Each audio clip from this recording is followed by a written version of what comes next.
Welcome to GOAT James Kingdom, where basketball lives forever. Here in GOAT James Kingdom, we attack the GOAT debate head on, where we challenge all Michael Jordan fans and all LeBron detractors to who is the GOAT of basketball.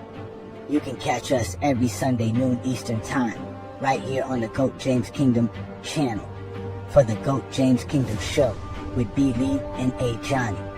Also, we go live Friday nights with the Friday Night Exposure with the Exposer, where you catch special shows and content as a GOAT James Kingdom follower and subscriber. Also, check out the GOAT James Kingdom membership, where you can get exclusive content.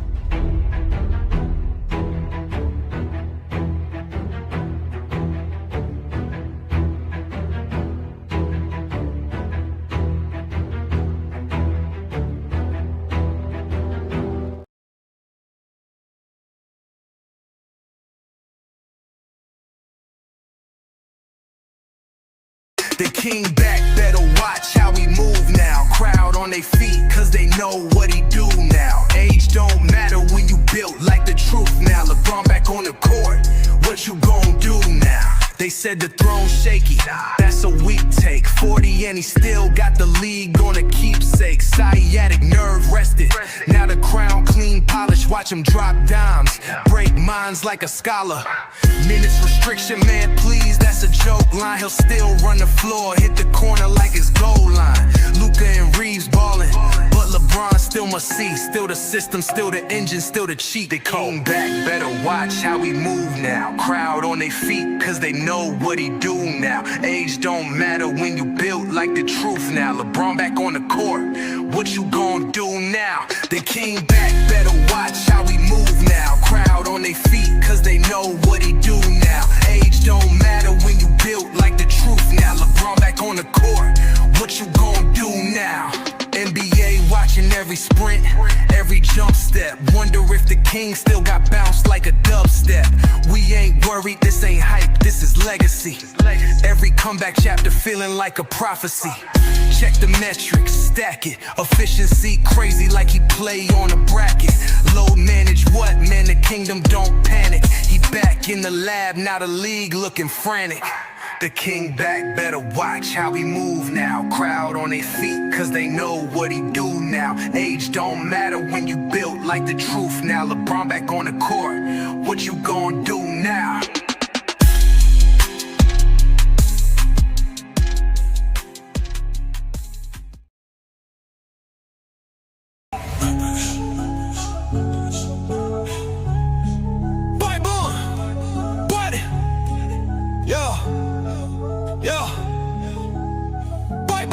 They said the crown was settled, but we came to rewrite.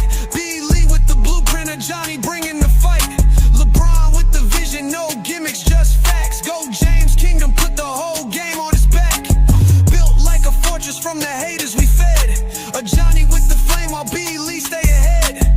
Dropping Olympic gold in 40-point nights. 2012 done, had the world in fright. Skip the nostalgia, we talking data and war. Got receipts for the lies y'all been praising before.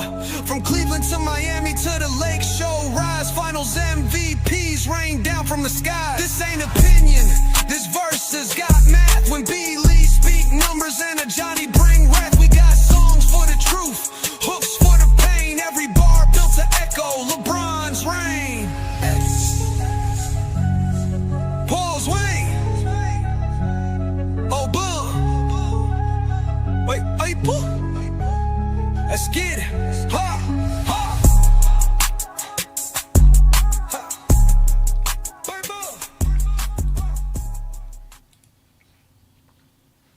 Peace and blessings, y'all. Peace and blessings. Welcome to the GOAT James Kingdom show with B. Lee and A. Johnny. Y'all know what we do. We go live every Sunday noon Eastern time right here on the GOAT James Kingdom platform, where you can be a member by just going ahead and hitting that join tab after hitting that subscribe button and also hitting that like button. Thank you for joining us as well on another great Sunday afternoon, as we are here to celebrate the GOAT coming back to basketball. The rumors is he's going to play this week.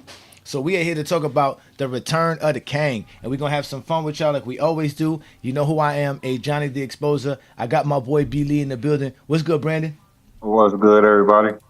All right, and obviously we got King John in the building, another representative, the GJK to the fullest. What's good, brother? What's up, everybody? Know All everybody right, feeling good this week. yeah, we see we got a few GJK members in the building. Shout out to obviously Najee, always represent for the to the fullest. Peace and blessings to you. Obviously, we got my boy Juan Boy's in the building. Peace and blessings, Juan Boy. Thank you for joining us on this great Sunday afternoon. We got King Money Fly in the building. Peace and blessings. Yeah, we have to get King Money Fly on. We got to get in touch with you, brother, so we can give you your flowers. So definitely reach out to us. And again, shout out to everybody who's watching us on all other platforms. You guys know who we are. We are the GOAT James Kingdom. It's the kingdom, ladies and gentlemen. We are excited. The NBA season has been going well. LeBron plays this week. Supposedly he's supposed to come back when Tuesday. Yeah, I think they Brandon. said Tuesday. I think they said Tuesday. They got Hopefully. a, they got a home and home with Utah Tuesday and Sunday. The Tuesday is in LA. The Sunday game is in Utah. So most likely they're gonna play in that Tuesday game because it's their first home game over their road trip. So it should be Tuesday versus Utah. So I've been talking about how the ratings has been going good and how the NBA is doing real good as far as ratings they've been going. Do you think the ratings are going to jump up? Right, more people are eventually going to watch now that LeBron's playing, especially if he goes ham. Oh, it's going to be incredible. I can't wait because the more great LeBron does, the Zesty Jeffries got to respond. The casuals got to respond. I think if they're announced by at least today or Monday, I think Tuesday would be the highest rated game this season in the NBA. No doubt. Your, I your, think it's gonna your mic is kind of staticky there, John. Okay, I take care of it. Yeah. So, but yeah, I mean, oh man, listen, we got the Zesty Jeffries already admitting here they want to see LeBron James play. So he's gonna return this week, and we're gonna see and the Lakers are already on a roll, so it doesn't even matter. They're playing well, good basketball even without him. So just adding him is only gonna make the Lakers even better. I don't know how adding the all NBA players is gonna make your team worse. Oh, I I mean, that's can't what they wait. want to Well, believe. That's what they how's want to that believe possible? until they That's actually what they lose. until they actually lose. Well, they're gonna lose some games. It's not they're not gonna lose some games, but I guess if they go on a losing streak, they're gonna say, "Oh, that's because of LeBron." Of course, if they win it because of Luca and Reeves, they didn't need them anyway. Yeah, John, you got some real static on your microphone. Definitely got some static on your microphone, brother. But this the GJK members are in the building. Shout out to all y'all again, man. Yeah, the King is gonna return this week. We've been seeing some great basketball. The Lakers dominated the Milwaukee Bucks, which is not an understatement of any kind, Mhm. because the Bucks are a good team. Did you watch the yesterday's game, Brandon? Yeah, Luka I was watched like some that, of it. man. I got a chance to watch some while I was with the kids. Yeah, but I watched mainly the first half. That's when I could actually pay attention. But they look real good in the first half.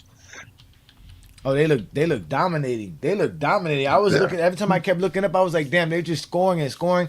And I was looking at my fantasy team, and I had Kyle Kuzma, and he didn't do nothing. Oh, I was just like, my God, they're dominating in every aspect of the game. And Giannis was trying to bully Luka, and I was like, yo, Luka's standing his ground versus Giannis on the defensive side. People are not going to talk about that.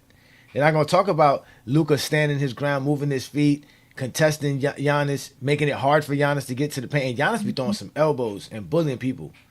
So that was good to see He as is a well bully. too. Oh my God, Giannis is a big time bully, bro. He's a big time bully. Oh, and then we had Wimbenyama. How did you feel? How did you? How are you feeling about Aiden so far this year? Complete surprise. He's playing well. He's playing well. I saw him hit a couple of jumpers in the last few games where I'm like, okay, well he's not just the rim lob guy that they're talking about him being. He's hitting these outside shots from the nail from the elbow. He's playing good defense, right? He's rebounding. I don't think you really should be surprised because I think that's how he was playing his Well, last no, year in Phoenix. I no, I well, that was like what 3 years ago, 2 years No, ago. he's a Johnny surprise. Yeah, I'm Johnny's surprised. surprised. That's what I'm he said. surprised. No, and this is what I'm saying. At I the know he beginning of the could year, play. I was telling him how important he was going to be. But if you're talking about, I still think Jackson Hayes is better still. But at the end of the day, Jackson Hayes has you been don't. balling. You just Oh saying my that. God, Jackson Hayes be balling. I mean, Again, once Jackson Hayes is on the he's good floor, at his you moment. have to account for him. Yeah. You have to account for Jackson Hayes on the offensive side of the floor. Completely changes everything. You got to account for him. He's better at the rim Yeah. than 15 DeAndre to 20 Ayton is. minutes, he's great. But no, 15 but to 20 minutes, he's great. same thing with Ayton. 25 minutes, Ayton is good. And like I said, if they can get 60 games from him, then that is definitely a success for the Lakers. I said that. I didn't think he was going to hurt the Lakers. I just don't think he's going to play more than 40 games. So if you get 50, 60 games out of DeAndre Ayton this year, yeah, the Lakers are going to be very, very tough to beat. But then he has to also be available for the playoffs. It's a contract year for him, so I think he's going to try his best to stay on the floor. I think we're going to get what we need to get out of Ayton. If he's stuck with the ball, I like him more than Jackson Hayes. If you got him at the top of at the free throw line, and you give him the ball right there at the top of the free throw line, I trust him more with the ball than Jackson Hayes. He's more versatile offensively than Jackson Hayes is. He's just a better player than Jackson Hayes. Yeah, he is. He's definitely a better player. Definitely. I mean, you got two eyes, you can see that. Yeah, I guess his last 10 games he's been playing very well. I mean, at the first start he had to try to figure things out, like the first 3 to 4 games, and then after that he's just been like 20 and 10 almost. I mean, he's doing everything I thought he would do. Basically, I thought he was going to be a 18 and 9 guy. He's about that. 18, 10. He's going to bring that almost every night. You did say at the beginning of the season, 18 and 9, 18 and 8 type player, and that's basically what he gives you. That's exactly what you needed. Yeah, that's what the Lakers need. They need a presence. Like I said, they can't let Rudy Gobert be Wilt Chamberlain versus them. That can't happen again. And I know he's not as solid as Anthony Davis was, but he fits in probably great with those three, the big three they got basically. He on the floor. He fit in with the big three. So let me see what he's been averaging last 8, 9 games, because he's been balling. He did have a little bit of a slow start. Let me see. He's averaging 16 and 8, 16 and 8, 16, 8 and a half. Yeah. That's for the season? Yeah, for the season. Yeah. So far this season, he's averaging 16 points per game, 8.5 rebounds, shooting 69% from the field. Solid. Yeah, he's solid. No, he's balling. He's balling. Like I said, he's balling. I don't know if he's going to get that many boards with Luka and LeBron on the team. I think they're just going to rebound by committee with Rui. They're going to have a pretty big lineup. So I don't think he's just going to dominate with 15 boards a game or anything like that. Luka leads the team in points, rebounds, assists. He's second in steals. He's third in blocks. So that ball don't lie. Yeah, the ball definitely don't lie. So ball don't lie. The air ball. Yeah, but Ayton is definitely balling, definitely doing this thing. And he's playing 30 minutes per game too as well. So yeah, man, shout out to him. Yeah. How many minutes is Jackson Hayes playing? It's like 16. He's not even getting that much. He's getting 17 minutes per game. He's shooting 68%. He needs 15 to 20. He needs to be in that 15 to 20 range. Yeah, he's averaging 5 points and 4 rebounds, shooting 68% from the field. That's good. That's good for Jackson Hayes, because he is kind of foul prone. So you don't have to pull him after 2 fouls. Just let him play his game. I'm pretty sure he could play 20 minutes with picking up 5 fouls. He'll be fine in 20 minutes. Yeah. Don't put no stress on either one of their body. One playing 20, 30 minutes, the other one playing 17 to 20 minutes. Don't put too much stress on them. Yeah, that's good. Yeah, the I Lakers right wonder. now are 10 I and wonder. 10-4, right? yeah. I wonder how they're going to manage LeBron minutes. Are they just going to let him do what he always want to do, or is Mm, JJ going to step in this year? I'm really curious mm. because I I think know I think they're low managed him. I know they tried to manage it before with Darvin Ham. He wasn't happy about that at all.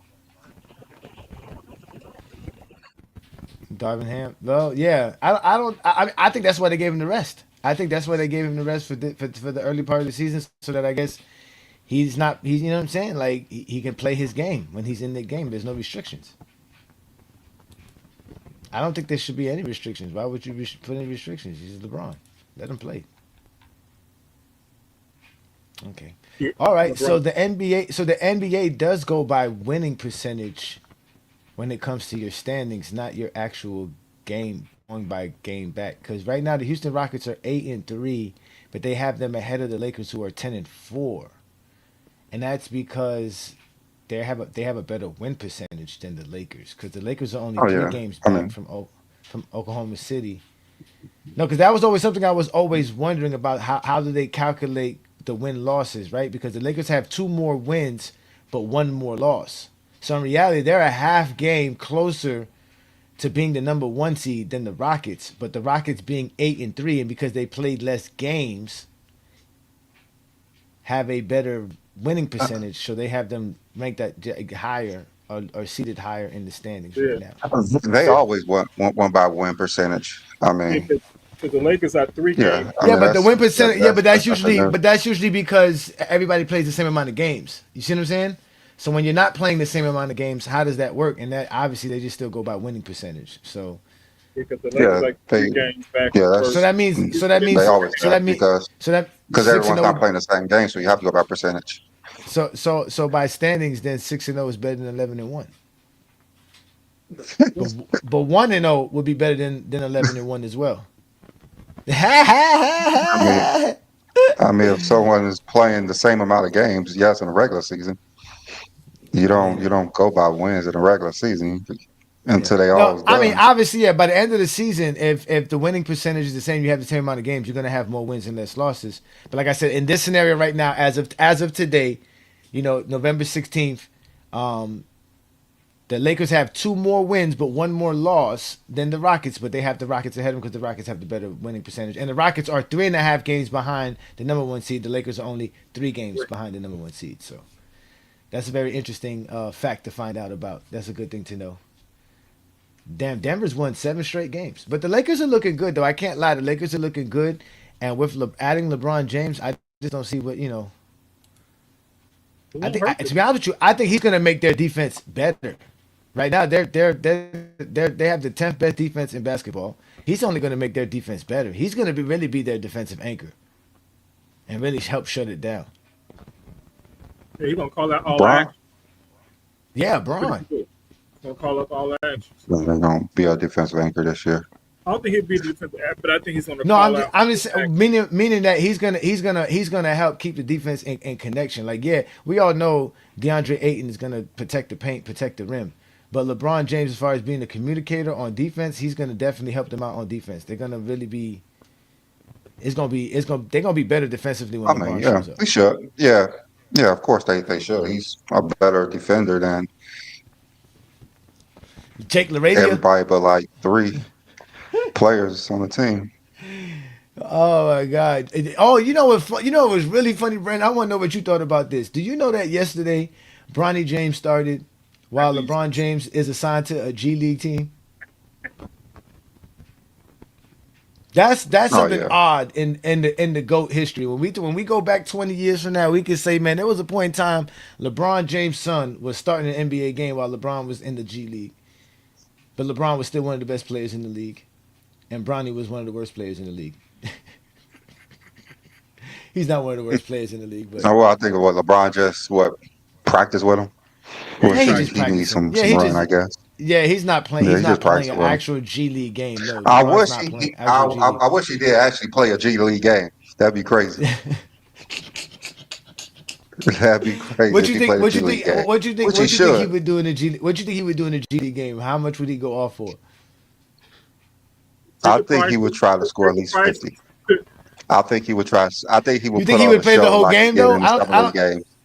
Yeah, I don't think he would put on a whole. I mean, play the whole game. So I don't know if he would be able to score 50. But I think it would be cool if he played like 10, I, 15 minutes I of a believe he would game and try. score like 40, score like 30 or 40 in like 10, 15 I minutes, believe he something like would. He that. would probably try to get 50 just All ki- just to all make a kind of statement. assists. Yeah, all kind of assists and stuff like that. That'd be crazy. It would, That'd be it would crazy. be the highest televised G League game in history. I know that one. Absolutely. In history. Oh, that's crazy. All right, so let's look at the Lakers' next games, right? So they play Tuesday, right? And Brandon, you say that's their home game. They come back, so they just come off of a 5-game road stretch where they go 3-2, which is not really a bad record. They lost to OKC Thunder, and they lost to the Hawks. Hmm. So people were questioning how they would fare coming out of that. They've beaten some good teams so far this year. They've beaten Minnesota, okay, twice already this year. They've beaten the Heat. They've beaten the San Antonio Spurs. And they've beaten the Milwaukee Bucks. Now they have a stretch where it's Yeah. really easy for them. They're gonna play back-to-back games versus the Utah Jazz, starting at home on There's a long Tuesday. break between the two. It's a long break Yeah. between Yep, the two. So Yeah, yep, 'cause that would be a yep. good game for LeBron to come back to. They have basically their next 6 games, 5 are going to be at home. Then they have the Clippers and the Dallas Mavericks back-to-back games next week, which are going to be in-season tournament games or NBA Cup games. Then they have the Pelicans and the Suns to end out the month and to start the next month, which was basically the 1st of December on a Monday. And then they go back on a 5 road trip where they go against the Raptors, the Celtics, the Sixers. Then they play the Jazz again. Then they go to the Clippers and the Suns. So the Lakers might be in a good stretch here. After 20 games, we might be looking at the Lakers, I mean, possibly being 15-5. If not, you know what I'm saying? Like, they might just get on a good stretch. And then, oh my God, then the Zesty Jeffries are going to be hurt, bro. They're going to be hurt. Cause they can't take us being happy, Brandon. Already Every hurt. time when we're happy, it hurts their feelings. I don't know. I never understood that. Like I never like us being happy, watching basketball, all that stuff. Like it really is hilarious to me. Yeah. Oh, trust me, you gonna be watching, bro. We know you watching, bro. Stop acting stupid, brother. We already know you gonna be watching LeBron James play because you got to prove your point that the Lakers are not gonna make the playoffs, right? So how you gonna do that without watching the Lakers, bro? Stop it, bro. We already know what you about to do.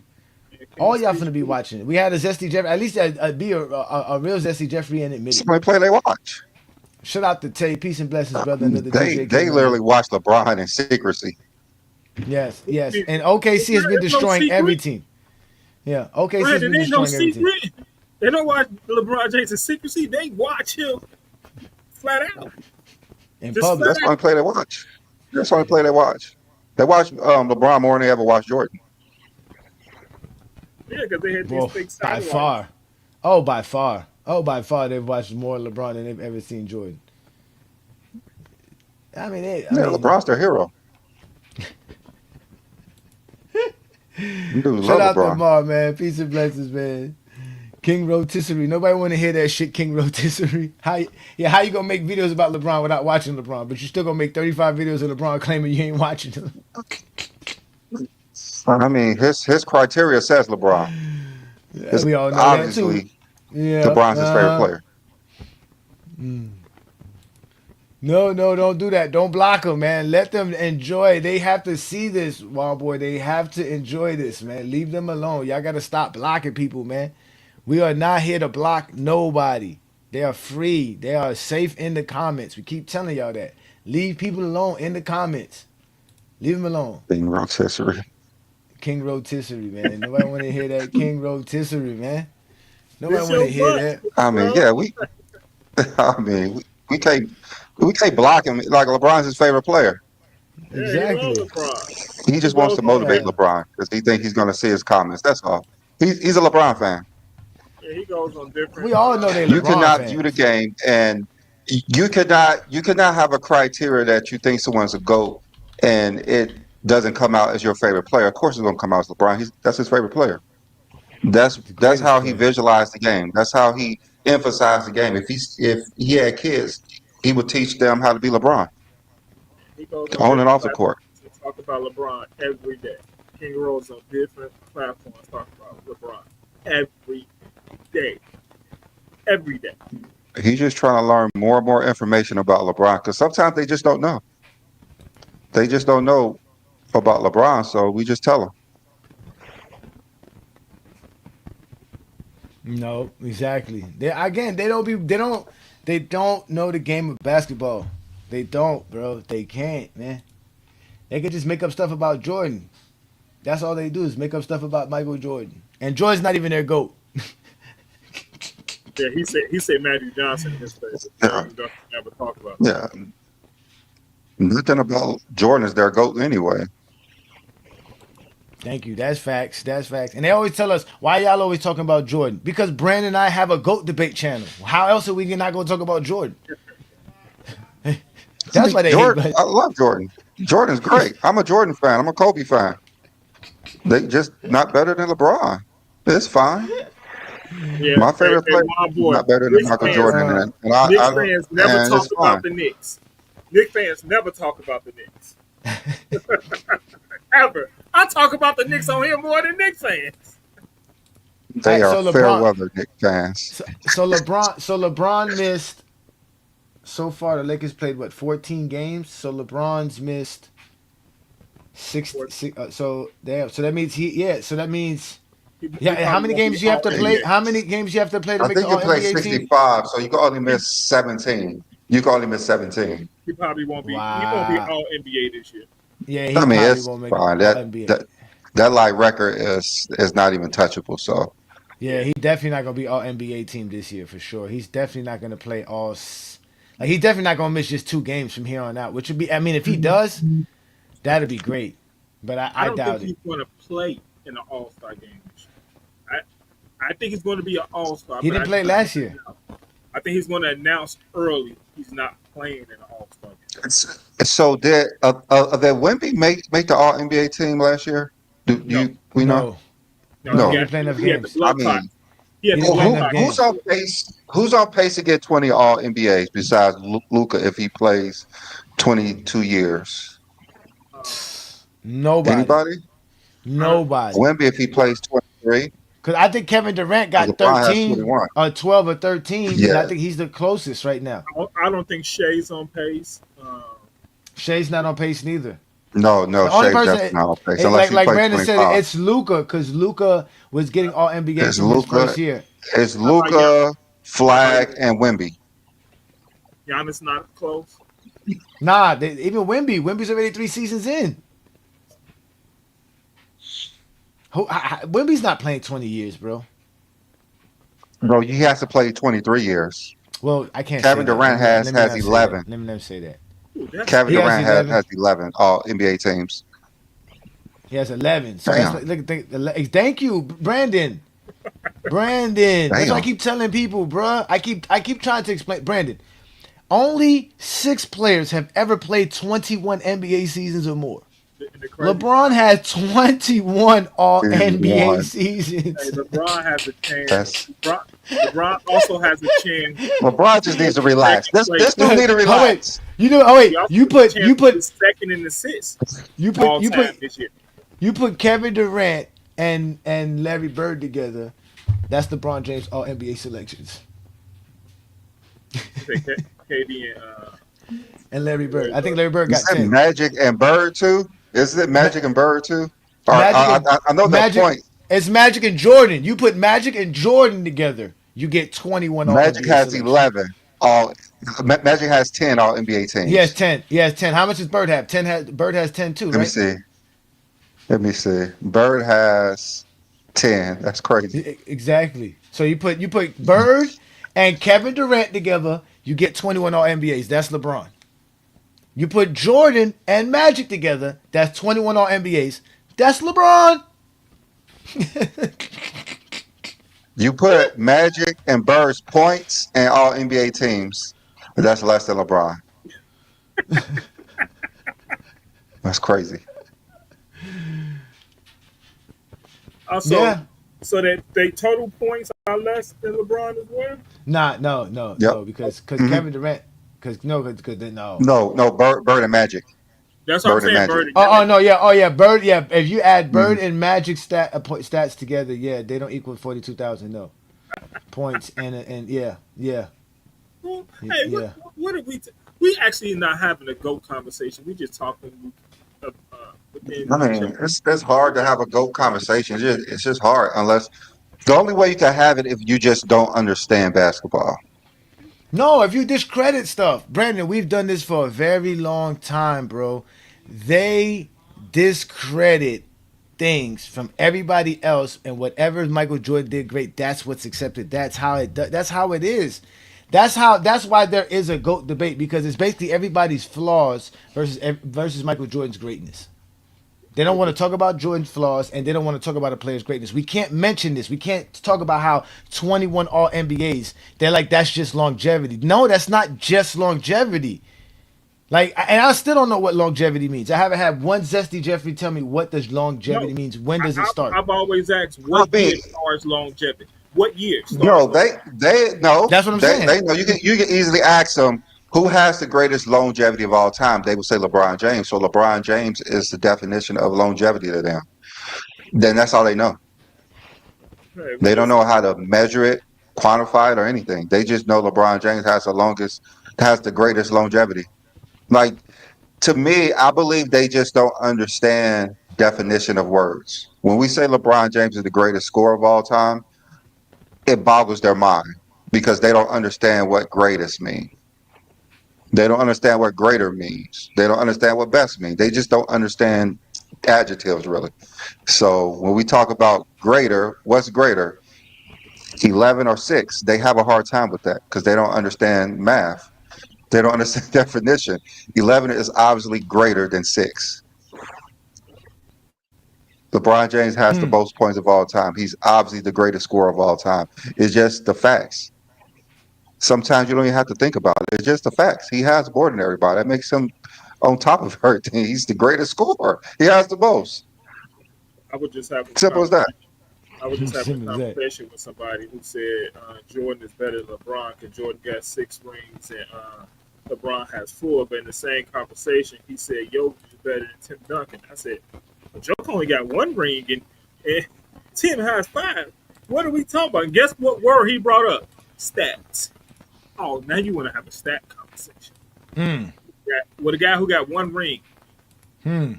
You judging differently with everybody. I said you don't want to talk about stats when it comes to LeBron and Jordan, but you want to talk about it when it comes to Tim Duncan and Joe. Okay. It's always a caveat to Jordan. It's fine. Always. It's always a caveat to Jordan. Always. It's always some nonsense with them, bro. But Nobody Yeah. want to talk about the Wizards years. Jordan has less points than LeBron. But that's all it is. There's always some nonsense. It's always some nonsense. And they're the ones who keep LeBron James names alive. Like, if he's in the G League, show us the game. Did you see the game he played in the G League? Hey, I love it that he is G League. It's cool. Cause y'all talking about the G League now. The NBA loves it. Yeah. I mean, LeBron's the greatest player. Matter of fact, LeBron James is probably the greatest thing we've seen in our lives, man. Like, what else have you, like I keep telling, especially for Zesty Jeffries.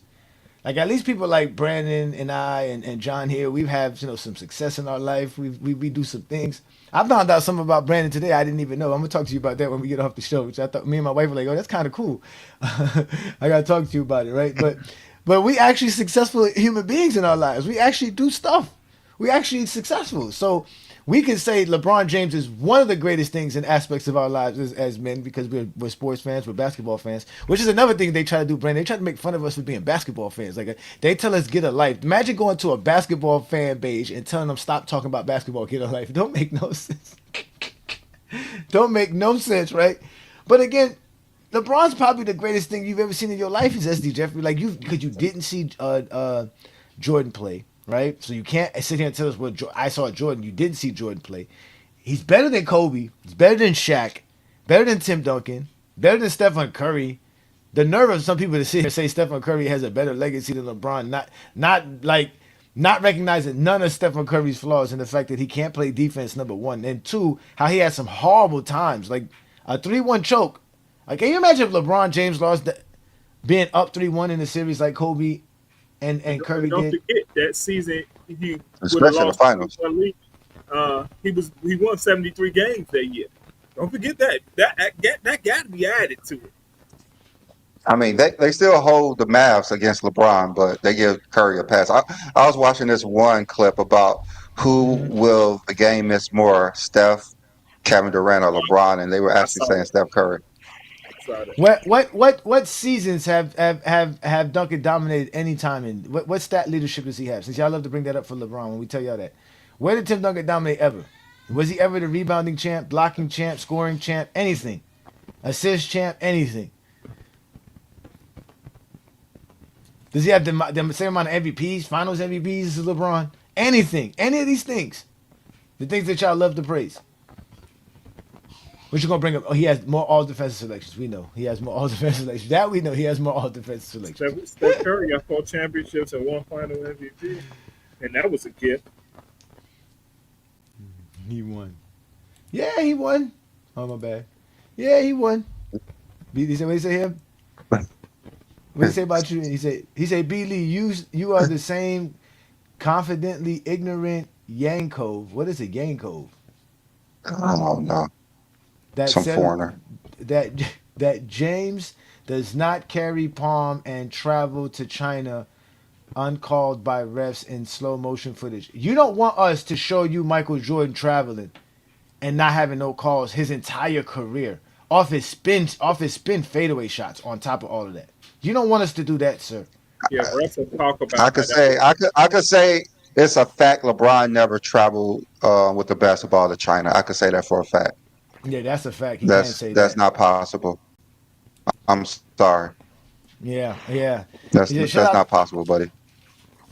Shout out to Rodney and peace and blessings. He said, GJK, if we all donate $5 to Lamont's basketball team, will that say Viz's channel? I feel bad for him now.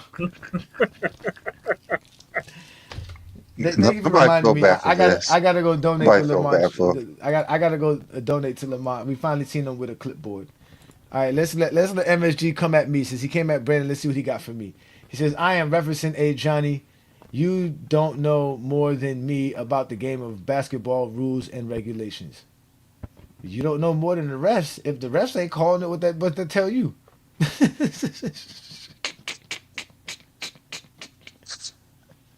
Don't argue with me. I don't care if refs call travel or don't call travel. I see them call the game perfectly fine with me. Are they perfect at it? No. But I know damn well it's hard to be a referee. I would love to see, forget y'all sitting out here shooting free throws and playing basketball. Let me go see y'all referee a basketball game. And let me see you run up and down the court and make the perfect calls every time. Let me see you go do that. When we have NBA players who don't know the gather step rule. Come on. Exactly. We had these dudes who still think Giannis traveled on that play. Yeah. They still argue with me that Giannis traveled on that play after every referee had told you it is not a travel. It's not a travel. A lot of people don't know the gather step rule at all. At all. They just believe every step should be a dribble. That's all. Well, they don't believe that because if you play basketball, you're dribbling the ball, you're taking more than 2 steps. I know. Man, they just don't understand. Know. My question would to be with anybody who think that Giannis traveled. My question to you is: do you think Giannis could have dribbled the ball again? Yep. If you think that he couldn't dribble the ball again, then you don't know basketball. At the end of the day, he could have dribbled the ball. That's why he never gathered the ball. He could have still made another dribble. That's why his dribble never ended until he grabbed the ball. Grab the ball. So, you guys don't know basketball. Yeah, that rule is they got the set rule. People don't understand. You do it in a rule. It's just so advanced for people. That's all. Bro, that's sad, bro. Because the fact that you praising a 19-year-old supposedly for cooking Lamont, which we don't have footage of this supposed cooking on Lamont, you 40-some years old and can't cook Lamont. So that's sad. That says a lot about you more than anything. Man, don't worry. Me and Lamont gonna go live later on tonight on TikTok. I'm gonna hit Lamont. I'm gonna say Lamont, man. We got. I personally seen Lamont cook King Row, so. Man, we got plenty y'all, footage of King Roll. y'all got to stop going at one of our LeBron fans. So leave Roll alone. Give him some grace. Hey, Give him some grace. I give grace to LeBron fan. Just say the refs missed it. Give him some grace. Bro, y'all really don't want me to start bringing up Michael Jordan traveling footages, man. Y'all really don't want these troubles, man. Why y'all be asking for trouble from GOAT James Kingdom, man? He has to call off of work on Tuesday so he can watch LeBron. Don't make no sense. Oh, we got Gil in the building. Shout out to Gilbert Arenas. Chicago Bulls are easily the best defensive team in the 90s. What idiot said otherwise? Y'all gotta stop letting Gilbert Arenas pick up our fights, man. Hey, Gil, man, they mad at Lamont because they don't never have a take of their own. Their take is always predicated on what other people validate them as. That's why they always say nobody says what y'all be saying. That's why they always tell us that, Brandon. Nobody talks like you guys. Nobody talks like you. Who says this stuff? The one thing I guess Stephen A. and Skip Bayless is they changed the conversation of what basketball really is, and their influence on how people talk about basketball may be the greatest thing that changed basketball today. I mean, you can see them repeating every day exactly what people like Skip Bayless and Stephen A. has said and talked about basketball. Just like the whole Bronny James when he was playing last season versus 76ers, and he said, Maxey cooked him when he only scored 6 points on him. 6. And it's Maxey. Yes. They acting like he's talking about it was like this rookie that came from the G League. Dude, the same guy who's been putting up 50 on other teams. So, that game started the whole. Bruh, they don't know basketball. All they do is say stuff for them to get together with each other and approve each other's nonsense. That shit don't work nowhere else. They live in their own echo chamber. Like one boy say, watch the film. Watch the film. They never watch the film. Well, there's a reason why they didn't win the chip. The GOAT. They faced the GOAT in the greatest finals performance in NBA history. That's why they didn't win a championship. That's it. Yeah, because that's why they went to go get KD the next year, because it wasn't enough. Exactly. Just like Jordan's career. It wasn't enough. And when LeBron returns, it's going to be nothing but to the moon. Hey, Steph Curry, the Golden State Warriors won 73 games. Steph Curry is the first unanimous MVP. Steph Curry had one of the best advanced stat seasons ever, and it wasn't enough.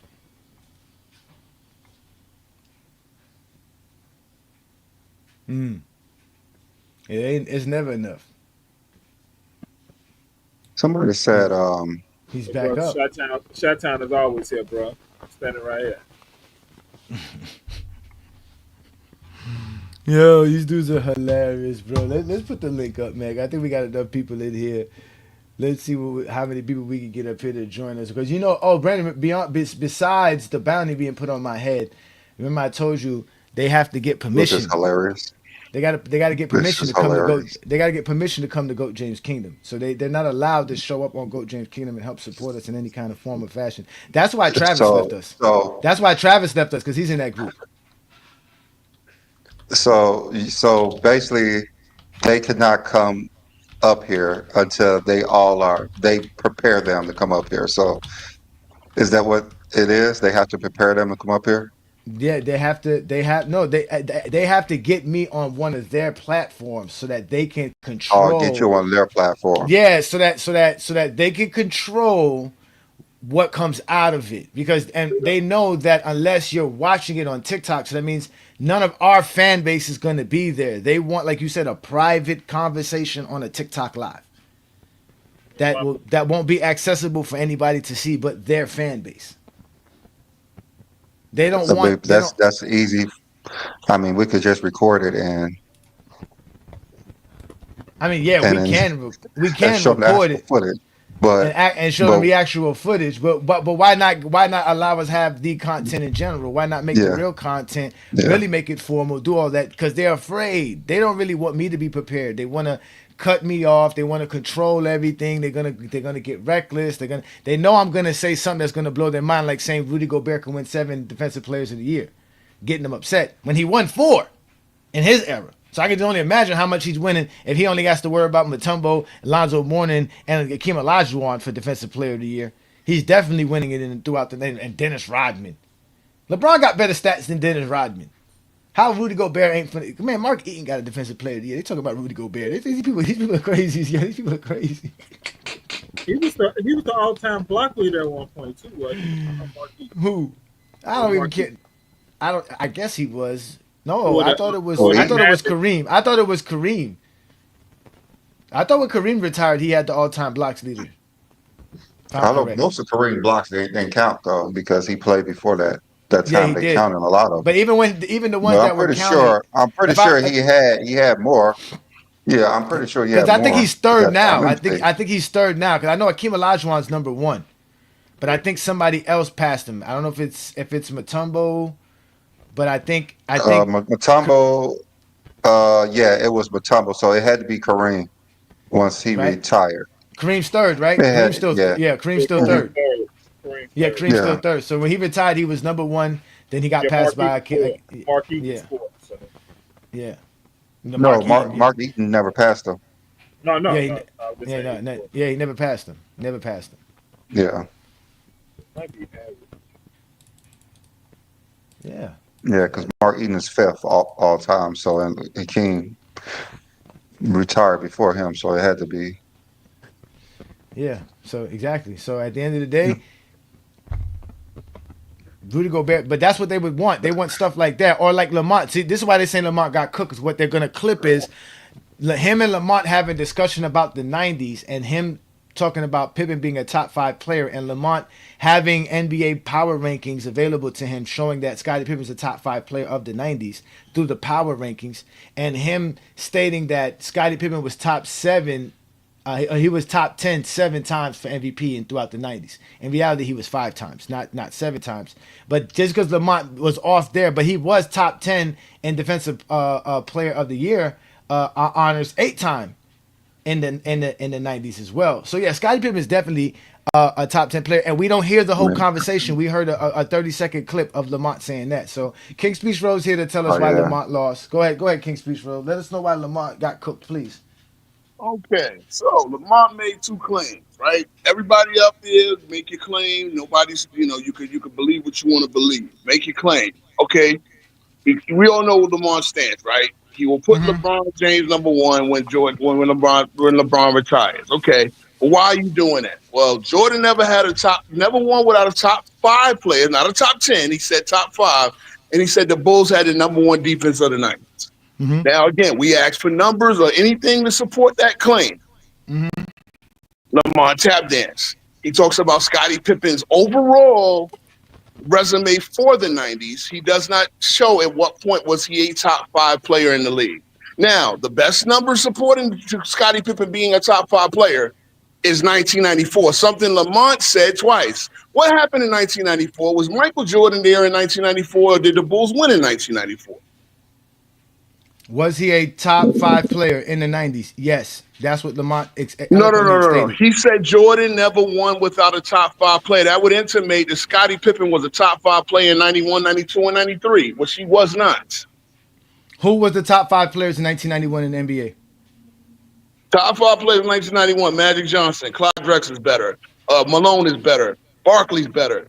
I mean, that's just on the start. Clyde Drexler was Olajuwon better is better. than Scottie Pippen. Yeah, Scottie Pippen wasn't even an all-star.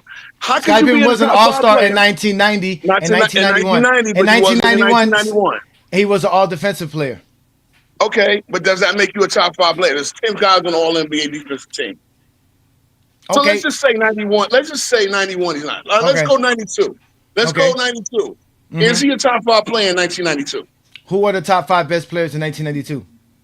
I'm gonna start. Hakeem Olajuwon is better. Hakeem Olajuwon is better. Okay, who else? Arguably Isaiah Thomas. I mean Isaiah Thomas from 91. Isaiah Thomas is better than Scottie Pippen in 1992. Come on, brother. Why See what I'm saying? That y'all can't even name players that are better. Okay, Malone, Barkley. Hold on, bro. We asked you for 91. You said Magic was the first player. The second player you went to was Clyde Drexler, which is a fringe top 5 player. Now, mind you, Scottie Pippen is a two-way player. Now, hold on. Wait. Let's stop there. Let's stop here. Let's bring Lamont up because Lamont's going to tell us exactly what the conversation was. Lamont, can you help us understand what this conversation was?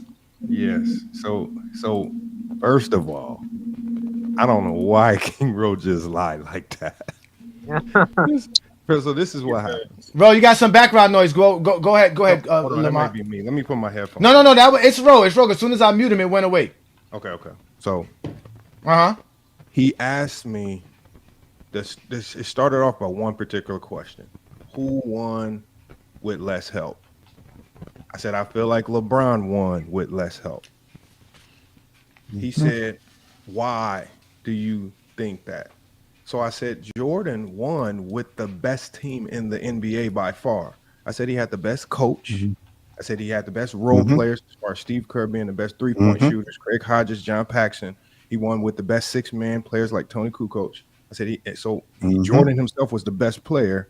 And I said that he had a top 5 teammate in Scottie Pippen. And then as soon as I said Scottie Pippen was a top 5 player, this guy by the name of Jake said, "Oh, you can't lie like that." And he wanted to then go down this diatribe of why was Scottie Pippen a top 5 player, which was funny to me because right before we had this conversation, he said he values two-way players. And I said, when you're talking about a guy who is not only first team all NBA, but also first team all defense in multiple years, yet you get mad at me for saying he's a top 10 player. What are these other magical players are you going to say is better if you value two-way play? But again, he wasn't really interested in telling me why he didn't think Pippen was top 5 or giving me other players. He just did not like the claim that Pippen was a top 5 player. He didn't want to substantiate it at all. And also, when we talk about defenses of the 90s, King Ro just lied. No one up there, first of all, said, FYF, tell us why the Bulls had the best defense substantiated with numbers. King Ro, we did. First of all, we did. Told the idiot. Hold on, King Ro. You said we. Who's we? First of all, y'all got a game plan for Lamont too. I know y'all got a game plan for me. Okay.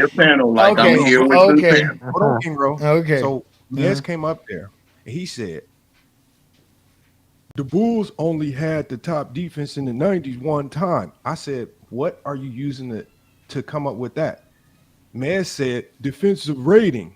I said, you're using defensive rating to try to tell us who the best defensive team was. I said, defensive rating is so inaccurate, it's crazy. I said, how about this, Mez? I said, how about you just tell me the teams you thought was better and we can talk about why those teams were better defensively because defensive rating is flawed. I said, we can go all throughout NBA history and we can look at hundreds and hundreds of cases that showcase why defensive rating is flawed. For example, last year with Nikola Jokic, because he was top 3 in steals and deflections, his defensive analytics were blown through the roof. Yet none of these idiots would say he's a great defender. Same when Steph Curry led the league in steals. Same when Magic led the league in steals and Iverson. Again, defensive rating is a flawed metric. So I said, if you're using defensive rating, tell me all these magical teams. So when they brought up the reason why they introduced defensive analytics into this is because they don't know how to talk about these teams without analytics. They don't know how to tell you why the San Antonio Spurs, because they had a higher defensive rating in any particular year, was a better defensive team than the Bulls. King Rowe does not know how to tell you why the Knicks were a better defensive team than the Can I Chicago start? Bulls, because they were not. Can I start? So at the end of the day, we know this because they matched up against one another, and the Knicks never won. Not close. But Their defense never came that's through one telling you time. that the Bulls You know have what, better Lamont? Why don't we let him offensive go? players. Why don't Absolute. we let him go? Can I start? Can I start? All right, go Absolute. ahead. No, hold So on. No, here- there's no start with King Rowe. First of all I ask, do not lie about what was said. And when you come up here and lie and say that you guys asked me for numbers to support defense, when the only thing I said up there was defense cannot be measured in numbers, you are a liar. And you say okay. all this. Well, number one. All right. Because I'm about to get out of here. You say all of this just to stand on a bad talking point, just to lie, because you know, King Rowe, that the Bulls had the best defense of the 90s. They did not. About individual years. And for you to lie like that, for you to sit on that lie just to try to sound right with a group of people, to me, that's what makes you one of the saddest basketball fans that exists. It's one of the reasons why you turn on LeBron James, because you just don't like Johnny very much. You've completely. I turned on LeBron James because I don't like it. I just met a Johnny in 24. Feelings about this stuff because you want to appease your buddy. Get out that Discord and stand on your own 2 feet, 10 toes down. Be yourself, man. Sir. You first of all, you already know this. Okay, so you got your soliloquy in there, right? Let's start. The Knicks were the number one defense in 92, 93, 94 in both defensive rating what metric? and by defensive rating, which is good. So hold on. Listen, and let me finish. And effective field goal percentage. They were number one in both categories all 3 years. Tell me why they were the better defensive team. You don't need numbers. Again, in defensive rating and effective field goal. No. Wait. Bro, say that again. What years? Hold on, wait, bro. What years were the Knicks number one in both offensive? In both defensive points per game and rating. What years are these again? No, defensive rating and effective field goal percentage defense. They held teams to under 45% effective field goal percentage. What 92, 93, 94. 95, they went to 2 and 3 92, they were second in defensive rating. 93, they were first in defensive rating. 94, they were first in defensive rating. So that and they were number one in effective. Okay, so if you don't like, first of all, you don't like defensive rating, right? But they were number one in effective field goal percentage all 3 years. Effective field goal percentage or field goal percentage? EFG. If that includes the 3 and the 2, right? So that accounts for the 3 and the 2. When do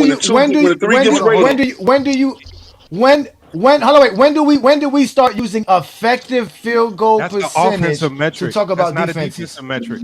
Actually, it can be used for defense, but when have we started using that? When did we start using that?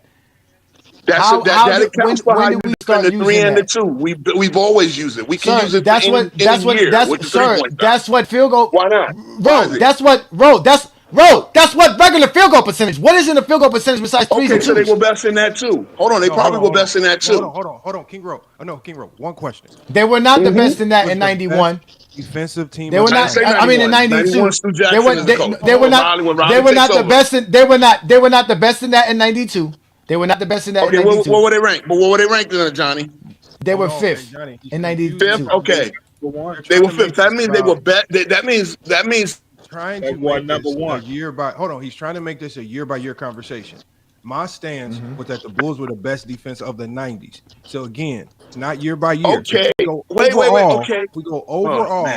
If we go overall, my claim was that the best defense of the 90s was the Chicago Bulls. If he wants to pluck year by year and say, "Oh wow, the Knicks had," I can do that, Lamont. It does not. It does. It's again. You keep making this. I'm asking you one clear question. Who was the best defense of the 90s and why? Use basketball reasons, not these fake numbers that didn't even exist in Lamont, the 90s. Lamont, I looked up all the numbers and I looked it up to 2000. Okay, I just want you. Are y'all gonna let me? Hold on, King Rowe. This is all I asked him to do, Johnny.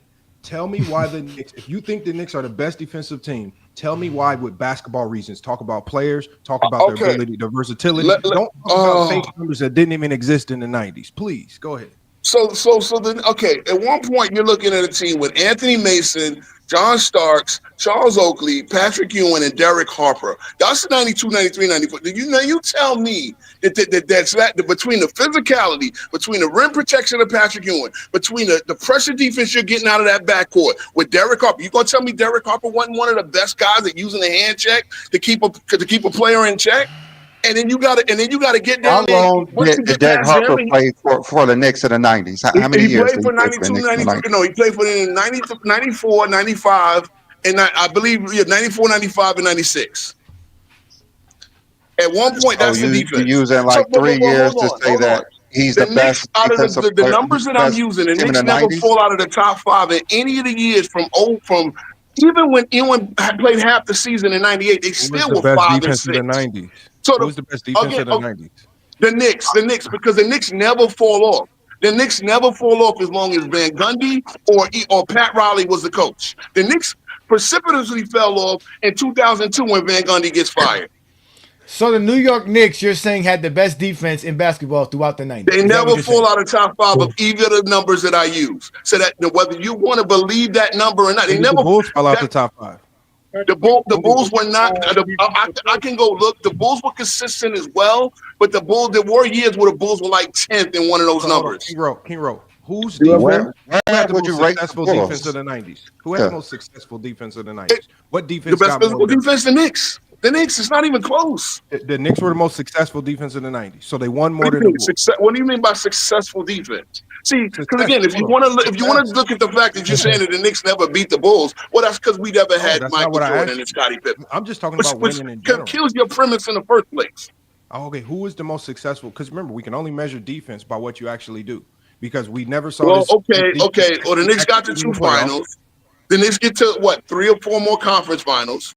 Okay, so hold on. Let's do it like this. Hold on. Let's do it like this. The Chicago Bulls had Jesus Christ better defensive players. They had better defensive players. Wait. Better defensive players. You got John Paxson in there. You got Steve Kerr on there. What's up? You're talking about stuff that. Wait, you got Kukoc playing major minutes. What are you talking about? Better defensive players. When did the Knicks ever have 3 first-team all-defensive players?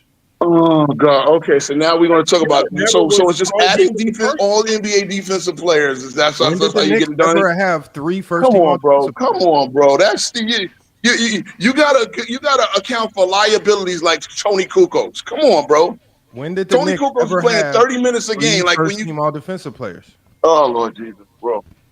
John Paxson and Bill Cartwright. Wow, that's so intimidating at the rim. When did the Knicks and on the perimeter 3 first-team all-defensive players? No, that's not. That's Lamont. As a defensive team, you do not judge defense like that. You have to judge defense as a 5-man unit, not adding accolades. See, now you want to use accolades. You want to use accolades. Oh no! I judge a team stat. I use a team stat. You just said that they're not a great defense because of how intimidating they are.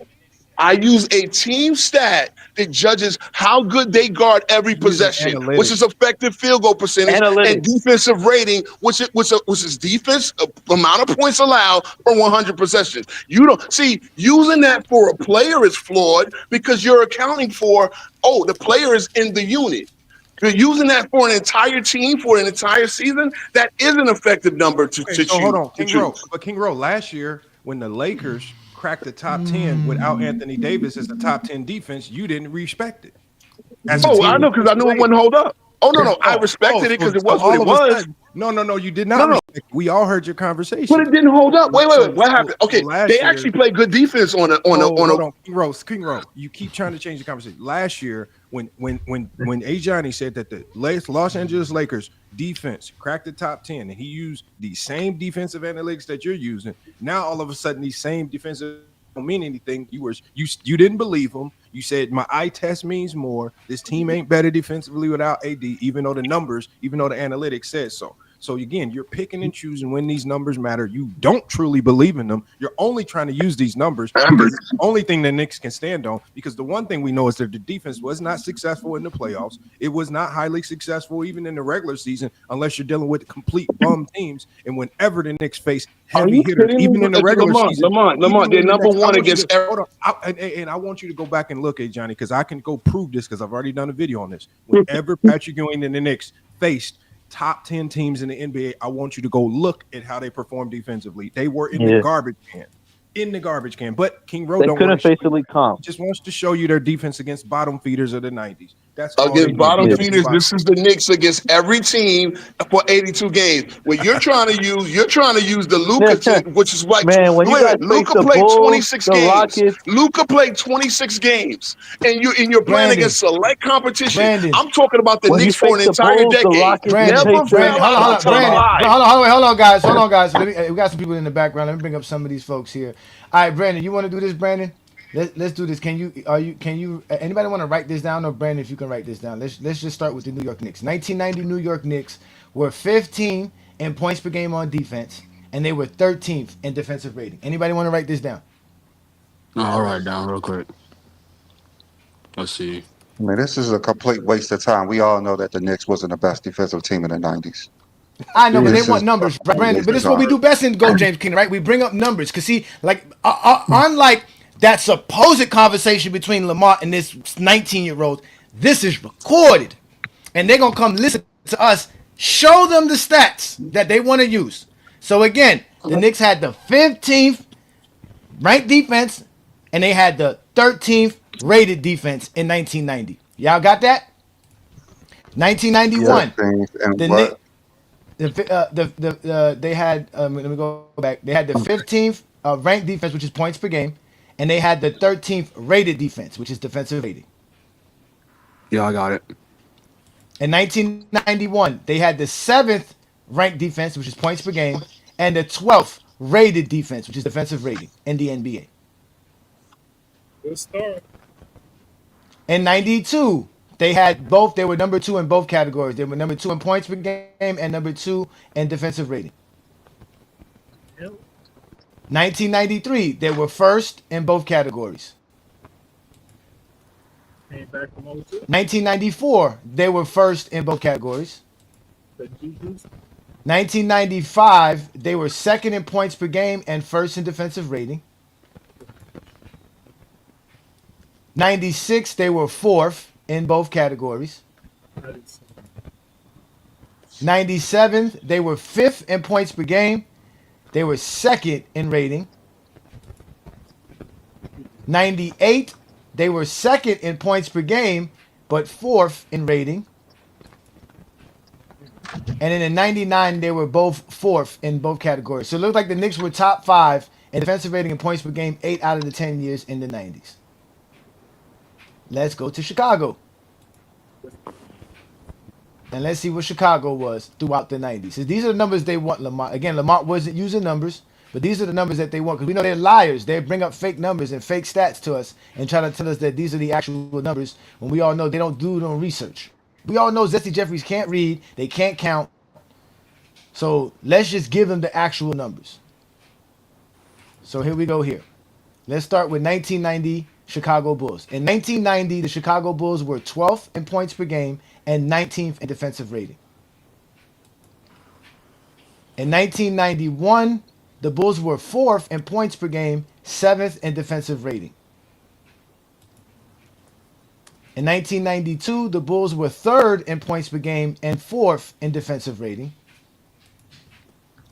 The 1993 Bulls were 2nd in points per game and 7th in defensive rating.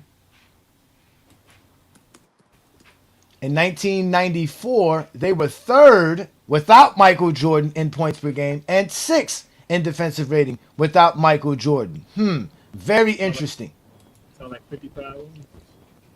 95, they were 5th in points per game and 2nd That's what in defensive rating. And Jordan was only there for 17 games. In 1996, like Lamont said, they were 3rd in points per game, but 1st in defensive rating in 1996.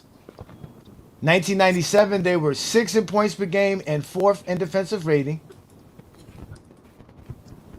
They were 3rd in 98 in points per game, 3rd in defensive rating in 1998. And then obviously 1999, the Bulls were not as good. They were 14th in points per game and 16th. We watched it. So it sounds like What's throughout up, the everybody? 90s, the Bulls did have a top defense. If you want to give the Knicks the nod because they had those 3 straight years as the top guys, I guess you can say that. But A, Johnny, But to be honest, we were only talking about Jordan's 6 championship years. Because again, they morphed it. We were talking about when Jordan won, how much help he had. So when we're talking about the years Jordan won, we are specifically talking about 91 to 93 and 96 to 98. We were talking about those years. And then I talked about how in 96, I didn't need numbers. I said when I could see an NBA team do a full court press in an NBA game and completely dominate, right? I said that's absolutely unheard of. I was like, I don't care what numbers say. If you're able to deploy a full court press in the NBA, you are different. Like it's stuff like that where I use my eyes and I use my brain and my logic to say they were the best defense. I'm not, because man, in 1993, King Rowe didn't have no analytics to say why the Knicks were the best defense. He would have had to use his eyes. Just watch the game. Just use your eyes. Or points per game. It would have been points per game. It would have been points per game, which is what they always go by.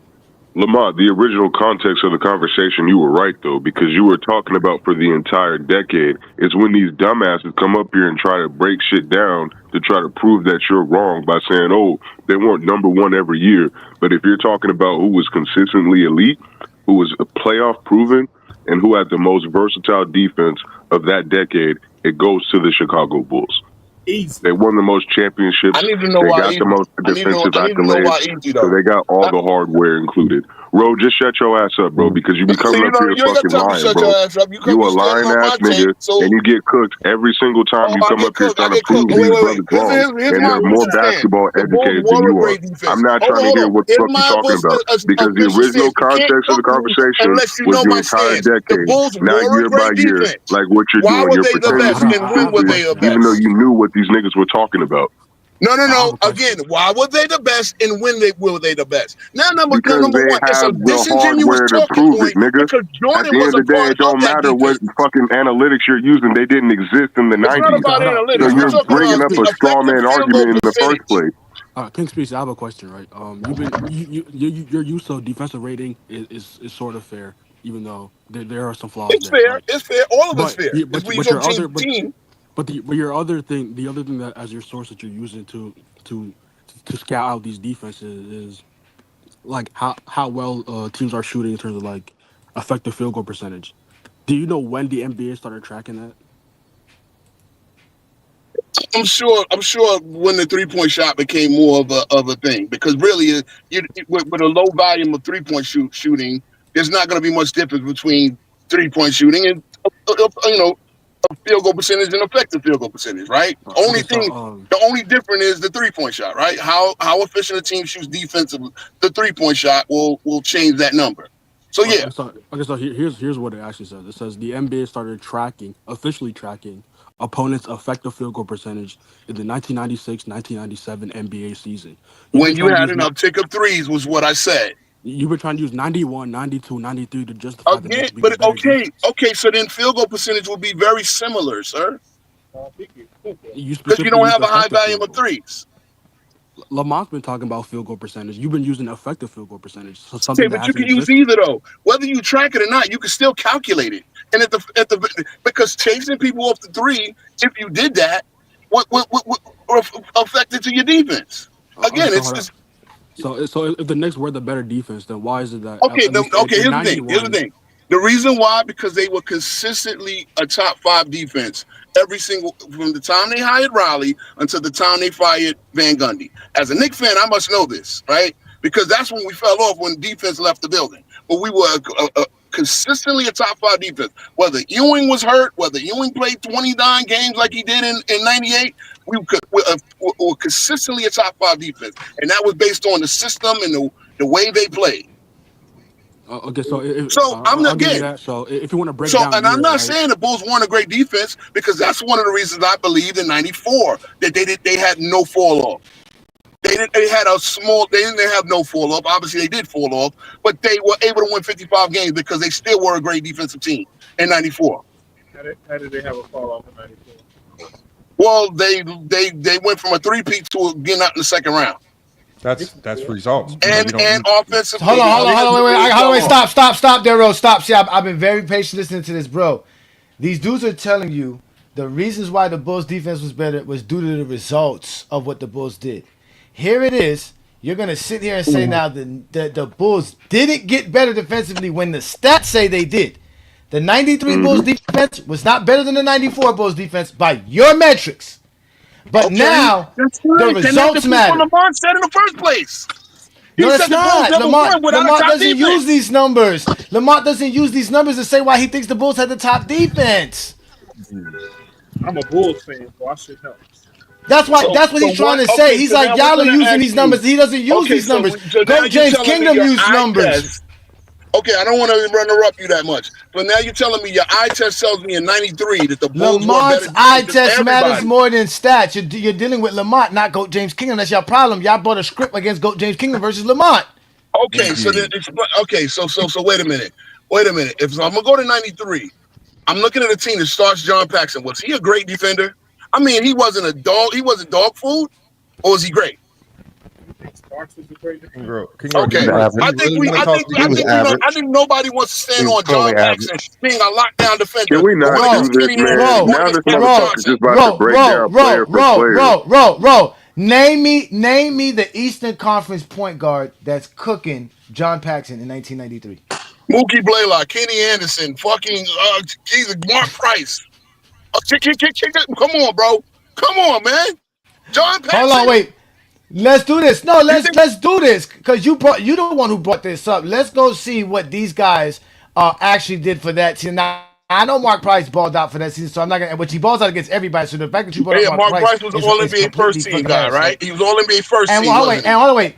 And wasn't B.J. Armstrong started by 93 if I'm correct? But B.J. Armstrong he wasn't in 93, which 94, and he became an all-star in 94. Come on now, I know what I'm talking about. Yes, he was a starter in 93. B.J. Armstrong was a starter. He started 74. He started 70 out of the 82 games he played. 74. All-star. No, he said a starter. He was a starter. So B.J. Armstrong was definitely. Yes. B.J. Armstrong is a good defender. Yes. Let's go next. Okay. Is Bill Cartwright a great rim protector in 1994? Yes. Bill Cartwright? Yes. Really? Y'all really want to stand on that? Yes. The Bulls were by committee. The Bulls were by committee. Yes. Bill Cartwright was protecting the paint. Again, you're not dunking on Bill Cartwright. Was trying to take away from the Bulls. What made the Bulls defense to me the best of the So y'all laughing at me about Frank Mikowski, but you said on the guy that averaged. Hold on 1 second. Well, B. Lee said a good point. My when I was on that show, and I even said it, B. Lee, my biggest talking point on the Chicago Bulls defense was I said it was their versatility. I said it wasn't embedded in being great at one position. For example, Spurs with David Robinson in the post. But when you get on the perimeter, you got question marks. I said the Bulls were one of the first teams in the 90s to defend five guys on the basketball, right? And they use quickness so that they can beat the illegal defense rules. Instead of getting slow, lethargic guys that would get caught cheating all the time, the Bulls could cheat the system because they use speed, quickness, and defensive savvy and smarts. I said, but see, they won't. He wants to play 2K style. What's his defensive rating versus this player's defensive rating? No, that's not what I want to do. No, okay. So again, when I talked about the Bulls, I talked about their versatility. I talked about their switchability, how they could defend not just the post as a team, but they could also defend the perimeter as a team. And not once did you ever hear me have to use any fabricated, silly, mismatched, misused, misappropriated analytics that you guys don't even know how to use because you're not even supposed to use defensive rating. Let me ask you this. Hold on, wait. Let me ask you this, bro. Hold on, wait. Let me ask you this. 1992. Who were the two best perimeter defenders in basketball?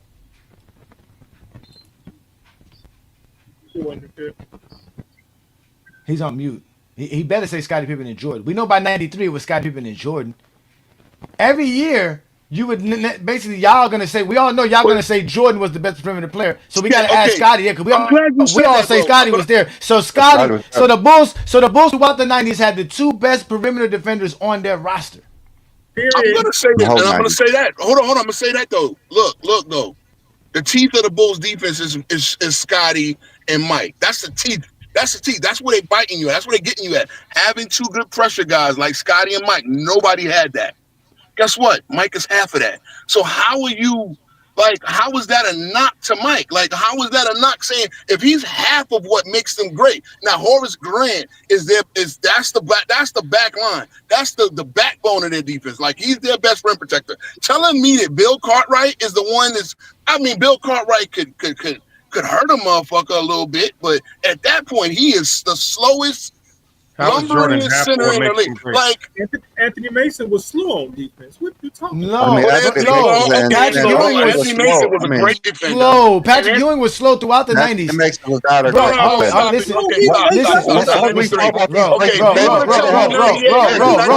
Bro, Jordan. But hold on, wait, roll. Just to explain to you how you're proving Lamont's point and how you're just off on all of this. Lamont's telling you the strategy because as soon as Jordan left, he wasn't half. They were still better without Jordan the next year. Without all the same guys that you're saying, the real cog of the Chicago Bulls defense was Scottie Pippen because they can full court press with Scottie Pippen. We watched the Bulls. Hold on, wait. I'm watching. Again. We're talking about when we're talking about strategy. Even Phil Jackson admitted to it that he would just give Scottie Pippen the look or the nod, and Scottie Pippen already knew what he had to go do. Scottie Pippen was the pit bull. So again, we watch Bulls games, and they're available right now on GOAT James Kingdom. We watch John Paxson full court press players, and they can't get the ball up the court. Guys like Mike Adams and all these other guys couldn't get the ball up the court. Versus John Paxson, they have to turn their back versus John Paxson. Watching them full court press with B.J. Armstrong coming off the bench. Again, we've been watching 1990 to 92 Bulls games.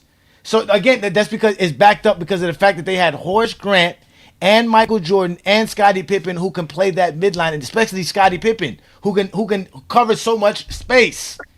That's why the Bulls defense was so good. They used to hold on, roll. I'm not done, bro. The Chicago Bulls defense used to slow teams down, which is why defensive rating does not matter. We should always go by points per game. And they used to slow teams down because they had Scottie Pippen to help them do a full court press versus teams who had bad dribblers, like the New York Knicks and like the majority of the teams in the 90s. Stop with the New York Knicks stuff. Okay, hold on. I'm just saying they can't dribble. Real quick. No. Real quick. I'm gonna ask a question because I don't know the numbers. I think they're near the top. But can you go look at the turnovers, like the turnovers against? What are Bulls causing the most turnovers in the league or top 5? Because I don't know the numbers, and I'm sure that I'm telling you that the Bulls are probably high at that, which would probably support your own point, right? If the Bulls are causing more turnovers than, because I know Seattle was elite at causing turnovers, especially elite was the Seattle Sonics with Gary Payton and Nate McMillan. They were elite at causing turnovers. Where would the Bulls rank in turnovers force, like most of those years? Because that would be the equalizer. If I know that the Knicks are causing teams to miss more shots, if the Bulls are causing much more turnovers than the Knicks, I'm sure they did. In 1993, the Bulls were third in causing turnovers or having. Their opponents had more turnovers.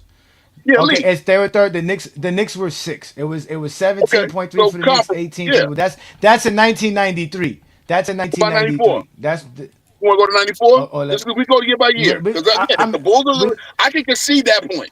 If you're telling me that they were elite at causing turnovers every year, then I can concede. What's the point of this? Like, this conversation is starting to turn into something completely different than what it was originally. Why the hell are we still talking about this? That's what I'm saying, bro. Like, the whole conversation was about the entire decade and why Lamont specifically thought the Bulls were top 10 or number 1 defense. I have conversations with you. I don't come to cook. But Jordan wasn't even there. No, but okay. No, hold on. No, I got it. I got it for you. Hold on. Let me give it to him. So we give it to him. In 1990, it was the Seattle Supersonics. 91, 92, 93, it was Chicago. 94, it went back to Seattle. 95, and hold on. 94 and 95 were Seattle. Chicago was second.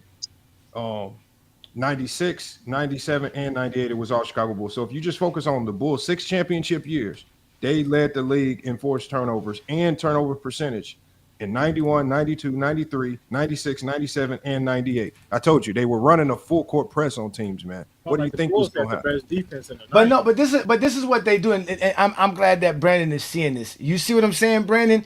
Instead of them showing us the actual conversation, they're trying to nitpick the conversation as if the main conversation was about the Chicago Bulls defense.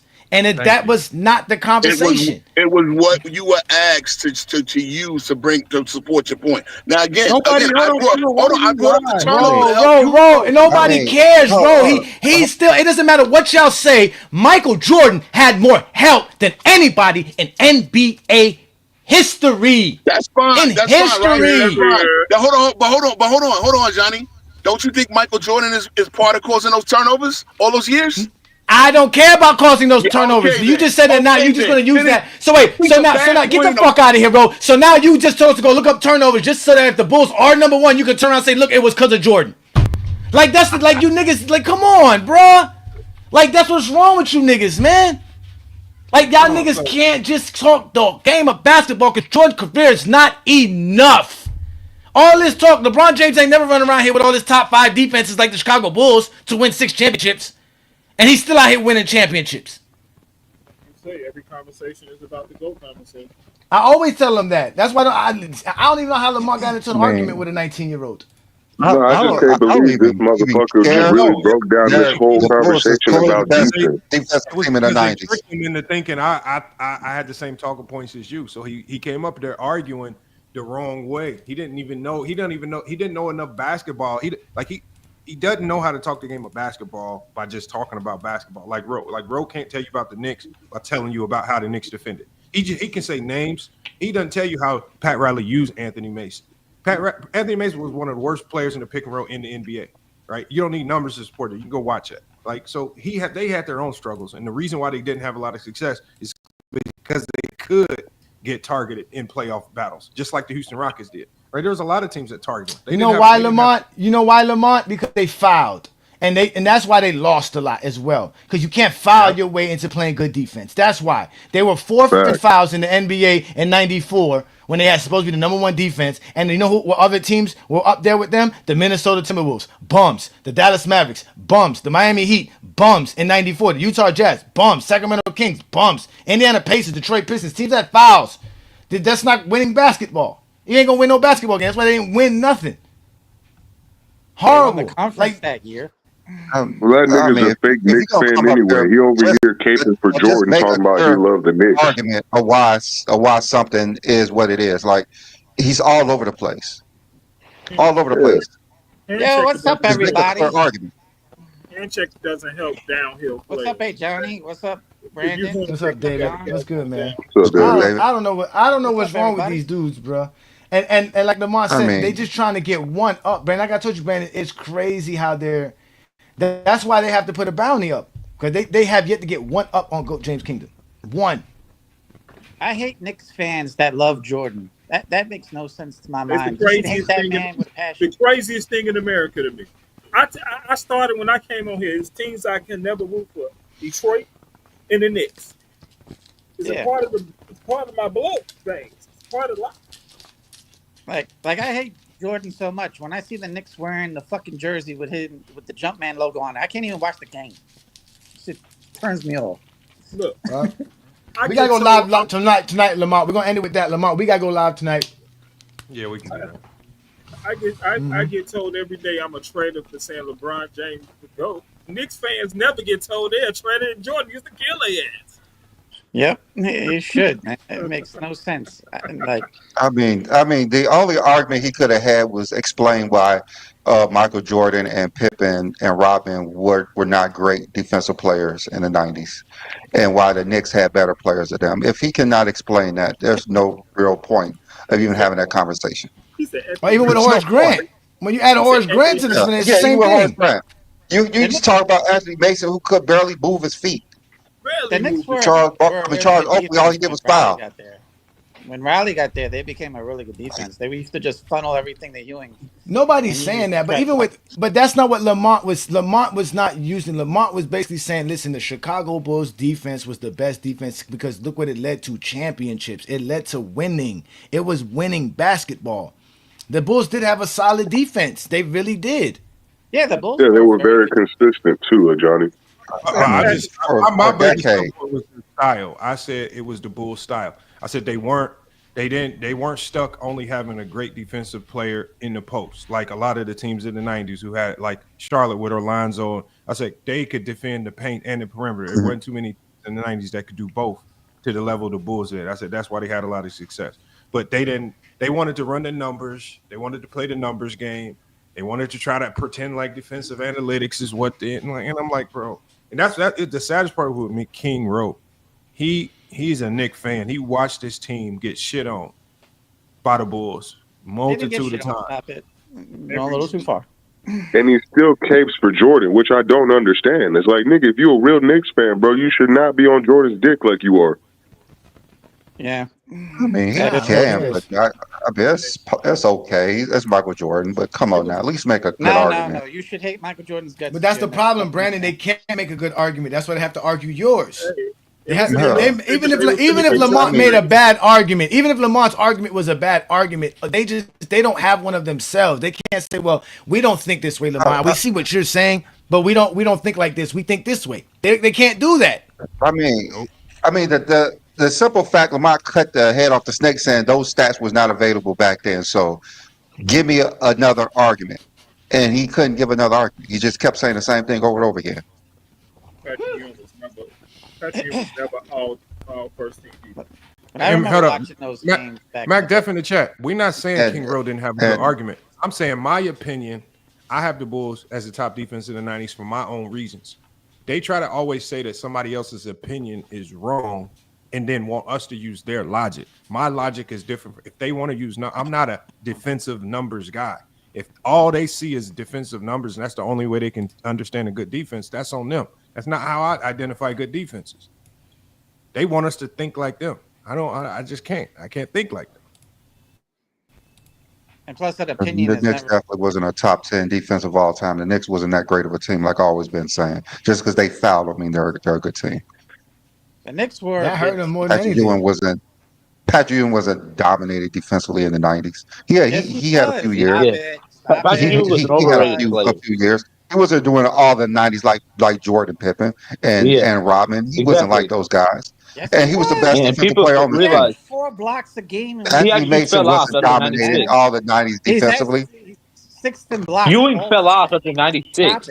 David, Ewing was only good for the first half of the 90s. He fell off. His knees were cooked. I mean, he was all defensive. He was all defensive one time in the 90s. All defensive one time in the 90s. And that was like in the early 90s. The last part of the 90s, he was not the same player with his bad knees, wearing knee pads, walking up and down the court. I don't hear that shit. Ewing's one of the most overrated basketball players. Yo, bro, can I go, bro, please? The Bulls was winning because they had the best defense. And when they could turn it up, they turned it up. That's why the Bulls was great. Because when they needed to turn it up, they would turn it up. Scottie and Pippen both are retired, 1 and 2 in steals in the playoffs because they turned it up. Yeah, and get foul calls in their favor, get non-foul calls in their favor.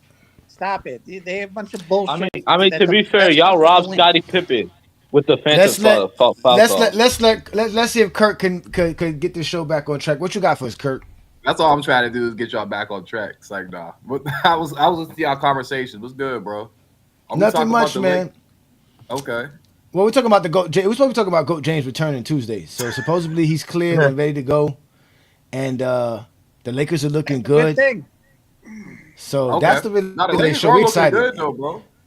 We're excited over here in GOAT James Kingdom. We are happy over here. We celebrate. As you should, bro. But I'm gonna be honest with y'all though. I ain't gonna put no negativity or nothing. So yes, it's a good thing LeBron's coming back for the Lakers, but I hope y'all can see the Lakers are just fine without LeBron too. I'm not saying LeBron's not. No, we're not. Team. But let me just get my take off before you start crying. But now the Lakers the Lakers look good without LeBron. They do look good without LeBron. But Kirk, of course we look good, but we need LeBron. Stop, please, bro. I just want to get the take off before you start. Calm down, real quick, bro. But no, I'm not saying like LeBron's not gonna make it a better team, but they look good without LeBron. We all know that. Obviously, their record speaks for that, and what Luka and Austin Reeves are doing for them is actually pretty good over there, or amazing, whatever you want to call it. But for me, with LeBron, I feel like LeBron, like he has to like just fit into the offense. Like obviously, he's not the same LeBron He's the oldest player to ever play 23 seasons. Not saying that he's not going to come out and play good basketball, but he just has to fit into this offense and probably play in the post a little bit. And obviously, like, he can play make, but there's already two playmakers in Austin Reeves and Luka. So I feel like he just has to find his way into the offense. But obviously, they need his IQ. And this is my last point. This is the biggest thing that scared me for the Lakers. I know they're a good regular season team. I had them being a really good team this year, but when they faced that OKC team, I know OKC the best team in the NBA. I'm not saying this because I'm an OKC fan. I'm just saying when I saw them face OKC and I saw Luka and Austin Reeves hold that ball at top of the key and not pass the ball, and I'm like, OKC is gonna they're gonna play defense on you. They want you to hold the ball. Luka was not passing the ball. Every screen they had for Luka or Austin Reeves, they blitzed him. And he just looked like it just didn't look good for the Lakers. So I'm looking. I'm like, so they needed a LeBron. It just wasn't a good game for the Lakers. Did they not need another ball handler? That's not a good sign for the Lakers. That's all I'm trying to say. Like, I'm not saying they're a good team, but that game right there, 10-4. So 10-4, and all you can talk about is something that you claim is not a good sign. Whatever sign you think is not good is good for the Lakers because they're 10-4. No, I'm not. I got somebody right here just said. Let me make sure I address this here because you just rambling right now. You just rambling. They keep telling you this ain't the pull out podcast. Y'all just be rambling. Again, I was shitting on the Lakers to start the season because it's still fucking Lakers team. I don't give a fuck about no purple and gold. I just told you the truth. I'm just saying they're good. What truth are you telling? They're 10-4. They don't have no signs of anything to worry about. What signs? So hold on. Wait. So okay, let me be honest with you. So that whole spiel I just said. I did not shit on him. I just said that game, right? I just said one game. I said that game worried me. That didn't worry none of y'all? Why worried when you're 10-4? It's one game. The same way the one game beating out Milwaukee by 30 doesn't mean anything. It was just a good game for the Lakers and you keep it moving. It don't mean anything. That game didn't It's basketball, sir. They play 82 games, bro. As a basketball fan, you should know this. Hey, Kirk, last year when the Lakers blew out OKC, did that worry you? No, exactly. It's the NBA, bro. It happens. It happens. Did it worry you? Back and forth. It was a back and forth. No. Did it worry you? The Lakers blew out OKC. Did it worry you? I mean, it worried me a little bit. It did. It worried me a little bit. Oh, okay. What happened? How did season end? Hold on. You're talking about that game didn't worry you at all? Like, you was like, it's just they was holding the ball. They wasn't even passing the ball, bro. They was literally holding the ball on every screen, getting blitzed. That did not worry you at all. Like, why y'all can't cap up here? That's what this has nothing to do with emotion or nothing. It's too early in the year to be worried. They show you how much they need LeBron James. You said it's not emotion, but you asking us to be worried. We just told you our emotions is not worried. We ecstatic. No, worried. I ain't gonna lie, bro. We're ecstatic. The GOAT's coming back. We're ecstatic. The Lakers are 10-4. There's nothing to worry about. There's nothing but sunshine and rainbows here. It's like Bikini Bottom down here, bro. I mean, I don't know what y'all. Y'all can't. It's almost like Visage Channel. We almost feel like blowing bubbles. What? It's a party in LA, man. Hey, Kirk, we celebrating right now. Austin's averaging 26 points per game, bro. What we worried about? Averaging 34. Hey, Johnny, 34. LeBron James is gonna come back, Kirk. They're 3 games behind OKC, who's playing super phenomenal. That's super phenomenal. So like when that game showed me right there, they're not ready, bro. Yeah, we're not ready good for what? Of course it's not. It's November. It's November. Bro, we're not good Nobody's ready in November. What are you supposed to be ready for in November? The in-season cup? No, they're ready for the in-season cup. That's what I'm saying. It's November. Kirk, just because we're not as good as OKC. You know who's worried? You know who's worried? You know who's worried? Dallas fans. If we were talking about the Dallas Mavericks, then we would hear worry. No, bro. I'm just saying. She said there's no worry in the Laker locker room or anything. I ain't lying, bro. You a logical guy, bro. You can't sit here and say like y'all could be logical, bro. Listen, bro. Kirk. Bro, for me, I'm always Kirk. For me, I'm always super optimistic to the positive side. So the thing is, when think about this. When the OKC gets J-Dub back, in my mind, I'm not going to be thinking about, will J-Dub mess up the chemistry? I'm thinking, damn, OKC is going to be better. When you tell me that the Lakers are playing well and they get LeBron James back, well, the first thing that comes to my mind is, well, the Lakers are going to be better. I don't run around thinking, well, will LeBron mess up the chemistry? And will he play in the post and do all this stupid stuff? Bro, you got 20 years to know that LeBron James, when you put him around good players, you get good results. So again, I don't think stupidly, or I'm not. Y'all must still live depressed lives. This is why Johnny's right. Y'all depressed. Y'all live sad lives. Y'all cry. Hey, J-Dub gonna mess up everything for OKC. This is my point, Kirk. This is my point, Kirk. Out of all right. Listen, out of everything that you said a bunch of stuff that meant nothing. That's what you failed to realize, brother. You know that. Do you understand that? Because it means nothing in this idea of a team being 10-4. They're on the upside. You act like they hit their ceiling. You're almost like, oh, this is just the best we're going to see, guys. And you highlighted why they're going to show you more of what you highlighted than what they've been actually showing us. That's why I keep telling you, your eye test is the problem, because your eyes can only see what your mind can comprehend. You guys can't comprehend greatness and look at 10-4 and say, damn, the Lakers are playing good. No, that's what you can't do that. I said they're a good team. I said they're playing good without LeBron. I said LeBron's going to make them a better team. I said, but that game right there worried me. That's all I said. I didn't say anything. The Lakers are trash. They're not going to win anything. I just said they're a good regular season team. I said I'm worried.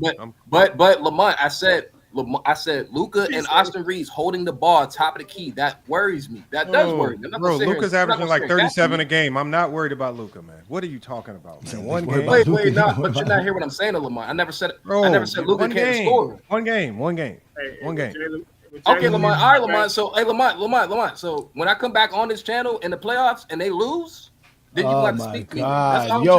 Do you know the odds of you being right now super high, bro? Like that, you still said nothing with that statement.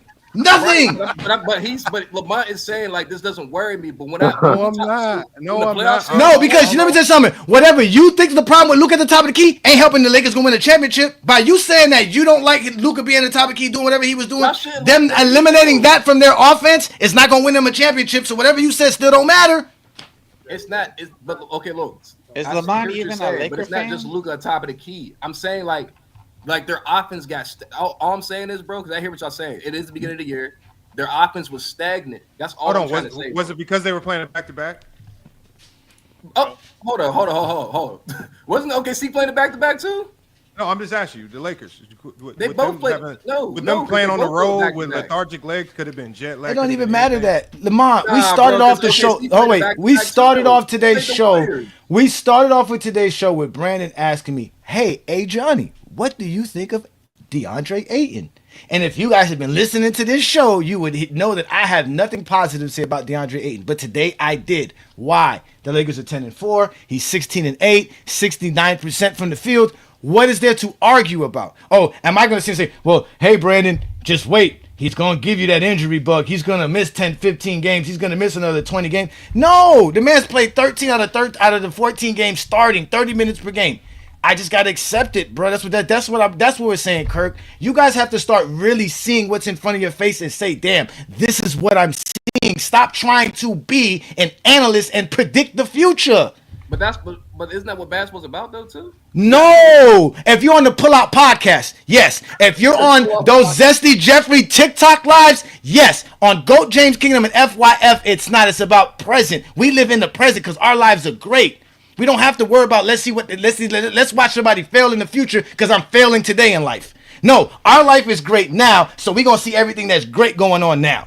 I like that mentality, bro. But when we talk about basketball, then you're right. Lakers are. I never said they was a bad team. I never said they was not like they're not gonna be a good playoff team. Okay, so what team are you? What team are you high on right now? No, OKC, obviously OKC. So because we're not as good as OKC, we're not a good team. Because we're not as good as OKC, we're not OKC. They might not win. They might not win. Kirk. Without saying OKC, what team are you high on? Let's put your team to task, and we'll see if your team wins it all by the end of the year. What team is that? Yeah. OKC, bro. So they got. They got a pretty good chance to win it, bro.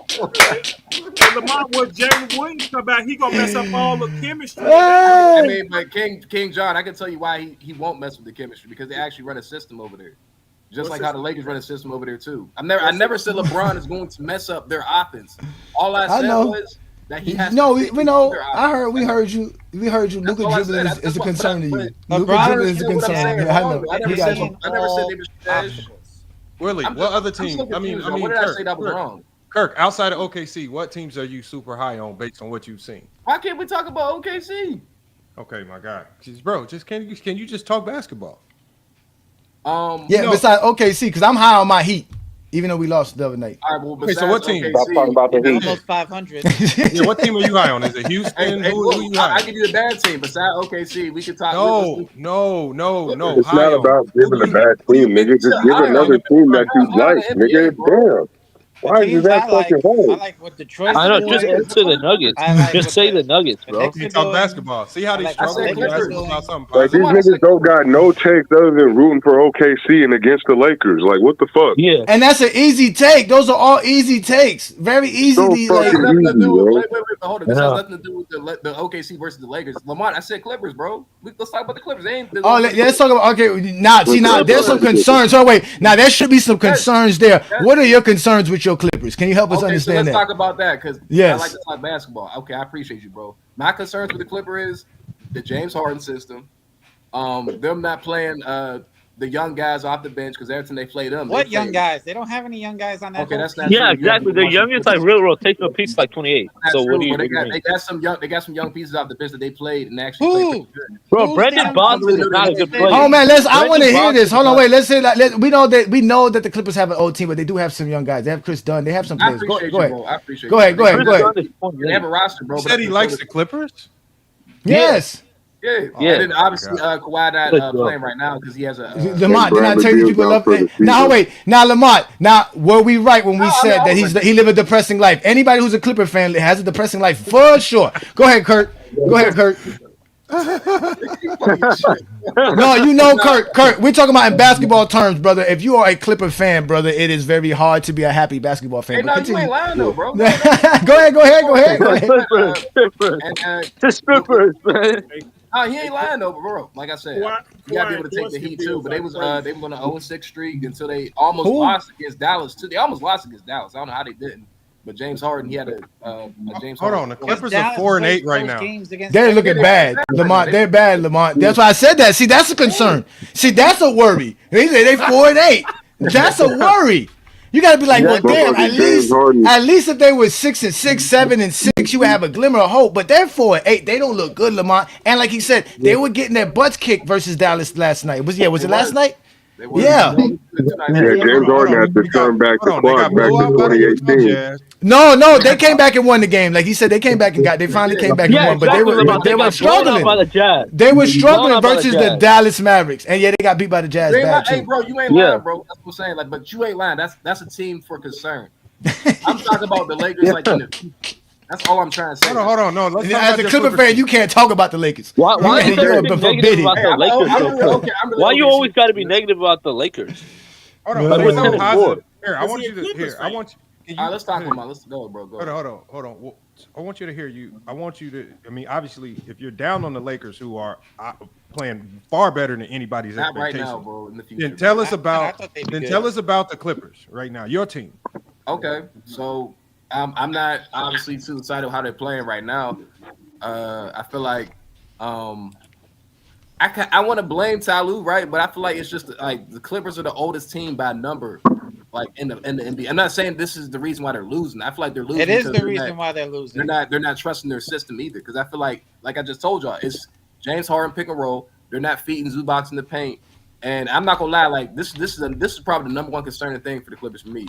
That when they play defense, when they put Zubac in that pick and roll, bro, it is an automatic bucket sometimes. Bro. They fry Zubac every time he steps away from the 3-pointer. And I'm not saying he should be able to guard the threes, but I ain't gonna lie, the defense is very shaky, bro. So because they're old. That's one of the worst defenses in the league. So how do they play? A lot of concerning things for the Clippers, bro. How do they play Zubac on the pick and roll? They play him in the drop or drop for sure. Those drop every time, bro. That's why you get fried. So it's not even on him then. That's the scheme they got him playing. No, right, it's not on. It's not. It really ain't on him because I like to tell you, they play drop a lot in Denver because Joker can't go out there. But there's those defenders know to do their job. Those guys in Clippers got to do their job. You can't be having Zubac out there trying to play defense. You have to play drop. He's protecting the paint. He's making sure the guy don't go downhill. You need to recover. You need to recover. How they gonna do that? That's a good point. That's a good point, bro. You need to recover. That's the day. I just didn't get frowned on every time. Not everybody's Jared Allen, Wemby, Mobley, Bam Adebayo, and Rudy Gobert. He's Anthony. Anthony Davis is like 60 pounds heavier since the last time we talked about him. Chet Holmgren. Yeah, Chet Holmgren. Every time they do it, bro, it's like the team. It's just not good for the Clippers. Like they are old. You was gonna bring up Asia Wilson. They're old. Oh my God! He said he's hurt. Bro. Like I feel like they're just not doing what they're supposed to do, bro. That's what. How can they do it when they're old and don't have the athleticism? Bro, this is a team full of 80s babies. It's a team full of 80s babies, bro. Hey, let me. I wanna ask Mac Def this. Mac, as a Chicago Bulls fan, did the Knicks have a better defense than the Chicago Bulls in the 90s? They might have. Nah, the numbers wise, yeah, but no, the Bulls were a better defense because of they peaked higher and because of the playoffs. Even when in '93, when the Knicks were the number one defense in the regular season, the Bulls ended up the number one defense in the playoffs that year. So, you heard that, Lamont. You heard that, Lamont. You gotta use that next time. The Bulls 7 games. Playoffs matter, Lamont, to this SD Jeffries on TikTok. We gotta use that tonight. Yeah, not in '93. In '92, they took us. I'm gonna say because their defense was '93 went 6. Yeah, I'm gonna say they Okay. All right, so Mac, as a Bulls fan, are you happy about the King coming back? I'm not tripping. Any Laker fan should be geek right now. Y'all should be up. You know what I'm saying? I without LeBron to start the season and the way y'all lost to the Warriors, I was like, I thought y'all was gonna be fighting for like a play-in spot. Who's y'all? You don't say y'all. You better be talking to them, not me. I never thought the Laker fans. Yeah, talk to these Laker fans all over the place. All these Laker fans. Yeah. So the Miami positive, gonna even make the playoffs. So. Shut up, Chicago. Yeah, you ain't gonna make the playoffs with that. You lost to the Knicks. You can't even be talking. The Knicks beat you. Go ahead, Bulls Mac. Gonna make the playoffs. The Knicks are good. Beat your team too. Hey, I'm an OKC fan. You know that, bro. Hey, all I know is we beat the Heat. We beat the Heat, so that's all I know. We beat the Heat. We beat the Heat, so the Bulls is gonna. Don't worry, we gonna beat the Knicks on the Lakers Monday. look good though, bro. We all know the Lakers look good. They look really good. Like no cap. But I'm not. The Lakers look good. They could finish the 3rd or 2nd seed, but I'm not high on them in the playoffs. Not yet. And that has nothing to do with their team or the players or LeBron. It's just matchups. The team that I'm high on that I thought they were gonna be a top 6 seed, but I didn't think they were gonna be good. But I think they're gonna be nice in the playoffs matchup wise is the Houston Rockets. They're kind of built similar to OKC. Is just as far as we got a defensive minded team. We have a big in the middle, and then we also have a scorer who can get 30, just like SGA KD can get 30. So they kind of built mirror image, but they not OKC. But I think in the playoffs matchup, because the OKC got a ball handler. I would watch out. I was just about to say that Houston ain't got no ball handler. Yeah, they're missing exactly. I'm not mad at him. They're 8-3. I'm not mad in the at West. That's a good record still. That's a good record. That is a good record, but I like them trying them out there. And they should really work him into that position, see how good he can turn out playing and handling the ball like that. Now they tough. If they would have had Van Vliet over the night, they probably would have beat OKC over the night if they had Van Vliet. But I'm glad John agrees. They implemented Reed Shepherd in. I thought he was going to be garbage, but Reed Shepherd looking good too. So Reed Shepherd's tough. That's a big I think they're going to be. I'm glad John agrees because Kevin Durant is not the equivalent of SGA. I think that's what we're trying to say. All right, not at this stage of his career. No, he's not. Nah. But he's still effective though. He's still effective. Now, I'm gonna have to give y'all a warning because my man Kion is in the building. If you guys know who Kion is, we are international here in GOAT James Kingdom. Kion is our Caribbean buddy, big time LeBron fan, and we know he is excited about LeBron's return. Kion, Tell them about LeBron's. What happened, Benjamin? Yes. Tell them how LeBron's about to dominate the NBA, still 20-something years in. And if y'all don't understand him, I'll translate later. Go ahead, Kion. The mic is yours, brother. Yeah, what's going on? Nothing much, man. We're talking about LeBron. He coming Tuesday. LeBron playing Tuesday night. Listen, they want LeBron to play and fail. They want LeBron to play and lose. It doesn't matter what happened. They're just looking for content. You understand? Win or lose, they're still going to find fault.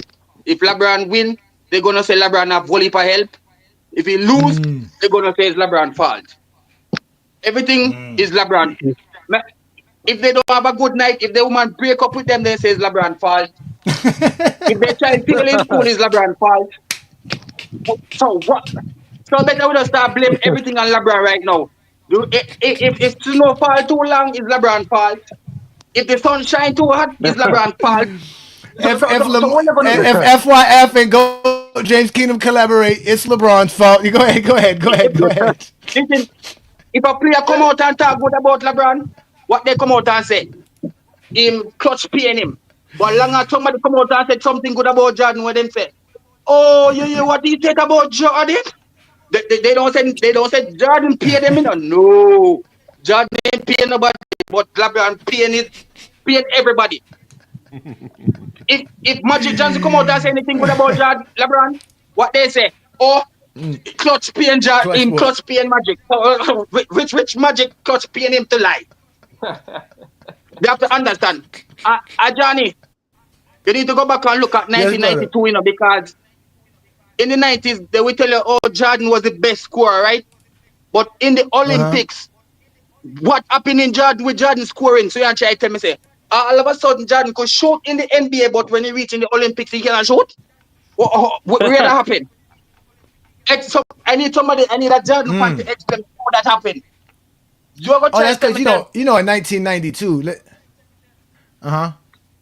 Yeah, somebody need to explain in 92, Jordan went to the.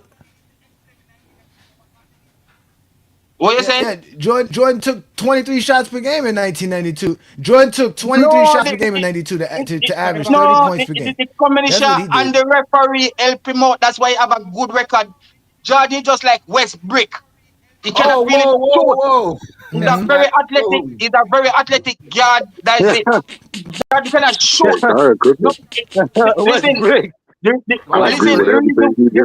the reason why Jordan have a good shooting record, shooting percentage is because David Stern and the referee was calling bullshit calls for him. But in the Olympics, there was no David Stern, there was no thief in referee. So that's why his shooting should look like that. You got to understand, because the NBA and the thing, they work on two different rules. There's no sissy in the Olympics, but you could be sissy out in the NBA. That's why you see enough of them when they reach in the Olympics, their shooting should look different. They look totally different in the Olympics. But in the NBA, you know them. That's what they say now. That's what they say now. They say that the international play is tougher. It's tougher than today's players. Yeah, because that's facts, Kion. Kion's spitting up but facts there. Y'all be getting mad at Kion. It's because of Jordan they take out this physical rule. Because of Jordan, because remember, Bird get beat up, Isaiah get beat up, all those other teams get beat up, but Jordan must not get beat up. How come is that? And then you go tell me, oh, Jordan playing the toughest era, so the 90s tougher than the 80s, right? So somebody tell me the 90s tougher than the 80s? What went on there? I think the 90s is better than the 80s, but toughness, I mean, it go hand in hand with the 80s and 90s. No, it's not. No. 80s is by far the toughest era of the 20th century. Jordan is the one with tougher era. Yeah. Listen, Bird get beat up, right? They didn't change the rule. When Magic Johnson get beat up, no rule change. Isaiah get beat up, pump up in her face, no rule change. Jordan come in, cannot win, rule change. All of a sudden you hear him play against fall come in because they try to protect Jordan. So, but that didn't change the physicality of the game. But I think the physicality is overrated. The physicality is overrated. That's the issue. Physicality is overrated. Like that. It was actually Jordan was the only player that was treated like that. So actually, Detroit changed the rules, not Jordan. Jordan changed the rules because he went. No, Jordan beats to the ref. Hey, David, No, Jordan he bitched to does, the but commissioner. Jordan he's got wrong that about rule that. changed. The bad boy Yeah. Detroit Pistons actually changed the rules. Jordan didn't change No, the they rules. didn't. The They bad played No, they boy by the Pistons did didn't. not rules. change the rules. No, Jordan they They bitched to the did. didn't. They commissioner. didn't. Jordan Jordan bitched to the complained with commissioner. Phil Jackson to the media. That's why Isaiah Johnny, Thomas doesn't like Jordan, because like he said, instead of giving us credit for being champions, Jordan called us dirty and undeserving champions. That's exactly what he Yeah. called them because of He their no, literally no, no, said mistakes. no, that in Johnny, that point, remember that. post-game interview after game 3. That's why they didn't shake them niggas up in game 4 and just walked off the court. It's because the niggas said that snake ass shit in the interview, Exactly. literally game 3 before they got swept in game 4.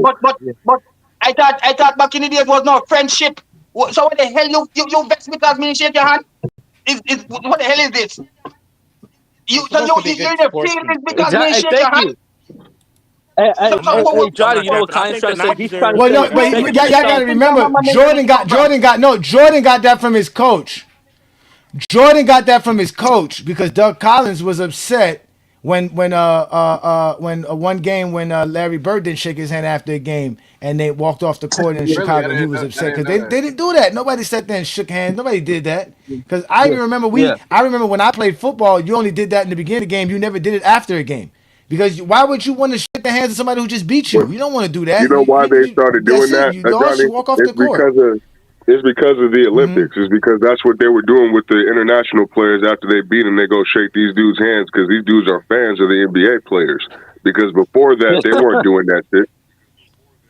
I mean, but we can't act like Detroit Pistons didn't have anything to do with the rules, though. They actually there's They the whole did documentary not. about the bad boy Jordan Pistons. They didn't play any different. For years. They didn't play any different. They didn't play any different than any other team. Jordan was having meetings with David Stern about Jordan it. bitched to There the was other people commissioner. treating Jordan like that. Jordan There's no bitched to the other people treating commissioner. Jordan like that. It's not Hey, true, y'all. You gotta. Well, you who gotta else? put that Who on else was Yes, they complaining did. about fouls? Hold on, wait. Who else was complaining about fouls, No, Kirk? I said they Who was else the was only complaining about team- hard fouls, Yes. Kirk? the Who only else? team treating Jordan like that. No other team was treating Jordan like Detroit Pistons. No, they That's were fact. not. They didn't treat Jordan like No. nothing. Only thing that they were the only team that realized Jordan can't go left. Yeah, That's Pistons it. the only ones who had a That's game the only shot thing for they ever Jordan. did. They said you had to shoot the ball. You can't get dunked. Yeah, Wait. yeah. Someone Jordan help bitched me to the out. Hold on. commissioner. So Jordan bitched to there's the commissioner. King Shay, they had film on Jordan literally getting beat up by Detroit Pistons. I don't Nigga, you They got did that to Okay, No, those they are 2 minute don't. clips. Those highlight are No, they clips. clip Those don't. are of not Jordan full No, hitting they a games. hard don't. foul. Those are clips. No, And they started do using that Those to not. are say that they frames, did not that full all the games. time.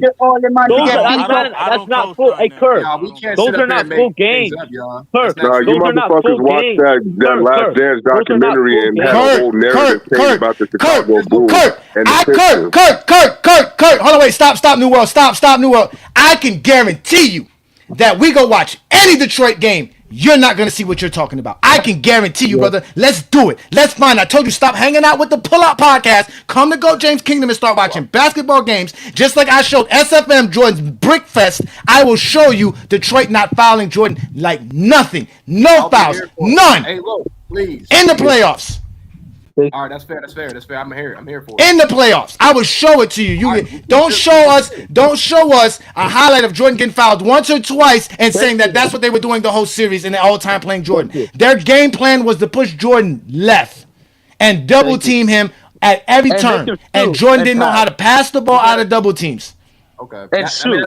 That's low basketball IQ. You have that low basketball IQ. You cannot play other people for that low basketball IQ. Again, their plan, Kirk, was to make him shoot, pass, and go left. That was their game plan. I understand the game plan, hey, bro. Whatever you said, I'm with. So whenever you're gonna play the film, I'll yes, we're gonna do. First of all, you can start now because right now, Game 3 of 1988 is available on FYF Sports Debate. You can watch that entire game. That was one of the games they shut Jordan down, and you're going to see them not being nothing physical on Jordan. The only thing that they did different is basically double team Jordan in certain spots of the floor and force him to shoot the ball more or pass. You said it's on your channel? It's already on your channel? FYS, Jordan turned into Westbrook when he passed the attack ball. their defense. He leaving the air all the time. I'm not like everybody Just else. like no, I know you're not, but the problem is that the only space where you could actually talk hoops is Goat James Kingdom and FYF. And because we have a life and we don't go live every day for 7-8 hours a day, whether it's on TikTok or on YouTube, y'all be like, damn, I ain't got no place to talk hoops. So you have to kind of got to wear wear the Bloods, right? You got to kind of wear the Crip colors when you go hang out over there, because they that's the only way you could actually be cool with them, because they won't accept you having your own opinion. Like, again, you're here to tell us your opinion. I'll say this: I always talk the same over here than over there, because I always, we can have conversations. That's why I like being on here, because y'all actually, I'm not going to say y'all like don't know what you're talking about. You know what I'm saying? So I respect y'all. Yeah. I'm not. So we heard that. We agree to disagree. I'm not going to sit here and be a yes man to everything. So that's just me. So I'm just saying that a lot of those things a lot of things that we think is common sense in basketball, like the Bulls the Detroit Pistons just bullied Michael Jordan and just fouled him to win games. That is not what they did. They had an actual strategy versus Michael Jordan, because Jordan had a lot of weaknesses, and they were the only team to actually take advantage of Jordan's weaknesses. They realized that. The Jordan rules. Exactly, the Jordan rules. Jordan It's the same thing. Smart. They want to talk Jordan game plan. IQ basketball. They call IQ basketball fouling. When your IQ stupid like Jordan one, they like that, because they want you to play one-on-one with Jordan. Wait. Until you play one-on-one with Jordan, they don't like that shit. They want you to come and play one-on-one. So if this star player come and score the ball, you're supposed to collect the ball and go down and score too. You ain't supposed to play basketball. You're supposed to play one-on-one and see who can outscore who on the basketball motherfucking team. It's about winning this motherfucking game, not who score. He's right. Listen, How great is Jordan that boy Pistons defense? if they score 100 points, if a player score 100 points and the team lose, what the 100 points do? What that do? Well, no, and Kion, wait a minute, Kion. There is a player who scored 100 points in an NBA game, and guess who are the only people trying to prove he didn't? The Jordan fan base. They're the only ones. I would never say that. They don't believe. See, look, nothing. Y'all be quick to denounce the Zesty Jeffries, but y'all be with them all the time and carrying their logic. Just because you don't carry every logic they have, but their logic is all for the same purpose: it's to boost up Michael Jordan's greatness and make everybody else seem smaller. So Michael Jordan didn't score 100 points in the basketball game. We all know Wilt Chamberlain was probably the greatest scorer per 100 possessions, whatever you want to go by. But at the end of the day, y'all don't like that. We heard even that one. This my thing. He said Jordan had a low IQ. That's not true. Cam, that's not true. That's not true. You don't. Yes, it was. You don't. It is low IQ. It's low IQ to literally dribble into two. Jordan had a very low IQ. Matter of fact, they were talking about fundamentals the other day on F Sports Debate Live, right? And they were talking about fundamentals. A lot of Jordan fans don't realize Jordan had horrible fundamentals. That's what Lamont said. Lamont said the players with the best fundamentals sit at the end of the bench. The greatest players are the most unorthodox players. You know how many times Michael Jordan would jump pass in a basketball game? That is not fundamental, ladies and gentlemen. He did it countless times in an NBA ball game where he would literally do a jump pass. Luka is completely not fundamental.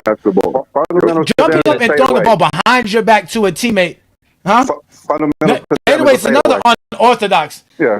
No, but it's not fundamental, Benny. Your coach never taught you to fade away. That's some shit you learned on your own.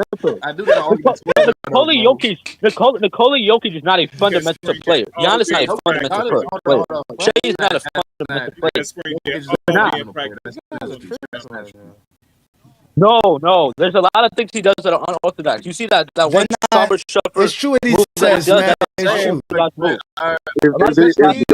TJ McConnell. That would just be a big ass center trying to block the shot. He would not be a point center like he is now and have all the skills that he has, especially shooting outside the arc. Ain't no big man in the 90s shooting a fucking 3-point shot. I got something to say to Zesty Draft. Jordan didn't do nothing in the 01 playoffs. Hey, King John, and Zesty Draft. So the only thing that makes y'all point good about Jordan's IQ is when he got Phil Jackson. I would give you that part, because he wasn't a championship player without Phil Jackson, but he did have a high IQ. I wouldn't say Jordan had a low IQ. I can't say that about a player that's he didn't want to run this right. He went to the Eastern Conference. Yeah, no, you're right, King John. That's why I say he didn't. Phil Jackson actually made Jordan pass. He made Jordan run the triangle. He actually made Jordan into a better player. So I give Phil Jackson that. Chris, y'all points. I see what y'all saying. You're not crazy, But I'm not gonna say he has a low IQ from what he's accomplished. He did have a low IQ. Being skilled and having a high IQ are two different things. That's the perfect reason why IQ don't matter. Let me tell you something. Because Shaq don't have a high IQ. Shaq don't have a high IQ. No, look all that Shaq accomplished. So again, you don't need a high IQ. That you don't need a high IQ. Again, that's what we keep telling y'all. None of that matters, man. What matters is what you actually produce on the basketball court, bro. We keep telling you that all the time, man. Like that's why they care about intangibles. Well, no, I mean that's why we don't. I don't care that Roe and them try to use defensive rating or defensive stats to say why this team is better or not. But the problem that I have with them is that they don't want to have the conversation. Lamar's conversation is not predicated on that. That's like when they try to tell us, when we tell them Bill Russell's their GOAT, then they tell us, well, then that means Bill Russell's better than LeBron. No, we don't use that criteria. But what you just said to say why Jordan's supposed to be the GOAT, it's really Bill Russell. Bill Russell's your GOAT, not Jordan. Because he has the most. But they can't accept that because they only want to have one simple argument. Again, it is really just LeBron fans versus Jordan fans in basketball. No matter what basketball conversation you're having, that is what you're having. You said Jordan couldn't do what in the playoff series? You said something. You said something like that. King John 3 said he wouldn't be able to do something in today's playoffs or get past us. You said I don't know what you said. I didn't say that about Jordan today, though. I don't talk about Jordan today. He's DeRozan in today's NBA. He's DeRozan in today's NBA. He's Malik Monk. He's Malik Monk. 80s Jordan is Malik Monk. 90s Jordan is DeRozan. Hey, John, that's why they don't like Scottie Pippen. Scottie Pippen was a high player. That's not true. Hey, Kurt, I'm a Bulls. Westbrook. Okay. Okay, I understand. My bad, man. I understand. I'm a Bulls fan. They don't want. Okay, that's a bet. That's not true. Hey, do you guys know the reason why Jordan fans don't like Scottie Pippen? Because Scottie Pippen was a high IQ player. That's why they don't like Scottie. I'm never going to say Jordan high IQ. No, he was not. Jordan was not a high IQ player. Okay, how are you judging Jordan not high IQ? Because he gambles on defense, he takes ill-advised shots, he literally dribbles into double teams, and the nigga is just ineffective when you take him off of his game. The Detroit Pistons were beat this nigga 3 years in a row using the same defensive strategy. Tell me what high IQ player is going to lose to the same team 3 years in a row with the same defensive strategy. I want you to explain that to me. If you're gonna let the motherfucker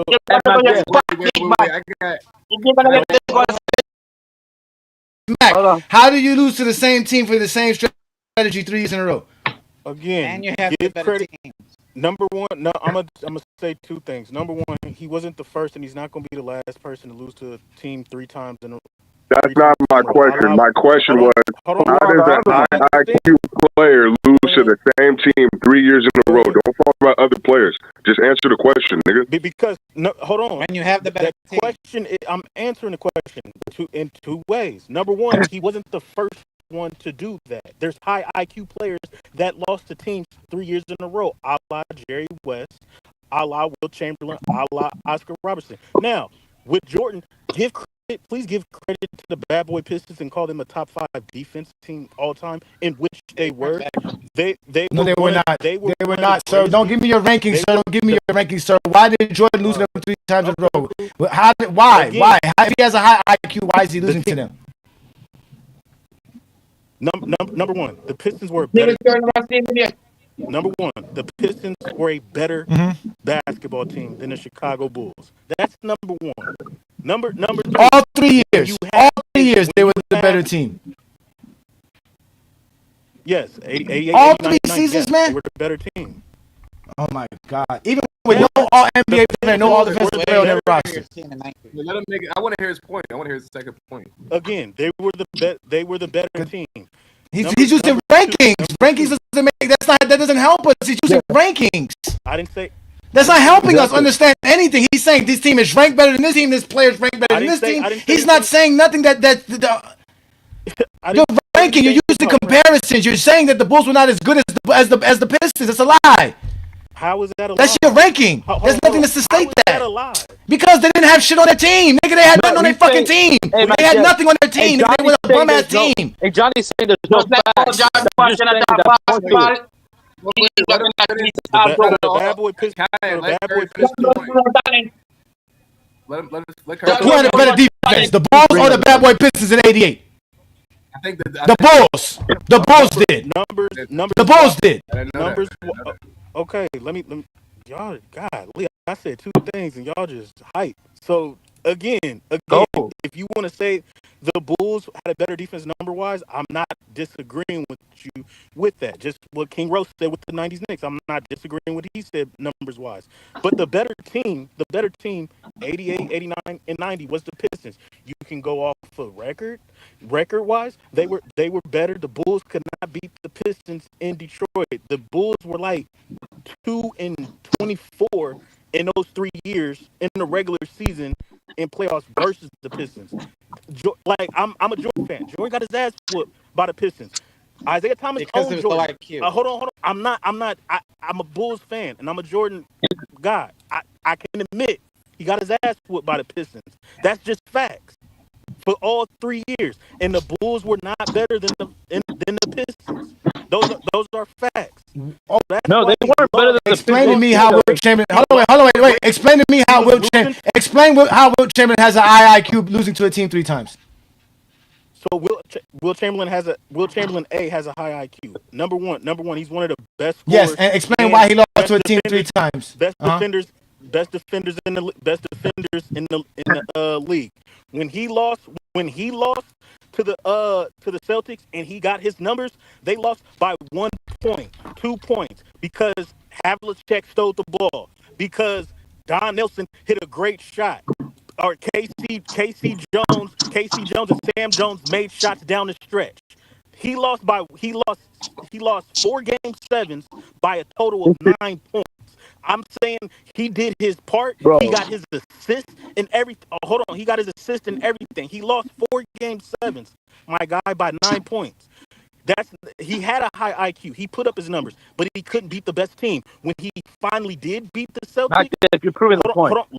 Let me finish. When he finally did beat the Celtics in '67, what did he do? His IQ changed. He said, "I'm not going to be a scorer. I'm going to be a distributor. I'm going to lead the league in assists, and I'm going to average, instead of 30 plus points, I'm going to average 24 points and 24 rebounds." We beat the Celtics in 5. So that's a high IQ player. When So he why finally won, he choke he at changed his 68? style up. So, huh? So why did he choke at 68? No, but again, okay. So you're saying his IQ got better to beat them. So that means he had a lower IQ when he beat them, correct? No, you don't have a low IQ. You don't have a low IQ because you lose, fam. Either you lose the way, and I'm talking about Wilt Chamberlain. When he lost to the Celtics dynasty 4 game 7s by a total of 9 points, his IQ was high. He was the best player on the court against 6 other Hall of Famers. You didn't even answer my question, bro. I said, why I know he still didn't answer the question. He still hasn't answered the question. to the same team with the same strategy, the same defensive strategy? Wilt didn't lose to the same team 3 years in a row with the same defensive strategy. No, we didn't. No, we didn't. Because you literally just broke down the game and you were explaining that he lost due to circumstances that were not necessarily under his control. Like with John Havlicek stealing the ball and him losing by 1 point or 2 points. That's completely different from how Jordan It has nothing to do with his IQ. That's what I'm saying. He didn't lose. Yeah, but Jordan lost because of his IQ. That's what we're telling you. Jordan lost because of his IQ. Wilt Chamberlain didn't play bad in those games. Wilt Chamberlain still did his thing. Jordan played bad, and because Jordan didn't have the IQ to get better. No, he didn't. Nigga, even when they won, Jordan was not doing anything different than he did the 3 years that he lost prior. The only reason they were even able to beat the Pistons was because of Scottie Pippen. Mm-hmm. Oh, okay, great. Let's go. Now, hold on, time out. Hold on. Let's go with that. They beat the Pistons because of Scottie Pippen. Great. Now, what did Jordan's IQ? Did Jordan's IQ get better, or did Scottie Pippen get better? No, Scottie Pippen got better. That's why they won. Okay, then. So what's the difference?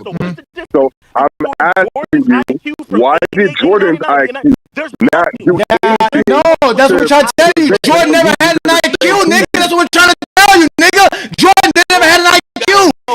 gained an IQ in 91. He never gained it in 92. He never gained it in 93. He never gained it in 96, 97, 98. In 2000, he never gained a high IQ of the game of basketball. He was just lucky. Yeah. So when he stole the ball, hold on. When he stole the ball from Karl Malone, that wasn't a No, his coach told him to do that. His coach told him to do that. His coach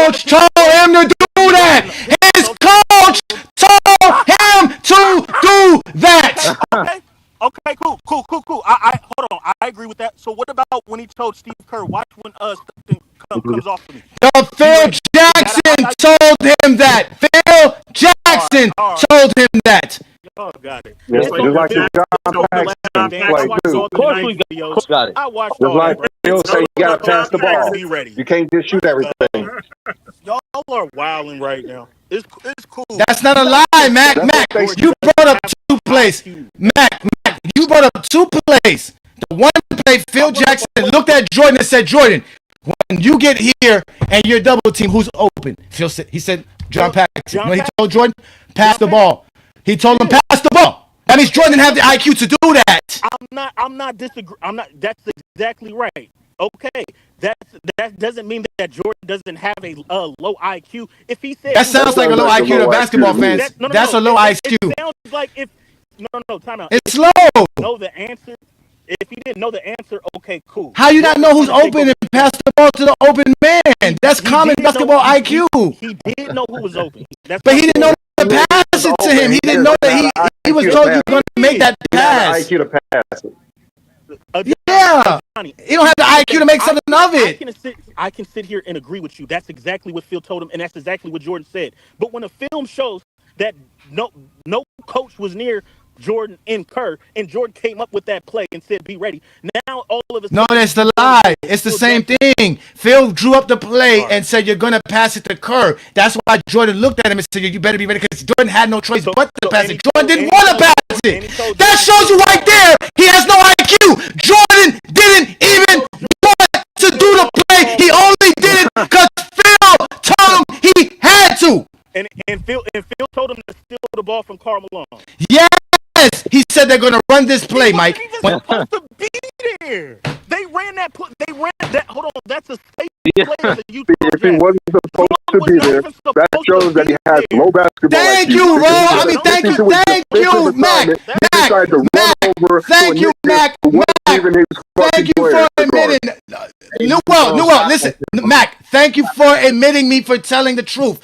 Yes, it's a staple play, which is why Phil Jackson knew they were going to run it, not Michael. No, and he told them they're going to run this play. When they run this play and they send Hornacek to clear out that side of the floor, don't go. You can get a steal. Stop crediting. And that's what Jordan did. Stop crediting Phil Jackson's IQ to Michael Jordan. Stop crediting Phil Jackson's IQ to Michael Jordan. Tell him to do that. Wait. Phil Jackson's IQ, you're crediting to Michael Jordan. That's what you're doing. No, what did he tell him to say that? I never heard that. Never. It's in the last dance. It's in the last dance.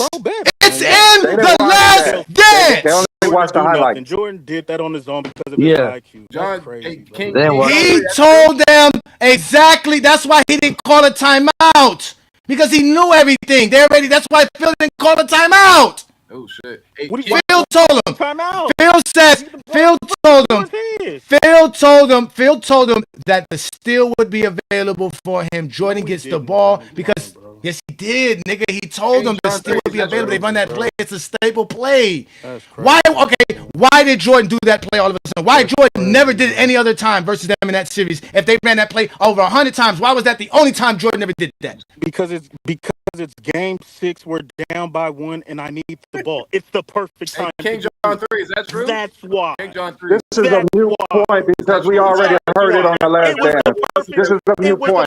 We know what happened. We just didn't know what happened. We know fucking these Jordan fans don't want to believe anything. Now, mind you, he's not going to do it. He's not going to wait. Michael Jordan is not going to do this to make sure his team is not down by 1 point with 5 seconds left to go in the game. But he's going to do it now all of a sudden in game 6 with 47-50. That's not championship on the line. You're up 3-2. No, it isn't. What the fuck? This game no, it's not on the line.